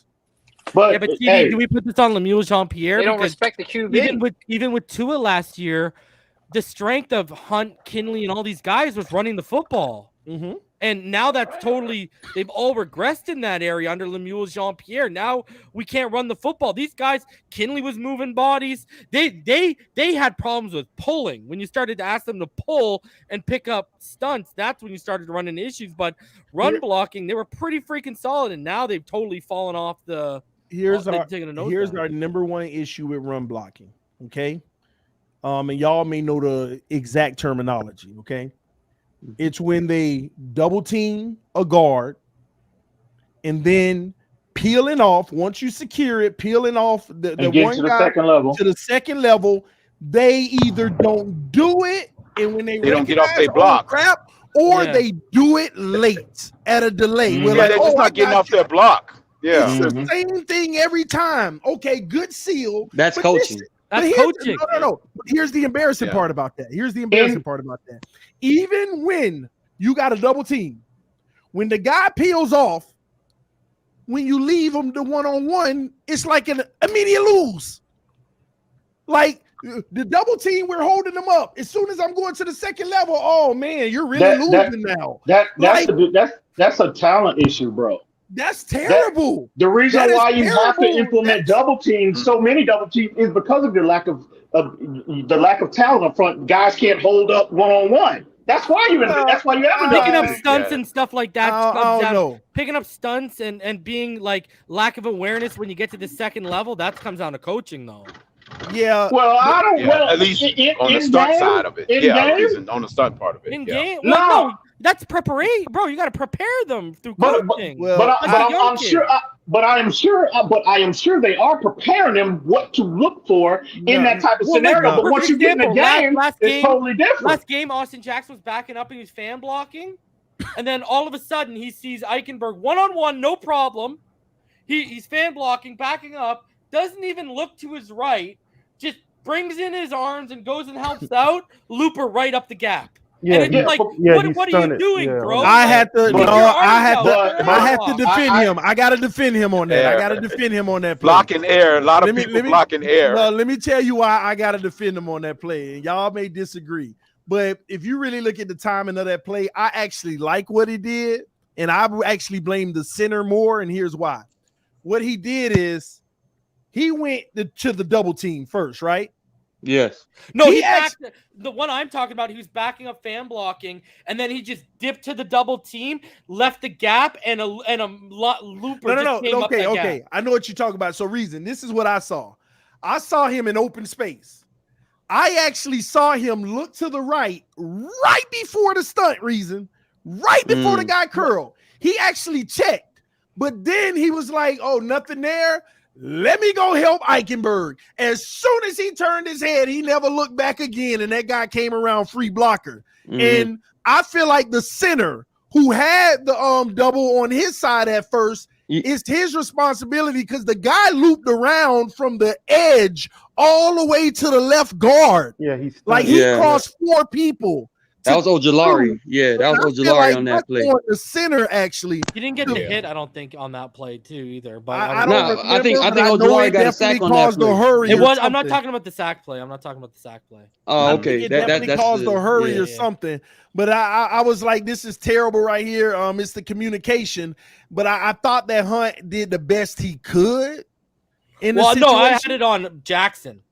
Yeah, I don't know why I'm saying Hunt. I meant Jackson. I just feel like he shouldn't have committed to go help literally Eichenberg when I close my eyes, Eichenberg didn't even need help. Literally when I close my eyes, I see him like this and his head to the left looking at Eichenberg, and I see the guy starting to loop, and I'm like, what? Yeah. And then he doesn't even look. Before he commits to helping Eichenberg, he doesn't even check. He's just committed, and I'm like, oh my God. I think Can't he do looked that, bro. earlier, but wasn't patient enough to stay there because Eichenberg didn't even need the help. Yeah, Eichenberg was totally had his block. He should have no stayed problem. in open space just in case. But we all know TD, can I say Eichenberg this, normally though? loses that battle, though, man. Can I say this though, TD? If you gave Tua that same kind of leverage, we'd be all right. What happened? If you gave Tua that same type of leeway that you just gave Austin Jackson on that play, we'd be all right. It was Tua's fault on that play to begin with. Hey, any of y'all seen the movie Fences by any chance? Oh yeah, with Denzel. Yeah, but anyway, Denzel treated son in that movie. Listen, man, I'm more concerned that they're not maximizing. Let me say the Miami Dolphins showed their hand, which was highly irresponsible. If you really wanted to take care of this kid, you would have either last year invested top capital in the draft on protection or top dollar in free agency. And their straight up neglect of that, there is zero excuse for I got a it. question for you, TD. Real quick, I don't mean to interrupt you, brother, but do you think that the offensive lineman that Detroit picked up, you think he'd be more valuable to this team right now than Waddle? Who you talking about? Penei Sewell? Who was that? Penei Sewell, yeah. Well, here's how I look Because at it. that's who that would have been. As far Waddle as is protection. going to be. See, here's the deal. Let's get something straight here. I know we needed a weapon for Tua, right? We all knew that, right? But at the same token, what was the greater need? Offensive line. You see what I'm saying? There was So O-line. I get that. It didn't matter if you were wrong or right in your pick, but you still show your hand when you don't make the investment that is most needed. Yeah. That's an issue to me. Especially when you paid Fuller what you paid him. I feel you, but do you think Penei Sewell would be more valuable to this team now than Waddle? I'll throw something at you, G Firm. Man, listen, I don't know if we would have coached the kid up. Valuable. I don't even know if we would have coached him properly. Yeah, I wouldn't even. it all depends. I agree with that. Yeah, I agree with that. But me personally, I think the Waddle pick was way more valuable to this team than bringing in Penei Sewell. That's a matter of imagine perspective, bro. Penei Sewell and we got. Come on, it wouldn't work. See, work. now I got to put your own argument against you. What's up? Because imagine Penei Sewell and they actually invested in the O-line, and without Waddle, Gesicki's going off with Tua, the deep ball with Parker, the blah, blah, blah. All of that is opening up now because that's what y'all say with a great O-line would happen. So that's why I say you're relegated to using Waddle in a limited basis, and that limited is a lot. But do not sit here and act like we are experiencing anywhere near what we feel now Waddle's ceiling is. But that will never be. Yeah, with Penei Sewell, we still drafted a wide receiver because the wide receivers we have now is unreliable. They're always on IR. Well, So the even ideal with Sewell, we still would have. the ideal scenario would, if you're going to go with the O-line, they should have just sat they behind there at 12 and got Rashawn Slater. That way they keep that additional first-round pick they got next year, coming up this year. That was the move to make if you're going to go offensive line. Because you'd have to trade back up to 6 would have costed you that additional first-round pick. I'm So just they should have saying, sat can I there. just hit y'all with this? Corey Linsley was my number one wanted free agent when I did my top 10 free agent. If we would have paid him the $10.5 million we paid Will Fuller, and you would have had Dieter win out at left guard and Robert Hunt win out at right guard, do you know how we would actually have a survivable pocket? Because at least we know the interior would probably be clean. Right I would now. agree. And you can step up into that, agree. and then you draft Waddle because you didn't sign Fuller. But when you skip $10.5 to Fuller, and then how much did they pay Linsley? You remember, Reason? How much did they pay? That was like 12 or 13 million. Yeah, it was just 12 and a half. above that. We could have afforded. So with reason saying that, this is my point. We didn't do it in the draft nor free agency, right? So back to G Firm real quick. That's the point. You don't know what you would have gotten in the draft, but no pick would have been more valuable than an offensive lineman. Because again, I don't care if you went and got the best running back. What good is it if they ain't getting no holes? But you see Penei Sewell isn't playing up to the standard that they thought again, he dude, he was the highest. He was the highest graded offensive lineman. Yeah, in you're football talking this about week, bro. after the fact. I am only talking about in that draft, the best move you could have made if you really wanted to invest in Tua, like I feel like you should. It would have been an offensive lineman. Yeah. Period. They again, like I said, they should have if they were going to go later in the draft. If they would have prioritized linemen, they should have just sat there because you keep that. You would have had 2 first-round picks going into this draft. There would have been no need to trade up because Slater is him and Penei Sewell are giving you the same amount of production. If Slater is slightly better than him over for the whole year, so that was the move to make if you were going to go that route. The mistake started when we let go of Flowers. That was a bad move to let him go. And study picking Hunter Long, you could have picked the guy from Arizona, the wide receiver spot, Rondell Moore. Rondell, yeah. But instead of taking Hunter Long, we could have took Quinn Miners, who I don't know if you've seen, but he's moving. I know, right? I know, right? Hey, Hunter Long caught a pass. Hunter Long caught a pass Sunday. But that's true. Hunter Long caught a pass Sunday. If you're gonna go Penei, he getting worked in. Hunter Long about to be the MVP. Quinn Miners has more pancakes than Hunter Long has catches. If they could just hit on a Hunter Long and a Noah Igbinoghene, man. That'll make up for a lot. Oh yeah, for sure. Ball game in the chat. I just want to remind ball game when I win our Noah Igbinoghene bet, I want my money in ones, brother. Man, Noah Igbinoghene. What did he bet on Noah? Noah's getting that yellow jacket reason. We bet a couple $100 on air that I bet that Noah would bust out. He bet he wouldn't. Oh yeah, he's gonna have the Diggs comeback. That's what ball game. Right. Noah Igbinoghene gonna be in the XFL next year. Diggs came back his second year, not third. Noah Igbinoghene gonna be Tua or Watson's water boy next year, bro. That's what he's gonna be. I think it's fair to say that Noah was one of the worst reaches that we had throughout Brian Flores' tenure, man. That shows their arrogance. That shows their arrogance. People don't realize Noah, that was a luxury pick. Even at the time. They thought Noah was going to take the leap this year. That's why they took Jalen Phillips and Javon Holland. Phillips, Holland, and Noah were supposed to replace Xavier Howard. Y'all some they Noah were so haters. arrogant. Y'all some Noah haters. Nah, Noah's bad, bro. Like it's still early. He was the youngest player. He has been terrible. Yeah. I mean, he can't even get, He can't find a field player. At least Hunter Long is no longer a healthy scratch. Man, come on. Well, I gotta say this. What does it tell you about Noah Igbinoghene when they'll try everything to keep a first rounder like Austin Jackson on the field, but they won't even let Noah sniff it unless it's like they're blowing a team out. Or Byron Jones catch a hamstring. Is Austin Jackson that much better than Solomon Kinley?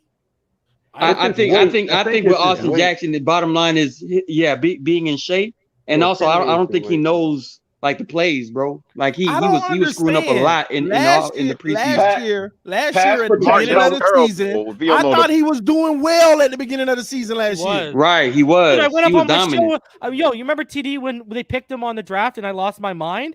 I went up on my show like the first 6 weeks in with EM and I ate crow. And I said, Austin Jackson making me look like an idiot. And then, I shouldn't have said anything because then now I look like even bigger of an idiot for apologizing. Damn, bro. That man, I really don't know what happened to Austin Jackson, man. I haven't.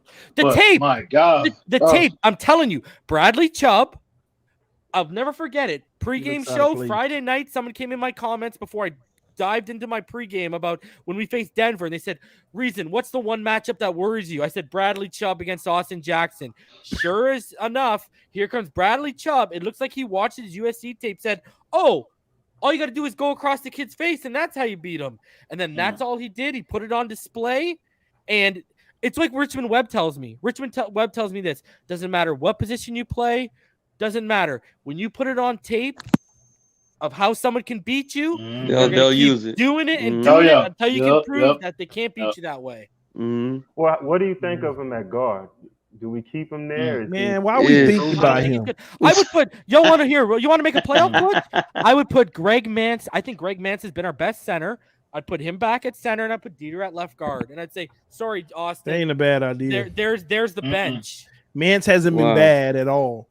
Actually, I ain't hear much about him, so that's all that mattered to me. And they cut Reader and they kept Mance, so obviously they like Greg Mance. They cut Reader? Yeah, they cut him today. Yeah. I don't know about anybody else, but I don't know if y'all noticed when the games is over and I see Austin Jackson coming off the field, pumping his fist and throwing up signs. Like I'm he like, did dog, something. you didn't see how Like you he played? did something, bro. Come on, man. It's like when I see him celebrate a first down. It's like, bro, you did nothing to help the situation. You had to get that first down in 2.5 seconds because you can't hold your block, bud. Remind me of EM when we debate. You think he doing this? Yeah. And Noah Igbinoghene reminds me of Lucas from that. It's no longer Noah Igbinoghene. It's Noah inactivity, bro. That's what it is. Noah inactivity. Noah inactivity, bro. Why are y'all such Noah haters, man? Look, I think it's. The man ain't even played his rookie year yet. Man. Exactly. It ain't even been 16 Exactly. games. He ain't gonna get 16 games by the time he hits the option year, bro. I know, right? The situation with Noah is that he was overdrafted. That was the biggest reach in the draft period. Bro, they would rather start Trill Williams over him. Think about that one. I think Ballgame said a couple of weeks ago that they were banging the table for Noah. Who was? Like, why did we draft him? Right? Like, damn. No. I'm being serious. How much can we get for Noah? Said that. Well, how much can we get for Noah? Seventh round pick. Are you sure? You might get a hearty. You might get a hearty handshake. That's better. Let's see what happens. A seventh round pick, bro. Buddy, you're willing to give me a jugs machine. Keeping him into his contract. I don't like Noah Igbinoghene because he makes Eli Apple look like Charles Woodson. Wow. Try him at safety or something. Wow. Oh my god. And to be fair, Noah just transitioned to cornerback, but that's like the second hardest position to play on the football field outside of quarterback, bro. That ain't no excuse. I'm not trying to make had 2 years. Xavier Howard had two years of experience too. That ain't no excuse. I'm not trying to make an excuse. I'm not trying to make an excuse for Noah. I'm just saying, why would they make that selection knowing that you have Xavier and Byron and you still have Jonathan Taylor on the board or Antoine Winfield? It makes zero sense to reach on that type of player. Yeah, that's why it was crazy. In my opinion, I think the reason already setting up to move on from Xavier and Howard. When they did that, they were. That was part of the process. And then they thought he would take the leap this year, and they took Jalen Phillips and Javon Holland for the ball hawking, and the pressure was supposed to alleviate the loss with Noah taking the next step. But don't mention Jonathan Taylor up here, bro. I made my ground on YouTube on TDPHINSTALK preaching Jonathan Taylor, RB1, and Tristan Wirfs, and now I get to watch these guys. I was in the house. Dominate. I was in the house when I saw you flipping like that. Do you know Myles Gaskin is our best running back at yards after contact? He averages 1.2 yards after contact. That's scary, bro. Jonathan Taylor averages 3 yards after contact. That's scary, bro. That's why, in my opinion, what do we do if we don't have Holland on Sunday, and all these people who are on the COVID list? Fedulum got to step up, man. No, bro. Sherwick Redwine and say a prayer, bro. We are not. Noah Igbinoghene is gonna be on. You know what? I think we got a little preview last week. I told Reason. I said, bro, I'm looking to see Needham get more play at safety this week, bro. Oh wow. You've been talking about that for like 2 years, bro. You saw it last week. I was like, what? Okay. Against the Giants? We'll see. With him at safety, are they running the single highs and the zeros? Yeah. Well, he can blitz. I wouldn't do it. I don't see why they athletic TD. Well, zero doesn't matter because he's blitzing, right? They're very selective on who's on the field and what they run. Trust me. Well, Needham is on the field because you're in a man situation if you're sitting at zero, if you're running at zero coverage. So Needham is one of your best cover guys. So he's 90% of the time he's on the field in that scenario. But I didn't see it. But see, I saw Needham playing. I saw Needham playing in the box as a strong side. As opposed, I didn't see him playing the free safety. You understand why Needham's been playing some safety. Right. And they've been having him down in the box because. Well, I have my theory. What's yours? Coleman has come on. Okay. I guess that's fair. I mean, I guess that's fair. And Brandon Jones was out. Yeah. Right? And Brandon Jones. And Brandon Jones is out. And Brandon Jones out. Yeah. They're trying to mix it up for all of them to get playing time because they all playing well.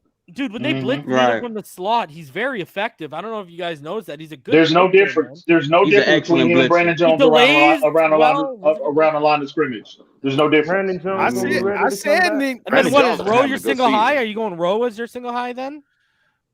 No, you might have to. Guy. That's a you box might have guy. to. No, no, don't do that. Where's McCourty? Where's Jason?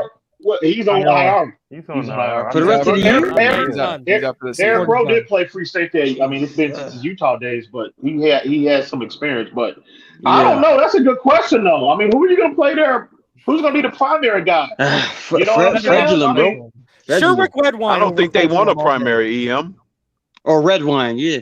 Or try Trill Williams. I know they're experimenting with him in training camp because he played both. He played corner and safety. He did really well at safety in training camp. Trill. And they played. That's a good question. I will be paying close attention to see what direction they go in on Sunday.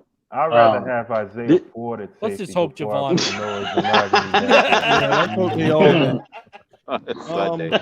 It's just funny, man. It's funny that 2 years later, man, I was talking about, Nick Needham's gonna be that dude when all y'all disagreed.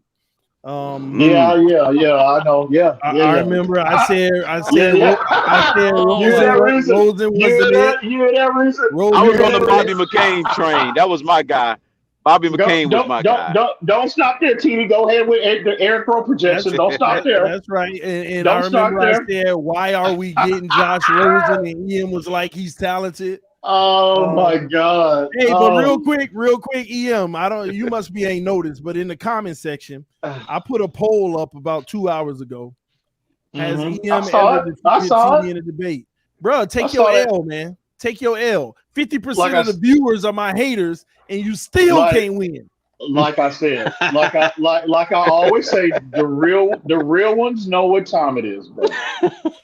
No, and I'll leave it at that. 467 votes, man. And I will leave it at that. The real ones know what time it is, bro. Take your L, just like you did on Nick Needham. I hear you. This gonna be this is gonna be a tough game though, man. Against the Jets. Who coming off a bye week? Division game. Coming off a bye week. I think he's right. I think Salah is gonna have his guys trying to pull the upset just for momentum's sake. Let me tell you why. Michael Carter's coming back though. Let me tell you why Mars. That's a big deal too. Tua's gonna have a Denver Broncos or Raiders game. One of the scariest teams to play is a team that has nothing to lose. No way, TD. Yeah, bro, they've been behind the A-ball all year. They ain't had nothing to lose all year. They won. How many games have they won? But I agree with what he just said, because when you play those teams that have nothing to lose, they go for it on 4th and 20. They gonna fake punts. I would agree with you if Zach Wilson wasn't the starting quarterback. He is playing. He's starting. That's what I'm saying. I would agree with you if he wasn't the starting quarterback. Now that he is, okay, I have a question. Who scores the most touchdowns? Who's gonna score the most touchdowns, Zach or Tua, in this game? You mean Jacoby? Is Tua sick for real? Tua's out. No, man. Oh man, we just talking about even if it was Jacoby Brisket, we'd be scoring more. To win. I'm gonna say which quarterback is gonna score more?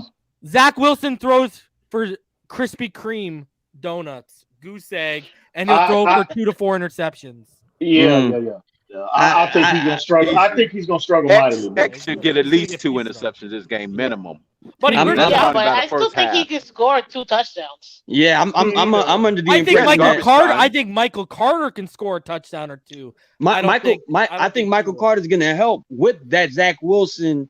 You know, And like they don't have as far as his Elijah Moore. performance. Their top receiver right now is Baxton Berrios. I like Braxton. I like Braxton too. Only because he's from Miami. Get out of here. When your name rhymes with Cheerios, no one's heard of you. You're not. Stop hating on the U, man. Stop hating on the U. Shout out to you. Shout out to you. Hey Martin, as soon as he said Braxton Berrios, I was like, well, I like him. I like him, bro.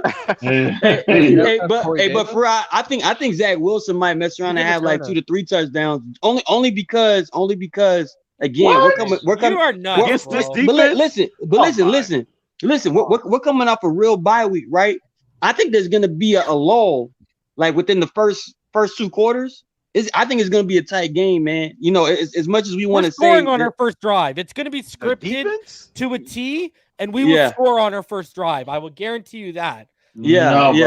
I'll give them 10 max, and I'm being very generous. But but no running game, and you talk about a young developmental in a quarterback that has proven he's not disciplined with the football. Oh no, bro, that's a recipe for disaster, man. You give them 10? I said max. Yeah, I'm giving us 10. Max. So. Oh, okay. Yeah. Unless the defense scores. Can I give Noah a name right quick? What kind of defense, TD, you think the Jets got? Hold on. Did we not struggle against theirs? I mean, we but still scored 24, TD. But TD, I think we struggled against the Jets from self-inflicted wounds. That was more self-inflicted than the Jets just being better, you know. Self-inflicted. I will say this. I will say this. Us 10. I will say this. One thing that does concern me as far as the secondary is concerned, whoever they just choose to put back there, okay, obviously they don't have, if they go with Needham, if they go with Eric Rowe, damn, you're going to have 2 safety. I mean, you're going to have 2 guys, backups, because Brandon Jones is not playing and Javon Holland. So from a communication standpoint, that concerns me because you saw a little bit of that last, what's that? What happened to Brandon Jones? He's been out for a couple weeks. He's been out, bro. He's been out a couple weeks. Mm. Is he playing this week? I don't think he's playing this week. Let me check. I don't think so either. I think an ankle or something. Yeah. So what concerns me? I just haven't even noticed him, Dawn, because we've been running that single high with Holland. No. But Brandon Jones don't play that role anyway. Since that Jets game, right? Safety. That I know. That's what I'm saying. We've been running single high, so I was figuring we need him anyway. Remember, he came out of the Jets game, TD, with that elbow injury. Remember, he left early in that game. Was it elbow? I don't think he's come back from it. I don't think he's come back from it. Right. To a fault. Yeah. Well, communication is going to be, could be an issue. Bro, if the apocalypse comes, TD's going to blame Tua for not praying hard enough, bro. What happened? If what? If the apocalypse comes, you're going to blame him for not praying hard enough. He should have threw that slant. Yeah. Yeah, okay. We'll be fine. TD, the only Fins fan I know with a tail. Oh, you have little faith, TD. Oh, you have little faith in our defense, TD. What happened? What did you say? Oh, you talking? You have little faith. Well, I got all the faith in the world. Tua taking us to the Super Bowl. Then they're gonna trade him for 2 first-round picks. What? Wait, what if we to the Super Bowl? I better get more than 2 first-round picks for him. Yeah. What if we did go to the Super Bowl? Wait, I know you guys think it's completely crazy, but what if we did? What would you guys think? If I actually made it with this Watson's name again, the stars are aligned. I'm driving to people's houses. That's what's gonna happen. So we don't trade. So that's what it would take for him to stay here. For us to go to the Super Bowl. I'm gonna say something in respect to what Joe Lee said that might be Dolphin sacrilegious, but if Tua goes to the Super Bowl and win, in my book, he will usurp Dan Marino as the greatest Dolphin. Wow. Damn.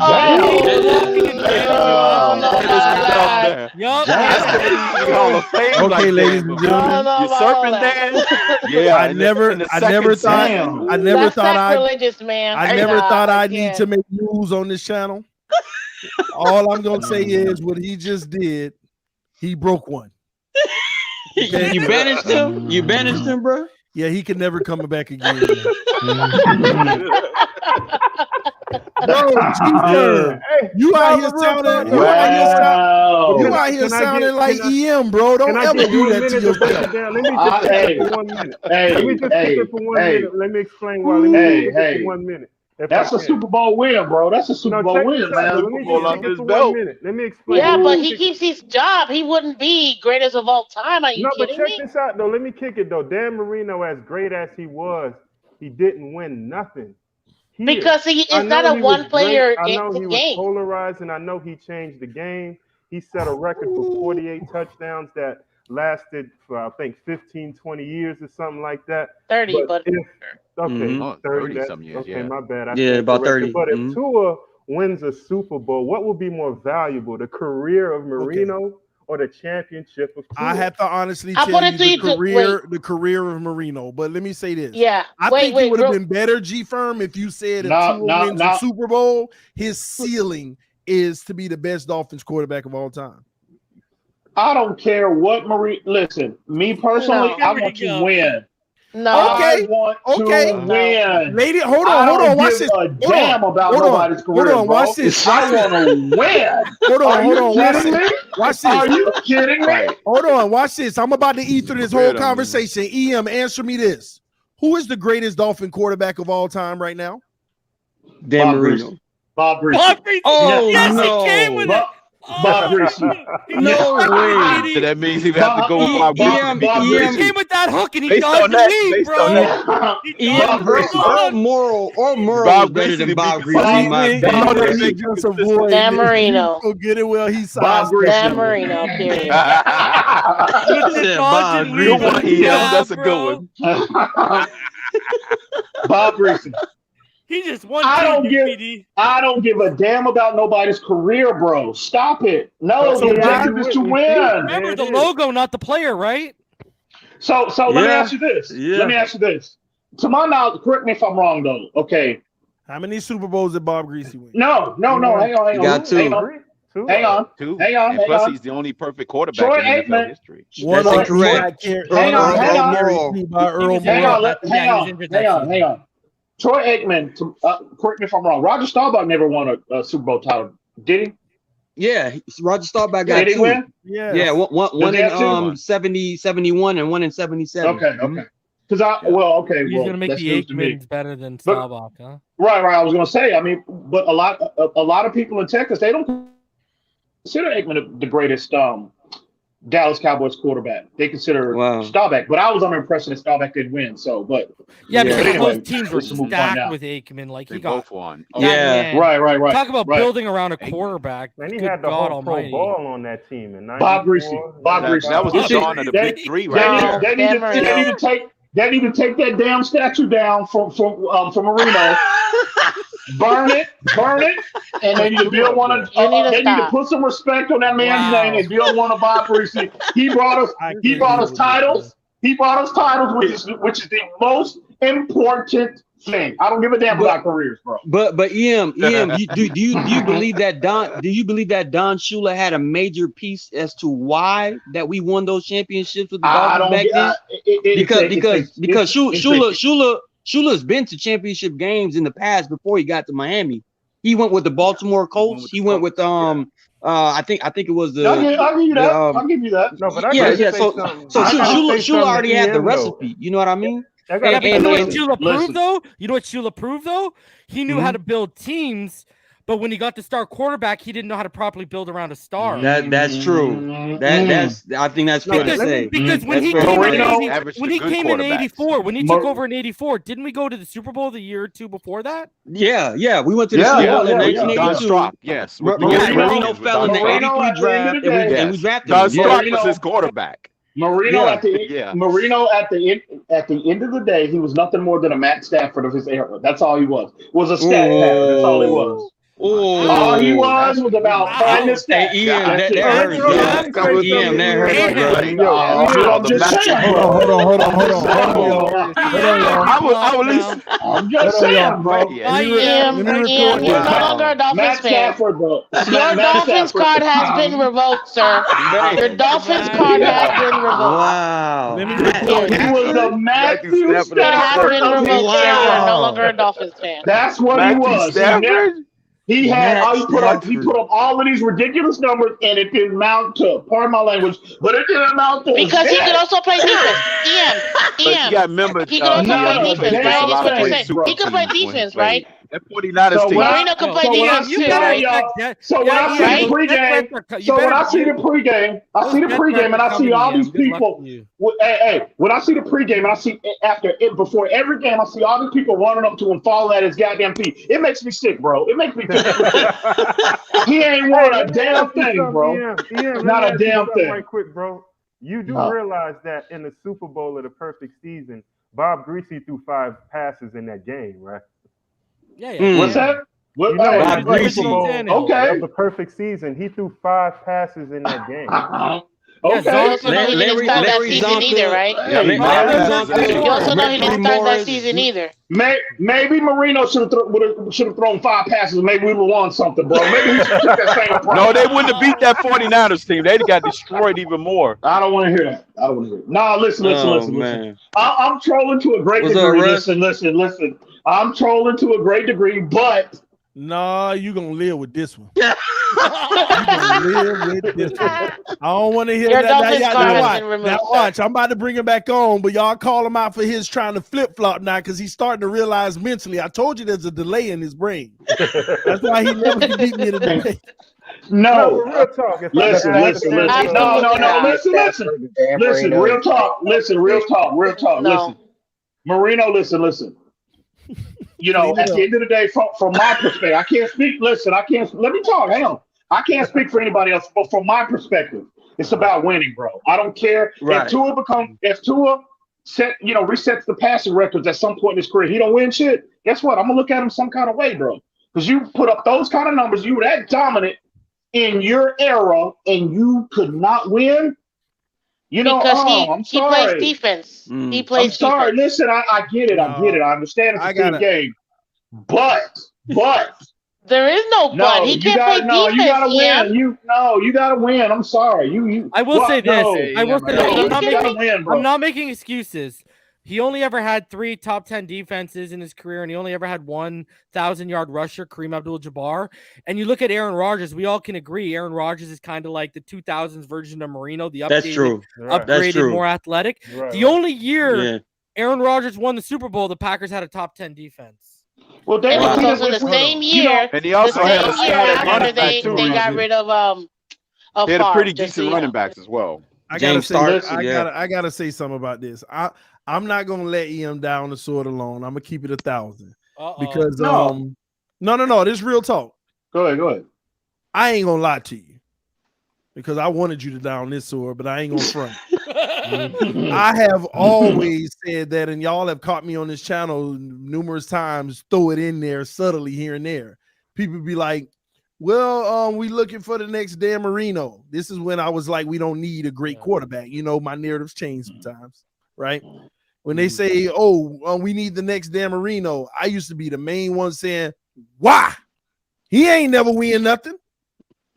Because I gotta be 1,000. How can you be the greatest of all time and you ain't win nothing? And you could have put up stats. You can put up stats and do all of that, but I'm sorry, man. I done heard from all my elders, all of 40, 50, and 60-year-old Dolphin fans, and most of them tell me the same thing. Dan Marino was selfish. Dan Marino, whether it was on the run the ball, right? And from a money standpoint, and he took the Kobe approach. TD, real quick. TD. Everybody says, well, he didn't have a running game. Well, damn, if we would He not didn't want to have hand it thrown- off either. Exactly. If we'd have thrown the damn ball so much, maybe we could have had some balance. They said Which would have Marino helped the would team check. They said overall. this man would check out of Keep it 75% 1,000, of the bro. run plays. Yeah, you would So let's Wow. so let's settle this one. Come on, man. You know, TD, I got something I now, want to say to TD, Hold on, real please. quick though, And Russ. that real ain't quick, my though. words. I can only Real take quick, what the Russ. 40, Hold on. 50, 60-year-olds tell me. The old 'Cause I head, was a yeah, little boy yeah. watching Marino loving it, but I didn't know the game. I'm So sitting Mhm. on the floor just watching football. Let's settle this So one ball, though. you If do Tua know what won you the just Super said Bowl- about Oh, Marino? I'm sorry. Go ahead. You know what you just said about Marino, TD? You could say the same exact thing about Deshaun Watson. So why do you want Deshaun Watson? Bro, are you serious right now? Deshaun Watson played for 3 years. He hasn't won anything. Bro, Nothing. And they he should had put it in good perspective, defenses. Russell. I've been live for 4 hours on my best behavior, and I just let you in, and this is how you start. Oh, it's been a minute. How you doing, man? How's He asking the crucial questions. what? All right, how you doing? Guys, Marino should put things into perspective, though.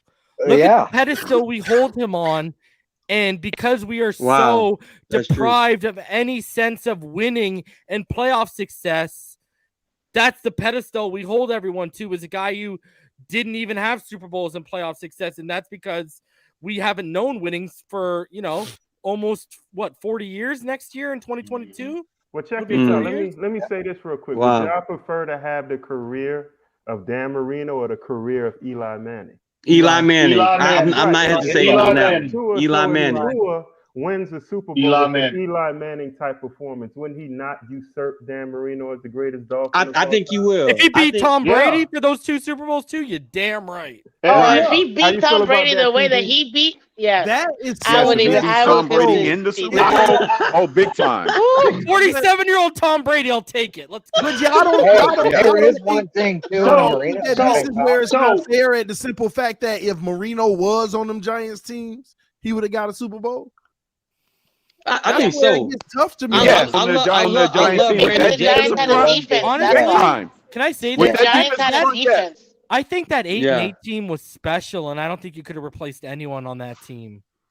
Like For that 8 which and 8 team? team, that New York Giants team that went 8 and 8 and won the Super Bowl. That's the year where 2007. Eli threw Yeah. 10 touchdowns and 1 interception in the playoffs. Oh, in the playoffs. Yeah, In the yeah. playoffs. Like, Against I don't- against the That And team they had a hell of a defensive front. Yeah, I Yeah. have to Yeah. ask They y'all. had a I have defense. to ask y'all. I have to ask y'all the $1 million question about Dan Marino. Mhm. Because somebody just put something up that said Dan Marino is the Charles Barkley of the NFL. Oh, right? Yeah. no. Hold on. No. Barkley was a great player. What you talking about? Whoa. We know Well, he's Barkley Barkley. never What won you nothing talking either. about? Hold on. Well, That- yeah, that's that's I what I'm think they saying. said, but Hold Barkley on. never That won ain't no nothing. disrespect. Hey, He had all the that is not accolades. He never disrespect. won anything. That is not Let me ask- disrespectful. Let me at least That ask is the not question. I disrespectful. did not see it as disrespectful. He was one of the greatest of all time. Absolutely. But here's the Right. question: We Top 50 player. all know why Barkley and all them didn't win a Super Bowl. Jordan.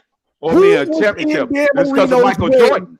So answer me this: 49ers. Who was 49ers. in Dan Marino's 49ers. way Buffalo the Bills. entire time? The Buffalo 49ers. Bills in the Buffalo 90s. Bills and Buffalo. Joe Montana. What The Niners. quarterback? Yep, Buffalo. Joe Montana. Jim Kelly. And Jim Kelly. Montana. No. Crypto. It actually, it wasn't Jim Kelly that beat us. It was, what's his face? 49ers. The running back.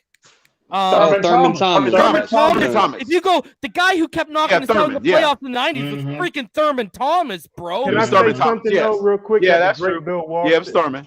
But you're great right. Bill- The 80s was Montana. The 80s The was great- Montana right. and Rice. The great Bill Walsh said, though, the difference between us and the Dolphins going into that Super Bowl when we went in '84, he said the difference is Joe Montana runs our offense. Dan Marino is the offense. of the Yeah. Dolphins. Oh. Yeah. And you can't win. If they caught that, That's if a they caught testament for that. being a great game Did manager. you hear what Bill? Have you heard And what it's Bill? great. Have you heard what Bill Walsh said about what he would have done with Dan Marino in his offense? No, what do you Yeah. He said he would have won more championships with Dan Marino in his offense than Montana. Wow. Yeah. He would have known how to use Because him he's- that West Exactly. Coast, Because right? he's a Right. superior talent. I mean, obviously Exactly. now from a talent standpoint, nobody's going to argue. Marino and Aaron Rodgers are the two most they were touched by the hands of God. They are the most gifted throwers of all time. Football that I've ever seen. 110%. Absolutely. But Right, again, 110%. as great a talents as they are, bro, no, you know, I just You look want at Super Marino. Bowls. I want win from a fan's perspective. No, I don't want Grier Tua. I don't want Tua. If we get Watson and he goes on to have this, you know, the type of career that we've seen from him, and he's a great quarterback, he's a Hall of Fame quarterback, but he don't win, Jack. No, bro. I want the guy that has a slightly lower ceiling, but we win. I've seen in my lifetime us at least just get to the Super Bowl. At least just get to the Super Bowl. You know what I'm saying? So no, I don't want that. It's very interesting because there is one similar aspect to Tua and Marino, at least in my opinion. And I'll tell you, the release. That release is nasty. I don't care what anybody thinks of Tua. His release is elite. I think his pocket presence is elite. His footwork is elite. He has the slowest release in the NFL. What? The slowest release in the NFL right now is Justin Fields. You know what I think he has? Messing with Russell. You know what I think he has? You know what I think he has, and I don't think we've seen it since this one player. I think he has, and I'm a Gators fan, right? Okay. I think he has the same winner's DNA that Tim Tebow had. I just think he's a far more talented quarterback. Yeah, I agree. But he has that winner's DNA. Like, you'll see him win games where you he can't elaborate on that, win. Games where he probably shouldn't win, he'll pull it out. That's Tebow for you. Hey, the hand of God working on Tebow's. You can't elaborate on that, bro. You can't elaborate on that, TD. I really like to know. I got something to elaborate on, EM. I got the receipts on TD's channel. I will fully admit I said trade the farm for Joe Burrow, right? Do you remember that conversation, TD? I said I'd even give up. I remember Russell. No, I remember you talking about Josh Rosen. No. No, I remember point so the point and that I really didn't want Tua. But you were wrong. Exactly. You were wrong. That's what I exactly, and I'm willing to admit that. Everybody on this Watson train needs to start admitting they were wrong. Wrong about what? About when you what? So when wait a minute, wrong about Watson. Hang on. Hold on, which one we wrong about? Wait a minute, hold on. What are we wrong about? Let me who's the better player? Came in here for war. Are we wrong about who's the better player? So when did Tua become a better player than Deshaun Watson? Please, I'm not saying that he is a better player. Not yet. Well, that's all I've ever said, and I base my everything, my approach to the situation based off that. Did I mention UAM or did I thought you were going to be throwing jabs, bro. I thought you were going to be throwing jabs. Okay. No, EM. I think he was talking about the people who were prematurely out on Tua is what I think he's saying. Yes. Prematurely out. But we were on him in the draft. Oh, I thought you was coming up here throwing them jabs, bro. My bad. No. But reasons. There were some people. There were some people saying that Tua was not as good as Watson. There were some people saying that. Well, not as good as right now. But I will say this. Anyone who tells you he has the capability. I think he's got the capability of being better than Watson, and I'll tell you why. We don't want to hear that. All right, I see how it is. You need to stop. I'm actually curious. I want to hear how he thinks. I want to hear. Yeah. Go ahead, Russ. Go ahead. Okay. I got it. I really want to hear this too. Hold on. Let me turn my recorder on. First and foremost. This is breaking news right here. Tua's won with less. Okay, it's that simple. It was one with less than what Deshaun has given. Deshaun has had running games. He's had at times better. What is Tua? How is he? He had Adrian Foster or Arian. You know what, Russ? Hang on. I'm gonna stop you dead in your tracks because you said I'm just getting started. I know.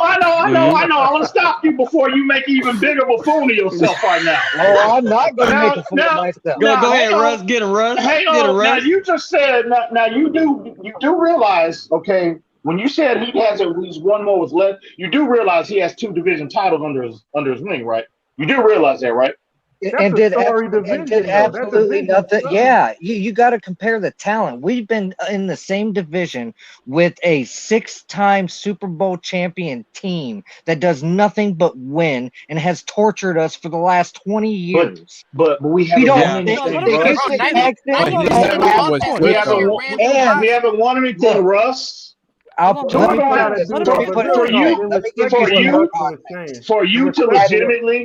For you to legitimately even attempt to make that a legitimate argument, Tua at least have to get us to playoffs one time. Ladies, come on, man, stop it, Russ. Hold on, please, y'all, hold on. Please hold on. Ladies and gentlemen, you really need to be kicked off the panel for that foolishness. This is exactly why Tua has his haters. Because we say things like this without blinking. Why can't Tua just be good and becoming great and growing, but Watson be better? But we say things like this out of our mouth, and this is what people can't fathom. They can't understand how somebody can have that so much more, Russ. But hold on, I expected more, Russ. I expected so much more, Russ. You gotta do better than that. You gotta do better than that, bro. You gotta do better than that. Hold on, you didn't even let him finish. You didn't even let him finish. That's true. That's true. Maybe he was gonna we say gotta be better. We gotta be better. We gotta be better. I feel what you're saying, bro. We gotta be better. We gotta be better. Hey, he deserves the opportunity to say April Fools. Go ahead. Let me just say real quick before Russ goes. Let me just say what EM said.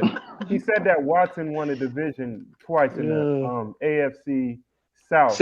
All you got to do is go 8-8 in that division, and you. That's not true. The Colts and the Titans are playoff teams. I wish I had a mute button myself. The Colts and the Titans are playoff teams. Stop, man. Stop. So what are you saying? So you agree with us? Tua is better than Watson? Are you one of those? No, I don't. Well, stop it, man. Well, why are you arguing? Why are you trying to make an argument? Okay. Hold on a sec. Hold on a sec. I think where Russ was going, right or wrong. Let him finish. Let Russ finish. I think what he's trying to tell you is the division Watson was playing in is easier than playing in the division we're in. But go ahead, Russ. I'll finish. Did Watson have a playoff game versus Buffalo with Josh Allen? Yeah, he did. Yes, he did. And who won? Exactly. He came back. Josh Allen didn't arrive yet in that game. He didn't arrive yet. That was his second year. Ain't nobody. What do you mean he didn't arrive? That was the year he started using his legs. Maybe I'm wrong. Let him finish. That was the year that made them feel like they were good moving forward with him. He arrived last year. Did he not? They didn't even have 20 points in that game. Was Big playing? You're wrong, bro. The year before that, TD, let the man finish. Let Russ finish, please. I want to hear this. I want to hear the rest of it. I'm sorry, Russ. Forgive me, bro. No, but you got to be better, bro. You got to be better, bro. I've got plenty of context. So, okay, go ahead.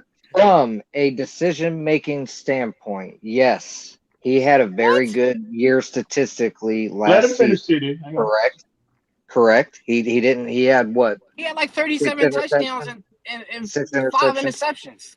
Okay, he did well.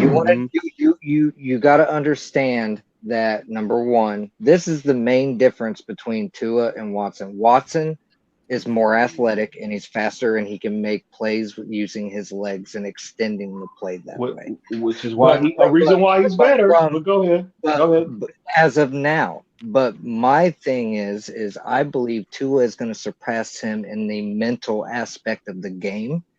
No, where he's already breaking down. Well, how are you going to say? How can you say that? Let him finish. Oh, Lord, have mercy. Oh, man. Let me mute myself. Okay. Go ahead, Russ. From a mental aspect, I believe Tua will be the better quarterback. He will be more anticipatory. He will be more accurate. He will also eventually be able to extend plays once he has an offensive line. He is going to – there's something else that he has done that I haven't seen Watson do. And a perfect example is the Kansas City game last year when we were completely injured in the playmaking department with the wide receivers. The fact that he was still coming off that injury, playing at 60% health, and he made it a game and elevated the talent around him. I don't see Watson doing that. The defense won that game. Oh, Lord. No, we lost Kansas City. We lost Kansas City. I'm talking about the fact that he can elevate the players around him, and I don't see that with Watson. Watson had Will Fuller. He had DeAndre Hopkins. I tell you right now, Tua doesn't have DeAndre QT and people off the practice squad because Will Fuller got suspended and Brandon Cooks was hurt. What are you talking about, bro? Will Fuller played 6 games last year? And he didn't have D-Hop. No and you want to know last in rushing, right? Tua is 2 games away from already winning more games this season than Watson did last year. You said Tua's mental game? One-score games. Yes, his mental game will end up. So you think he's going to be a Peyton Manning on the field? He's not reading all 3 levels. Listen, hang on. He is not the act right now. So to address your point about he's not saying right now. He's saying in the I understand. I understand. But it's irresponsible. It is very irresponsible. You say that right now. When to make a projection like that when he's not even reading all 3 levels now. Right. Who's to say that's fair? Not going to progress and get better? They only 2 years. But to that level. No, come on, man. TD was going to show him this. But to that level, to get to that level, I mean, I don't think y'all realize how special a player this kid is, bro. Just his mental capacity. They lost 8 one-point games. You have the linebacker Dion, and sometimes they play man, sometimes they drop out and play Tampa. They do a little blitz zone. They try to do it, and their pressure and empty was the Brandon Starr, press him and cap the safety. But I just threw hot both times. One time Hot was there, and he FYI, Deshaun Watson scored lower than 2 on his one-leg test. Seam route, so I just took it up the middle. I wanted to let go me. Then different blitz zone. Marino's come on, man. Come on, bro. Marino scored like a 14 or 15 on his way. Listen. I think Tua's going to be a very productive player in this league. But I even said this, bro. It's more. This dude is a generational. He's a generational talent coming into the league. He's a generational player, bro. We would be if Tua even gets if he gets just. I mean, it's more likely that Tua will never get to that level, bro. But I'm not saying he has to. But to sit up here and say that you think he's going to be better, he's going to be more impactful than this player, Russ. Come on, man, you leaning on your feelings, bro. You're leaning on your feelings, bro. Stop, man. Don't do that. All you doing is showing your casual nature when you make statements like that. That's all you're doing. But let me say this though. Would you rather have Tom Brady? Would you rather have a Joe Montana, or would you rather have Deshaun Watson? I'd rather say Tom Brady, and either one of them will work. Tua is more going to head to that realm of player. I think he was going to be Drew Brees. I think he's going to be Drew Brees. Hang on. He would think about. Hang on to address what you said. Hang on. To address what you said, Tua is going to be that type of player. No. He's going to have to be. I'm talking about how great to usurp Deshaun Watson. He is going to have to be that great to even be considered in that conversation, bro. Like Drew Brees. So to sit here now, to give it a sample size what we seen to at the NFL level, to sit here and project that he's going to be that, he's going to have that level of dominance, bro. That's just showing your casual nature right now. I gotta be frank with you. All right, let me say this real quick. That's ridiculous. Hold on. That's ridiculous. Let me just say with the proper O-line and run game, why is that ridiculous? EM Tuanon's gonna come and get you, EM. Even with the best O-line, bro, stop it, man. I think here's the thing. Hey, y'all, one at a time. I think Tua's ceiling is a more athletic, better in the pocket in terms of maneuverability. John Beck, Drew Brees. Drew Brees. I think that's what his ceiling is. But if you look at the offense that Sean Payton instilled, they manufacture space for their receivers, right? He's got a bigger arm than Drew Brees too, right? Since the shoulder surgery, you manufacture space, you get guys in open space, they make plays when you distribute the ball to them, and you go over. Now here's the thing. I never considered Drew Brees the best quarterback in the NFL in any given year. Like, because Right. he always had to compete with like Brady. But he was top and five. Manning. He was top five. Okay, Absolutely. I think, but that's what I'm Yeah, it was going. always Aaron Rodgers Hold on, doing this those is where I'm years. going. I think Watson is a top 3 quarterback in the NFL. I think right now, I've said it on the channel, I'll say it here. I think Tua right now is giving you around top 15 play in the NFL. I think Right Tua, now, yes. I think Yes. Tua, I think I would Tua, agree. like if you want to I go would agree with 15 to that. 18, I think he's right in there. Okay, I agree 100%. I think Tua's ceiling could be like I got it at 11. 6 to like 12. In there, I think is where he can be. Now, if he Let me reaches say something if he after reaches you, that Breeze Reason. ceiling, he's gonna be a top 5 quarterback. But Hell. what my point is, I don't think he'll ever be considered unless he starts racking up championships and play big time playoff appearances and wins. This man I said don't Jim think he'll. Garcia. I don't Stop think it, he'll be Pete. considered. I don't think he'll be considered a top 3 quarterback like Watson, and it's because of all of the physical traits Watson brings to the table that Tua just can't bring to And the to table. piggyback Right. and I'll simplify it for you, EM.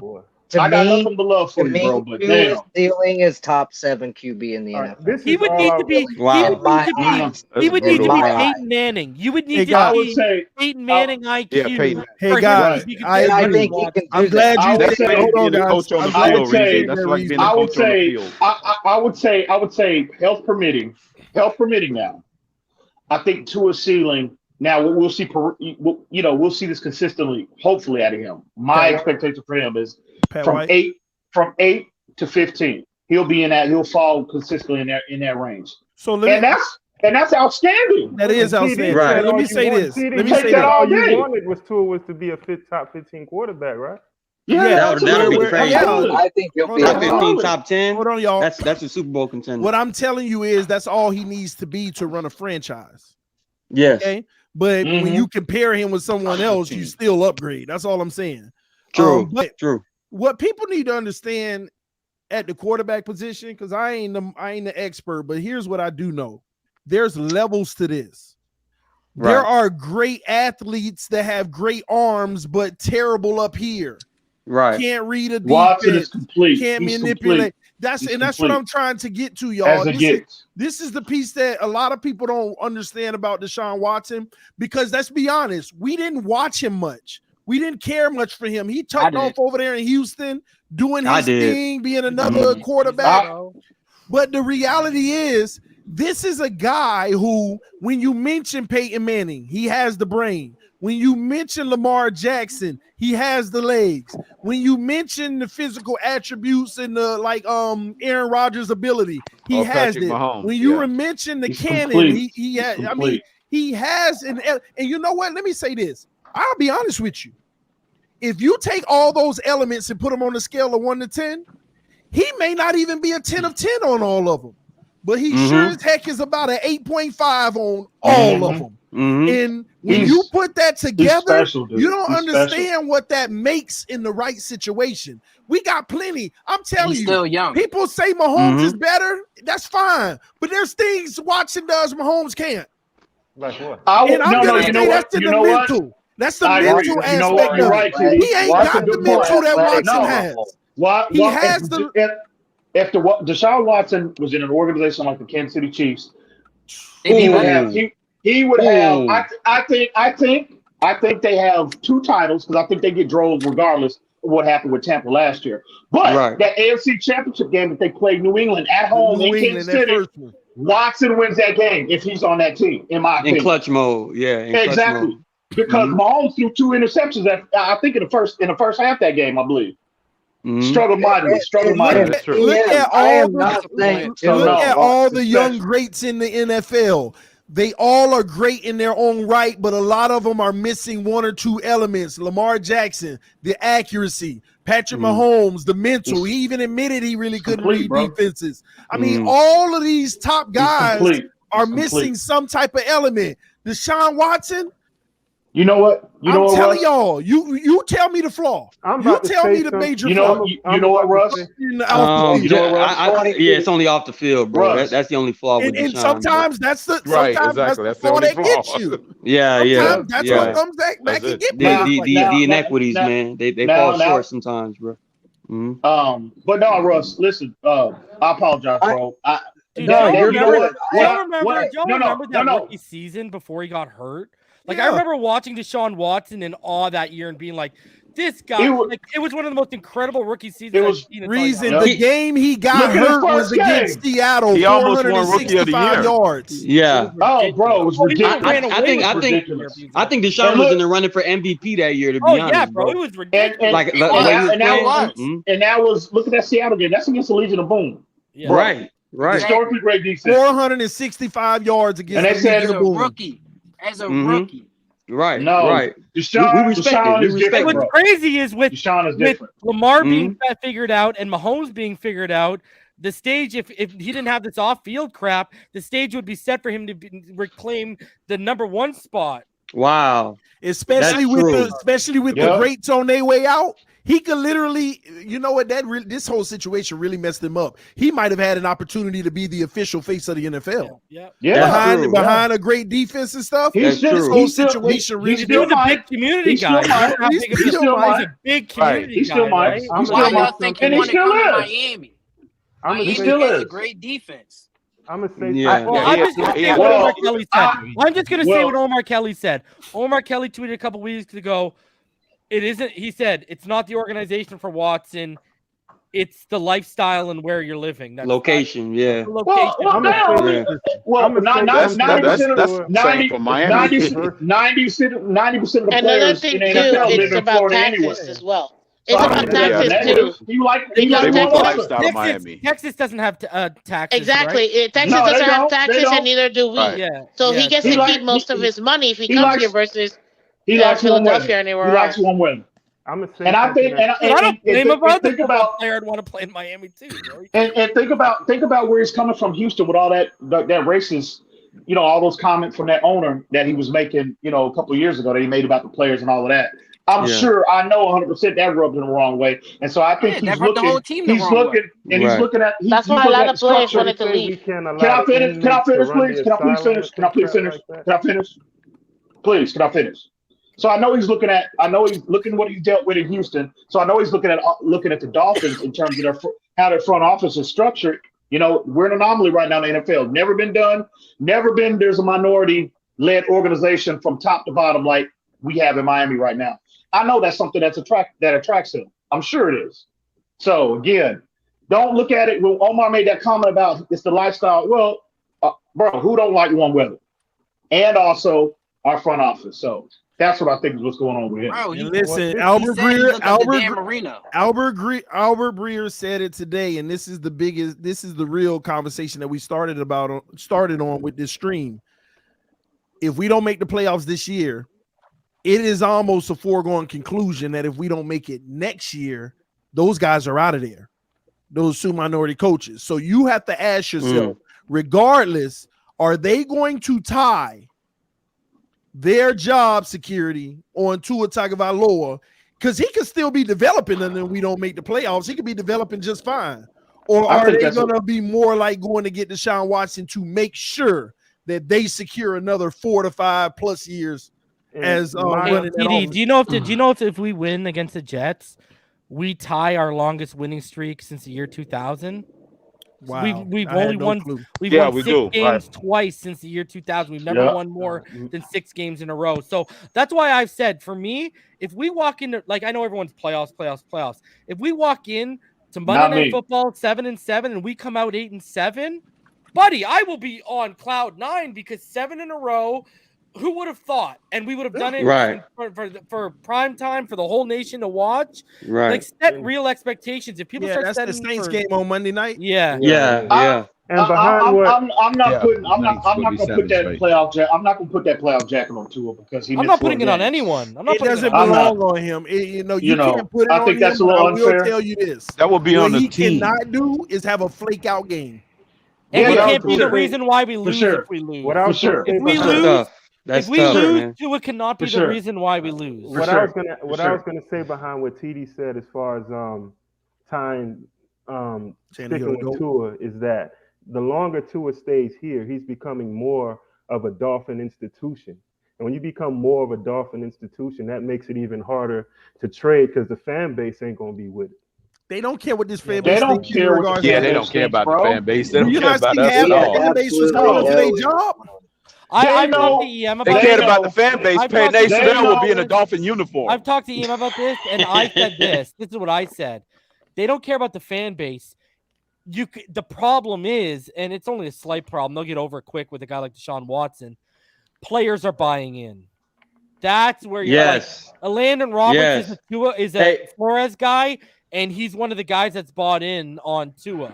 I'm sorry. I'm sorry. And TD, When I see Deshaun the Watson face. gets here, You and Landon care Roberts. to That's why I said elaborate? Deshaun Watson will You care nullify to them. elaborate on that too? I mean, on TD, you care to elaborate on that? Yeah, bro? TD, go ahead. First of all, Go ahead, TD. Go ahead, TD. if Deshaun Watson come here, first of all, half of Get these it off, players, TD. half Let of it these out. Let it players out. Go are ahead. waiting on Deshaun Watson to come here, in my opinion. And everybody who endorsed Tua Tagovailoa either a scrub or probably won't be here in the future. And when I say scrub, y'all know what I mean. They not a top player. Why can't we get a single top player to endorse this man? I sat here and watched Xavier Howard on freaking Richard Sherman. That man looked. That man. Hold on. Let me finish. I gotta finish it. I want to hear this. I haven't heard That this. man I haven't heard looked. this. That man looked Xavier Howard right in the face. It was like, yeah, and Tua coming along. Xavier Howard hit him with the stale face, and then he said, "And Waddle's balling." Xavier Howard did a freaking 180. Yeah, Waddle, man. That kid's gonna be something special, man. I mean, and then he had the nerve to say, at some point we'll be able to get him going with the deep ball. At some point. I heard that too. You thought that I heard in that. you? No, Well, hey, come TD. on, man. Like, Some point we'll get them on the dog. The hell I'm talking about? Let's be fair. Let's be fair. These guys going to lunch. Let's These be guys fair, going to TD. lunch with Watson. You got people on the team going to lunch with Watson. Come on, man. What did Eric Rowe say in the offseason? Eric Rowe told you they weren't letting Tua throw the deep ball. I agree with that. But at the same token, you see everybody last year that spoke out negatively about Tua. Mike? They ain't on What this about team Mike no more. Gesicki, TD? What about Gesicki? Because he's a top. He's a top. Listen, Hey. Gesicki's in a contract year. I don't care what he say. Hey, He DVP gave Logan Ryan that word. Matter of fact, actions. DVP How about gave this? Logan Ryan that word. Actions speak louder than words. What Gesicki be doing on the field? Pout. He be getting mad. Getting Yeah. mad at Tua. You know it. On the He ain't getting nothing in the sideline. last 5 weeks. That's because he's feeding his buddy Waddle. Because he ain't getting them Because touches. he can't catch nothing. He ain't getting because them he hit touches. And he don't put that money to Right. with a dart. All the receptions are going That to is either Waddle or funny. Smythe. Well, That's and- what's happening. Or Hollins or Mac Hollins. Hollins. Or Mac Hollins. Have y'all When listened to Gesicki Waddle's let a post game? football hit him in the Waddle's face. post games, he keeps talking about Tua's growth and how Tua's coming along and et cetera, et cetera. Yeah. Man, Waddle is like, man, if Look. they get Watson. Look, stop it. Look, hey, but Bro, hold TD. on. That's he averaged 42.5 yards per game with Brissett. He's averaging 74.5 yards a game with Tua. That would put him on pace to 1,150 yards over 17 games with Tua. So he's not That's that not bad. displeased with Tua. He's getting more yak these days. But TD, we have to consider we have to consider what Reason just said about that locker room situation, right? And how these guys are buying in. If you really look at what happened once the deadline was done, and we did not make the trade for Deshaun, everything flipped. Like we just found a new focus. No. Players came Uh-huh. out in the interview and repeated the exact words Brian Flores said. We're Uh-huh. about to play a different style of football. And guess what? Didn't you see a different style of football? It wasn't just their energy. It wasn't just their enthusiasm. Because them games we were losing, we were in every single one of them. They were out there fighting. We just were making bad coaching, putting us in situations that we're not strong in. They didn't turn it up a notch. Our schemes just start getting better. I think I saw all schematic improvement. I think I saw 180 as far as the team. TD's out there. I mean, Tua's out there. He's executing the offense. So TD, Because of the scheme they've He's out there making decisions. No, Those out there making. I'm not saying that the players aren't executing and none of them aren't. Okay. I never said I just that. wanna make sure. I am just telling y'all that we finally put this entire team in a situation where they can be their best. Isn't that the approach of every coach, though? Shouldn't that be? EM, but we weren't. That's the point that I'm making. We weren't. That's early why in the we year. we weren't. Were we putting our defense in the best position possible? Was our offense in the best position possible? Well, they couldn't go to this approach because Tua missed 5 games, right? I would like to add to that. You're not going to adopt this approach with Jacoby Brissett. Well, another element that's a negative, regardless. Not only that, TD, but X and Byron Jones were both dealing with groin injuries, and we weren't able to play the same style of defense without their starting. Excuse me. Were they on the field? Were they on the field? X was getting burnt because of that groin injury. Haven't you noticed? He's going to have a lifetime groin injury now. We know that. Okay. Were they on the field? They were available. On the field. Mm-hmm. They couldn't play the style of defense because they knew they were hurt. Mm-hmm. He's not going to open it up if he knows his players aren't going to be at 100%. That's on the defensive side. The offensive side is because Tua got hurt. And our offensive line is trash, and we kept bouncing back and forth between OCs. And once Flores finally nailed it down on the coffin and said, "Godsey, you're it," Godsey has progressively gotten this offense better with better play calling, better scheming, better more wrinkles in the play offense. design needs to be better at times, but yeah. But you're making my point though. Schematically, they've put us in a better position. Right. And even if it was because the guys were hurt, you still have to if you look at if you look at what they've schematically gone to with this RPO, and you look at the last 2 games, getting the ball out in 2.33 seconds and 2.32 seconds, you can really only do that with a guy with Tua's skill set right now. But remember, the original debate and all of this that we're talking about was the locker room. Yeah. We're trying to attribute it to. But TD, players are buying in. Players are buying in. But like I said, when I made my point, players are buying in. Players are buying in, but a player like Watson, no one's gonna shed a tear when he walks into the locker room. That's nobody's gonna be like, man, I don't like how they did too. I want to add, like our chemistry, man. Screw this crap. Sure. Let's revolt. Let me ask you something real quick, if I may. No, they're not. What would it take for you to give your stamp of approval on Tua and be like, all right, this year, what could he do? He's already done it. I already said what I've saw in Tua is enough to move forward with him as growing as your franchise quarterback. But Watson isn't an option. And you don't ignore that. Watson's in the mirror, I keep telling y'all think that I'm just hating on Tua. Tua has already shown me more than what Tannehill showed at this point in his career, and I was a geek about Tannehill. So that tells me, if what I said this earlier, I don't know if you were paying attention, if Watson wasn't even a story, he was happy in Houston, he was over there playing, this never existed, I'd be in a position right now where I'd be like, Tua's growing, he's still improving, we need to see this, but I like where we're at. Let's go. Oh my God. But Watson's right there. He showed you more than Roses, TD. I want to hear that. That's where he is. That's where he is. Hold on. I'm sorry. I got That's where he is right now. Oh, he got rid of him.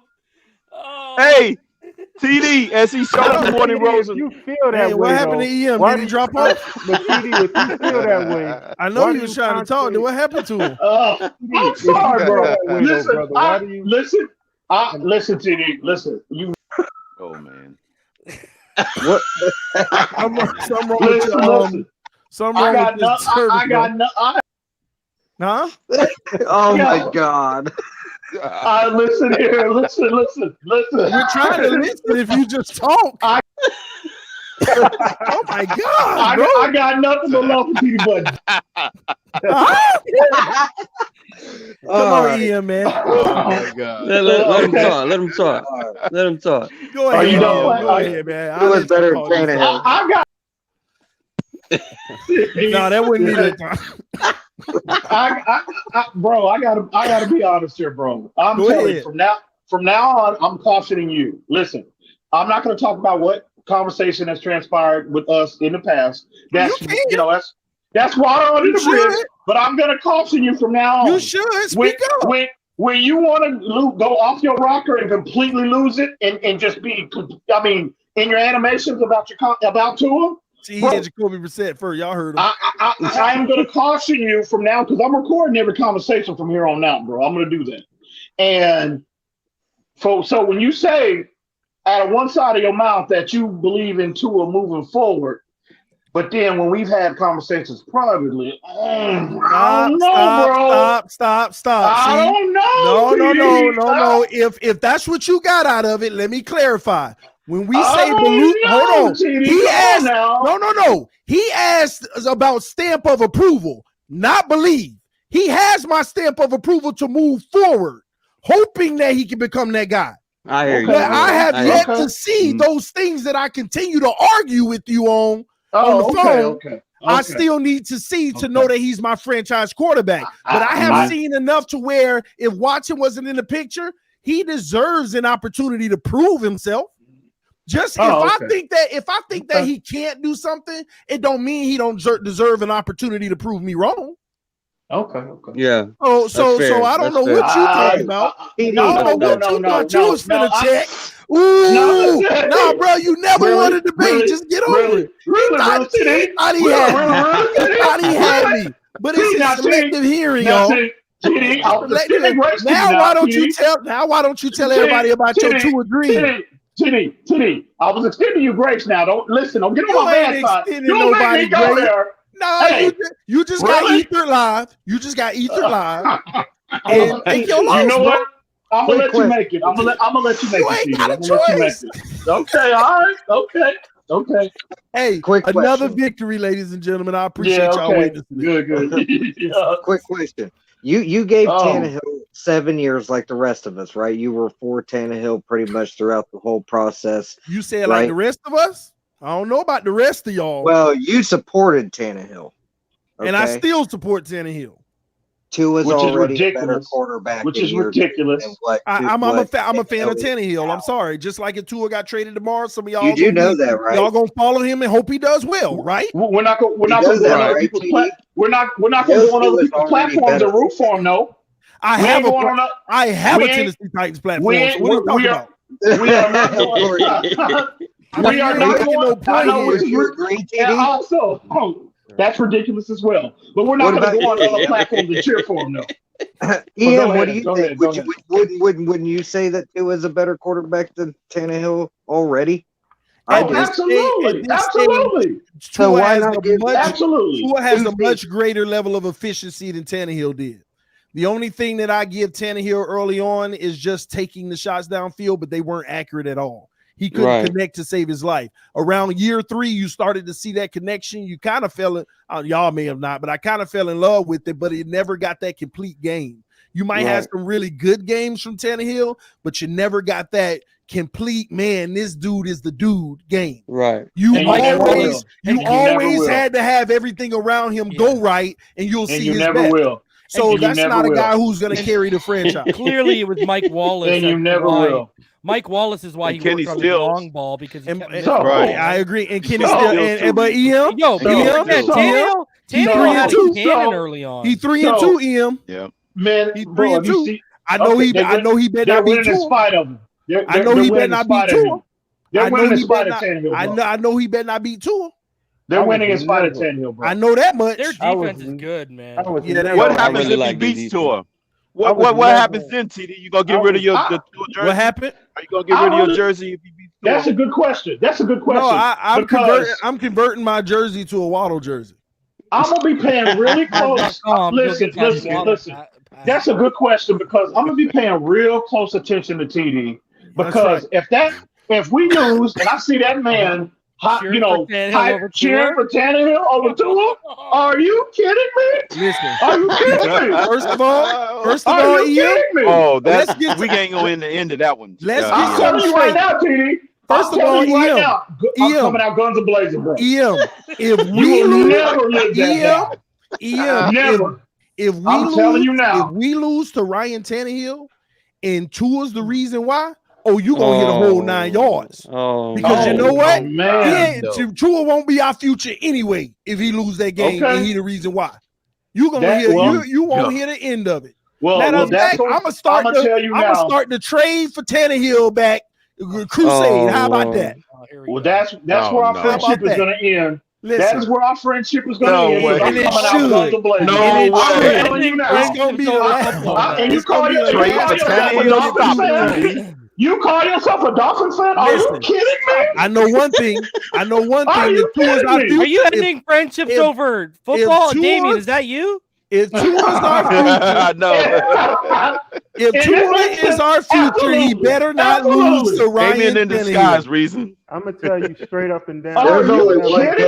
No, let me say that one more time. If Tua is our future, he better not lose to Ryan Tannehill. The only better not lose to You Ryan might as well. Tannehill. We got to talk to Flores because he's got the defensive game plan. First of all, that. y'all need to stop fronting. Y'all act like this is a TD thing. Y'all know when you go, if we lose to Tannehill, y'all know what y'all gonna see plastered all over Facebook. That's gonna be on Flores. So No. true, bro. Y'all It's know gonna be good all and well. over Facebook. All on social media. They gonna be like, man. But TD, you don't think that's We traded the wrong quarterback. It'll be everywhere, bro. TD, but You might as well ban me right now, Start the TD. Josh Rosen TD. thing up again. Yeah, TD, as soon as we end the stream, you might as well ban me tonight, bro. I ain't gonna wait. Well, I'm gonna tell you like this, TD. I'm telling you now, you call yourself a Dolphins fan, bro? Oh no. Listen, No. but TD, to be Unacceptable. fair, you don't think that Tennessee game is going to be relatively difficult to try to win? No. Considering their defense is going to be real tough. We're going to have to try to take advantage of the flat and the quick slants because everything else they're going to try to bottle that up on us. They know how to get to the quarterback. Their quarterbacks out. Their quarterbacks are out, ain't it? They know how to get to the quarterback. Right. Mike Vrabel's defense is always on point. They know how to get to the quarterback with organic rush. I'm referring to this being a December game in Tennessee, and we haven't played in cold weather in like 2 months, right? I'm more concerned that once you get into a situation like that, how do you expect that type of performance out of an offense that is used to, relatively, playable conditions, and they're getting thrown into that madness? Great question, Martin. You know what the answer is? No excuse. We got to run the football, and we don't got a running game. You know what bro. I want to see us do in a game like that, or the Patriots game, if we're undefeated up until this point. Why don't we just take a deep shot on the first play? Like, I know we. Pretty much. Tua can't throw past 7 yards. Oh yeah, okay, bro. Why can't they haven't even seen that up? At least under Gailey, every once in a while we'd open the game up with a shot. You know what I mean? Right. Case would do the same thing. Every once in a while we'd open up the game with a shot. Just do it. Because let's be honest, Martin, you know this too. You can move the pocket to ensure you're going to get protection. You could that extra second, like a quarter roll, yeah. Right, a quarter roll to get that'll buy you one more extra second, and give it and let it and see what happens, man. No, but I expect our defense to destroy Tannehill. Well, let me just say this. I expect them. That's why I said Flores from the beginning. We lose to Tannehill, that's going to be on Flores. Boys, that could be a 10-9 game. Because of the December defensive battle in December. If there's so you think Tennessee gonna get Lord 10? help us if it's 10-9. Yeah, okay, no, if Lord help us if it's 10-9. If there's snow on the ground, what worries me, TD, is what the Patriots just did is what you're gonna possibly need to do as a playoff team, where they leaned on their offensive line and their running game just to complement their defense. But you ain't running on Tennessee though. You ain't running on them like that. What I'm saying is, we can't rely on our offensive line or run game. We got to rely on Tua and Waddle. Someone's going to figure that out. That's going to be tough. That's going to be tough, man. That's what I see happening. Right. That's going to be a tough game. And them defensive linemen give you all kind of looks, man. That's the biggest concern. As far as games down the stretch, that's the one that concerns me the most. You got to scheme for two. Imagine you're a defensive coordinator or you're a veteran head coach like Belichick, a defensive mind. You're walking into a game where you only got to scheme for 2. If Gesicki finds his form, 3 players max on offense. Like, now let me ask you a question. If you had Deshaun Watson, how would you feel going into that game?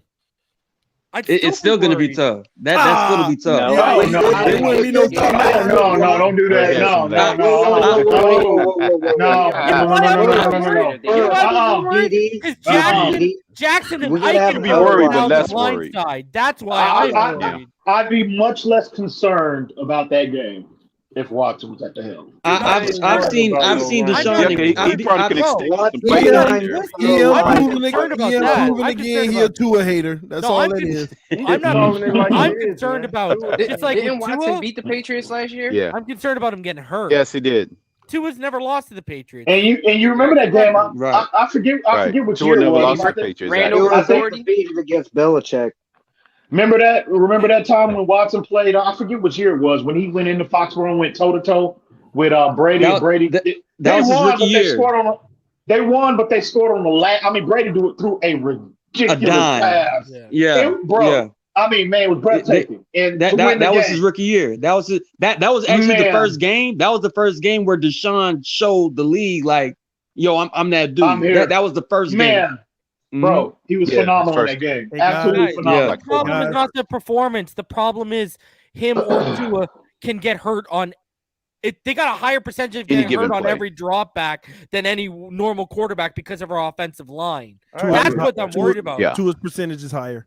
And if you trade for Watson, you better get that offensive line because guess what? As an asset, you've given up 3 or 4 first-round draft picks. He's worth more than Tua, not only as a player, but investment-wise. You got to protect him. First of all, let me say this too. $60 million out the door for linemen to protect him. First of all, listen, y'all. I have to go because it's been 5 hours, and I definitely have to go. I was only supposed to do 1 hour, so y'all already know what that means. The wife is like, "Oh, we're supposed to put together, wrap some of these Christmas gifts." But let me say, you better run, TD. But you better run. Don't do your thing, bro.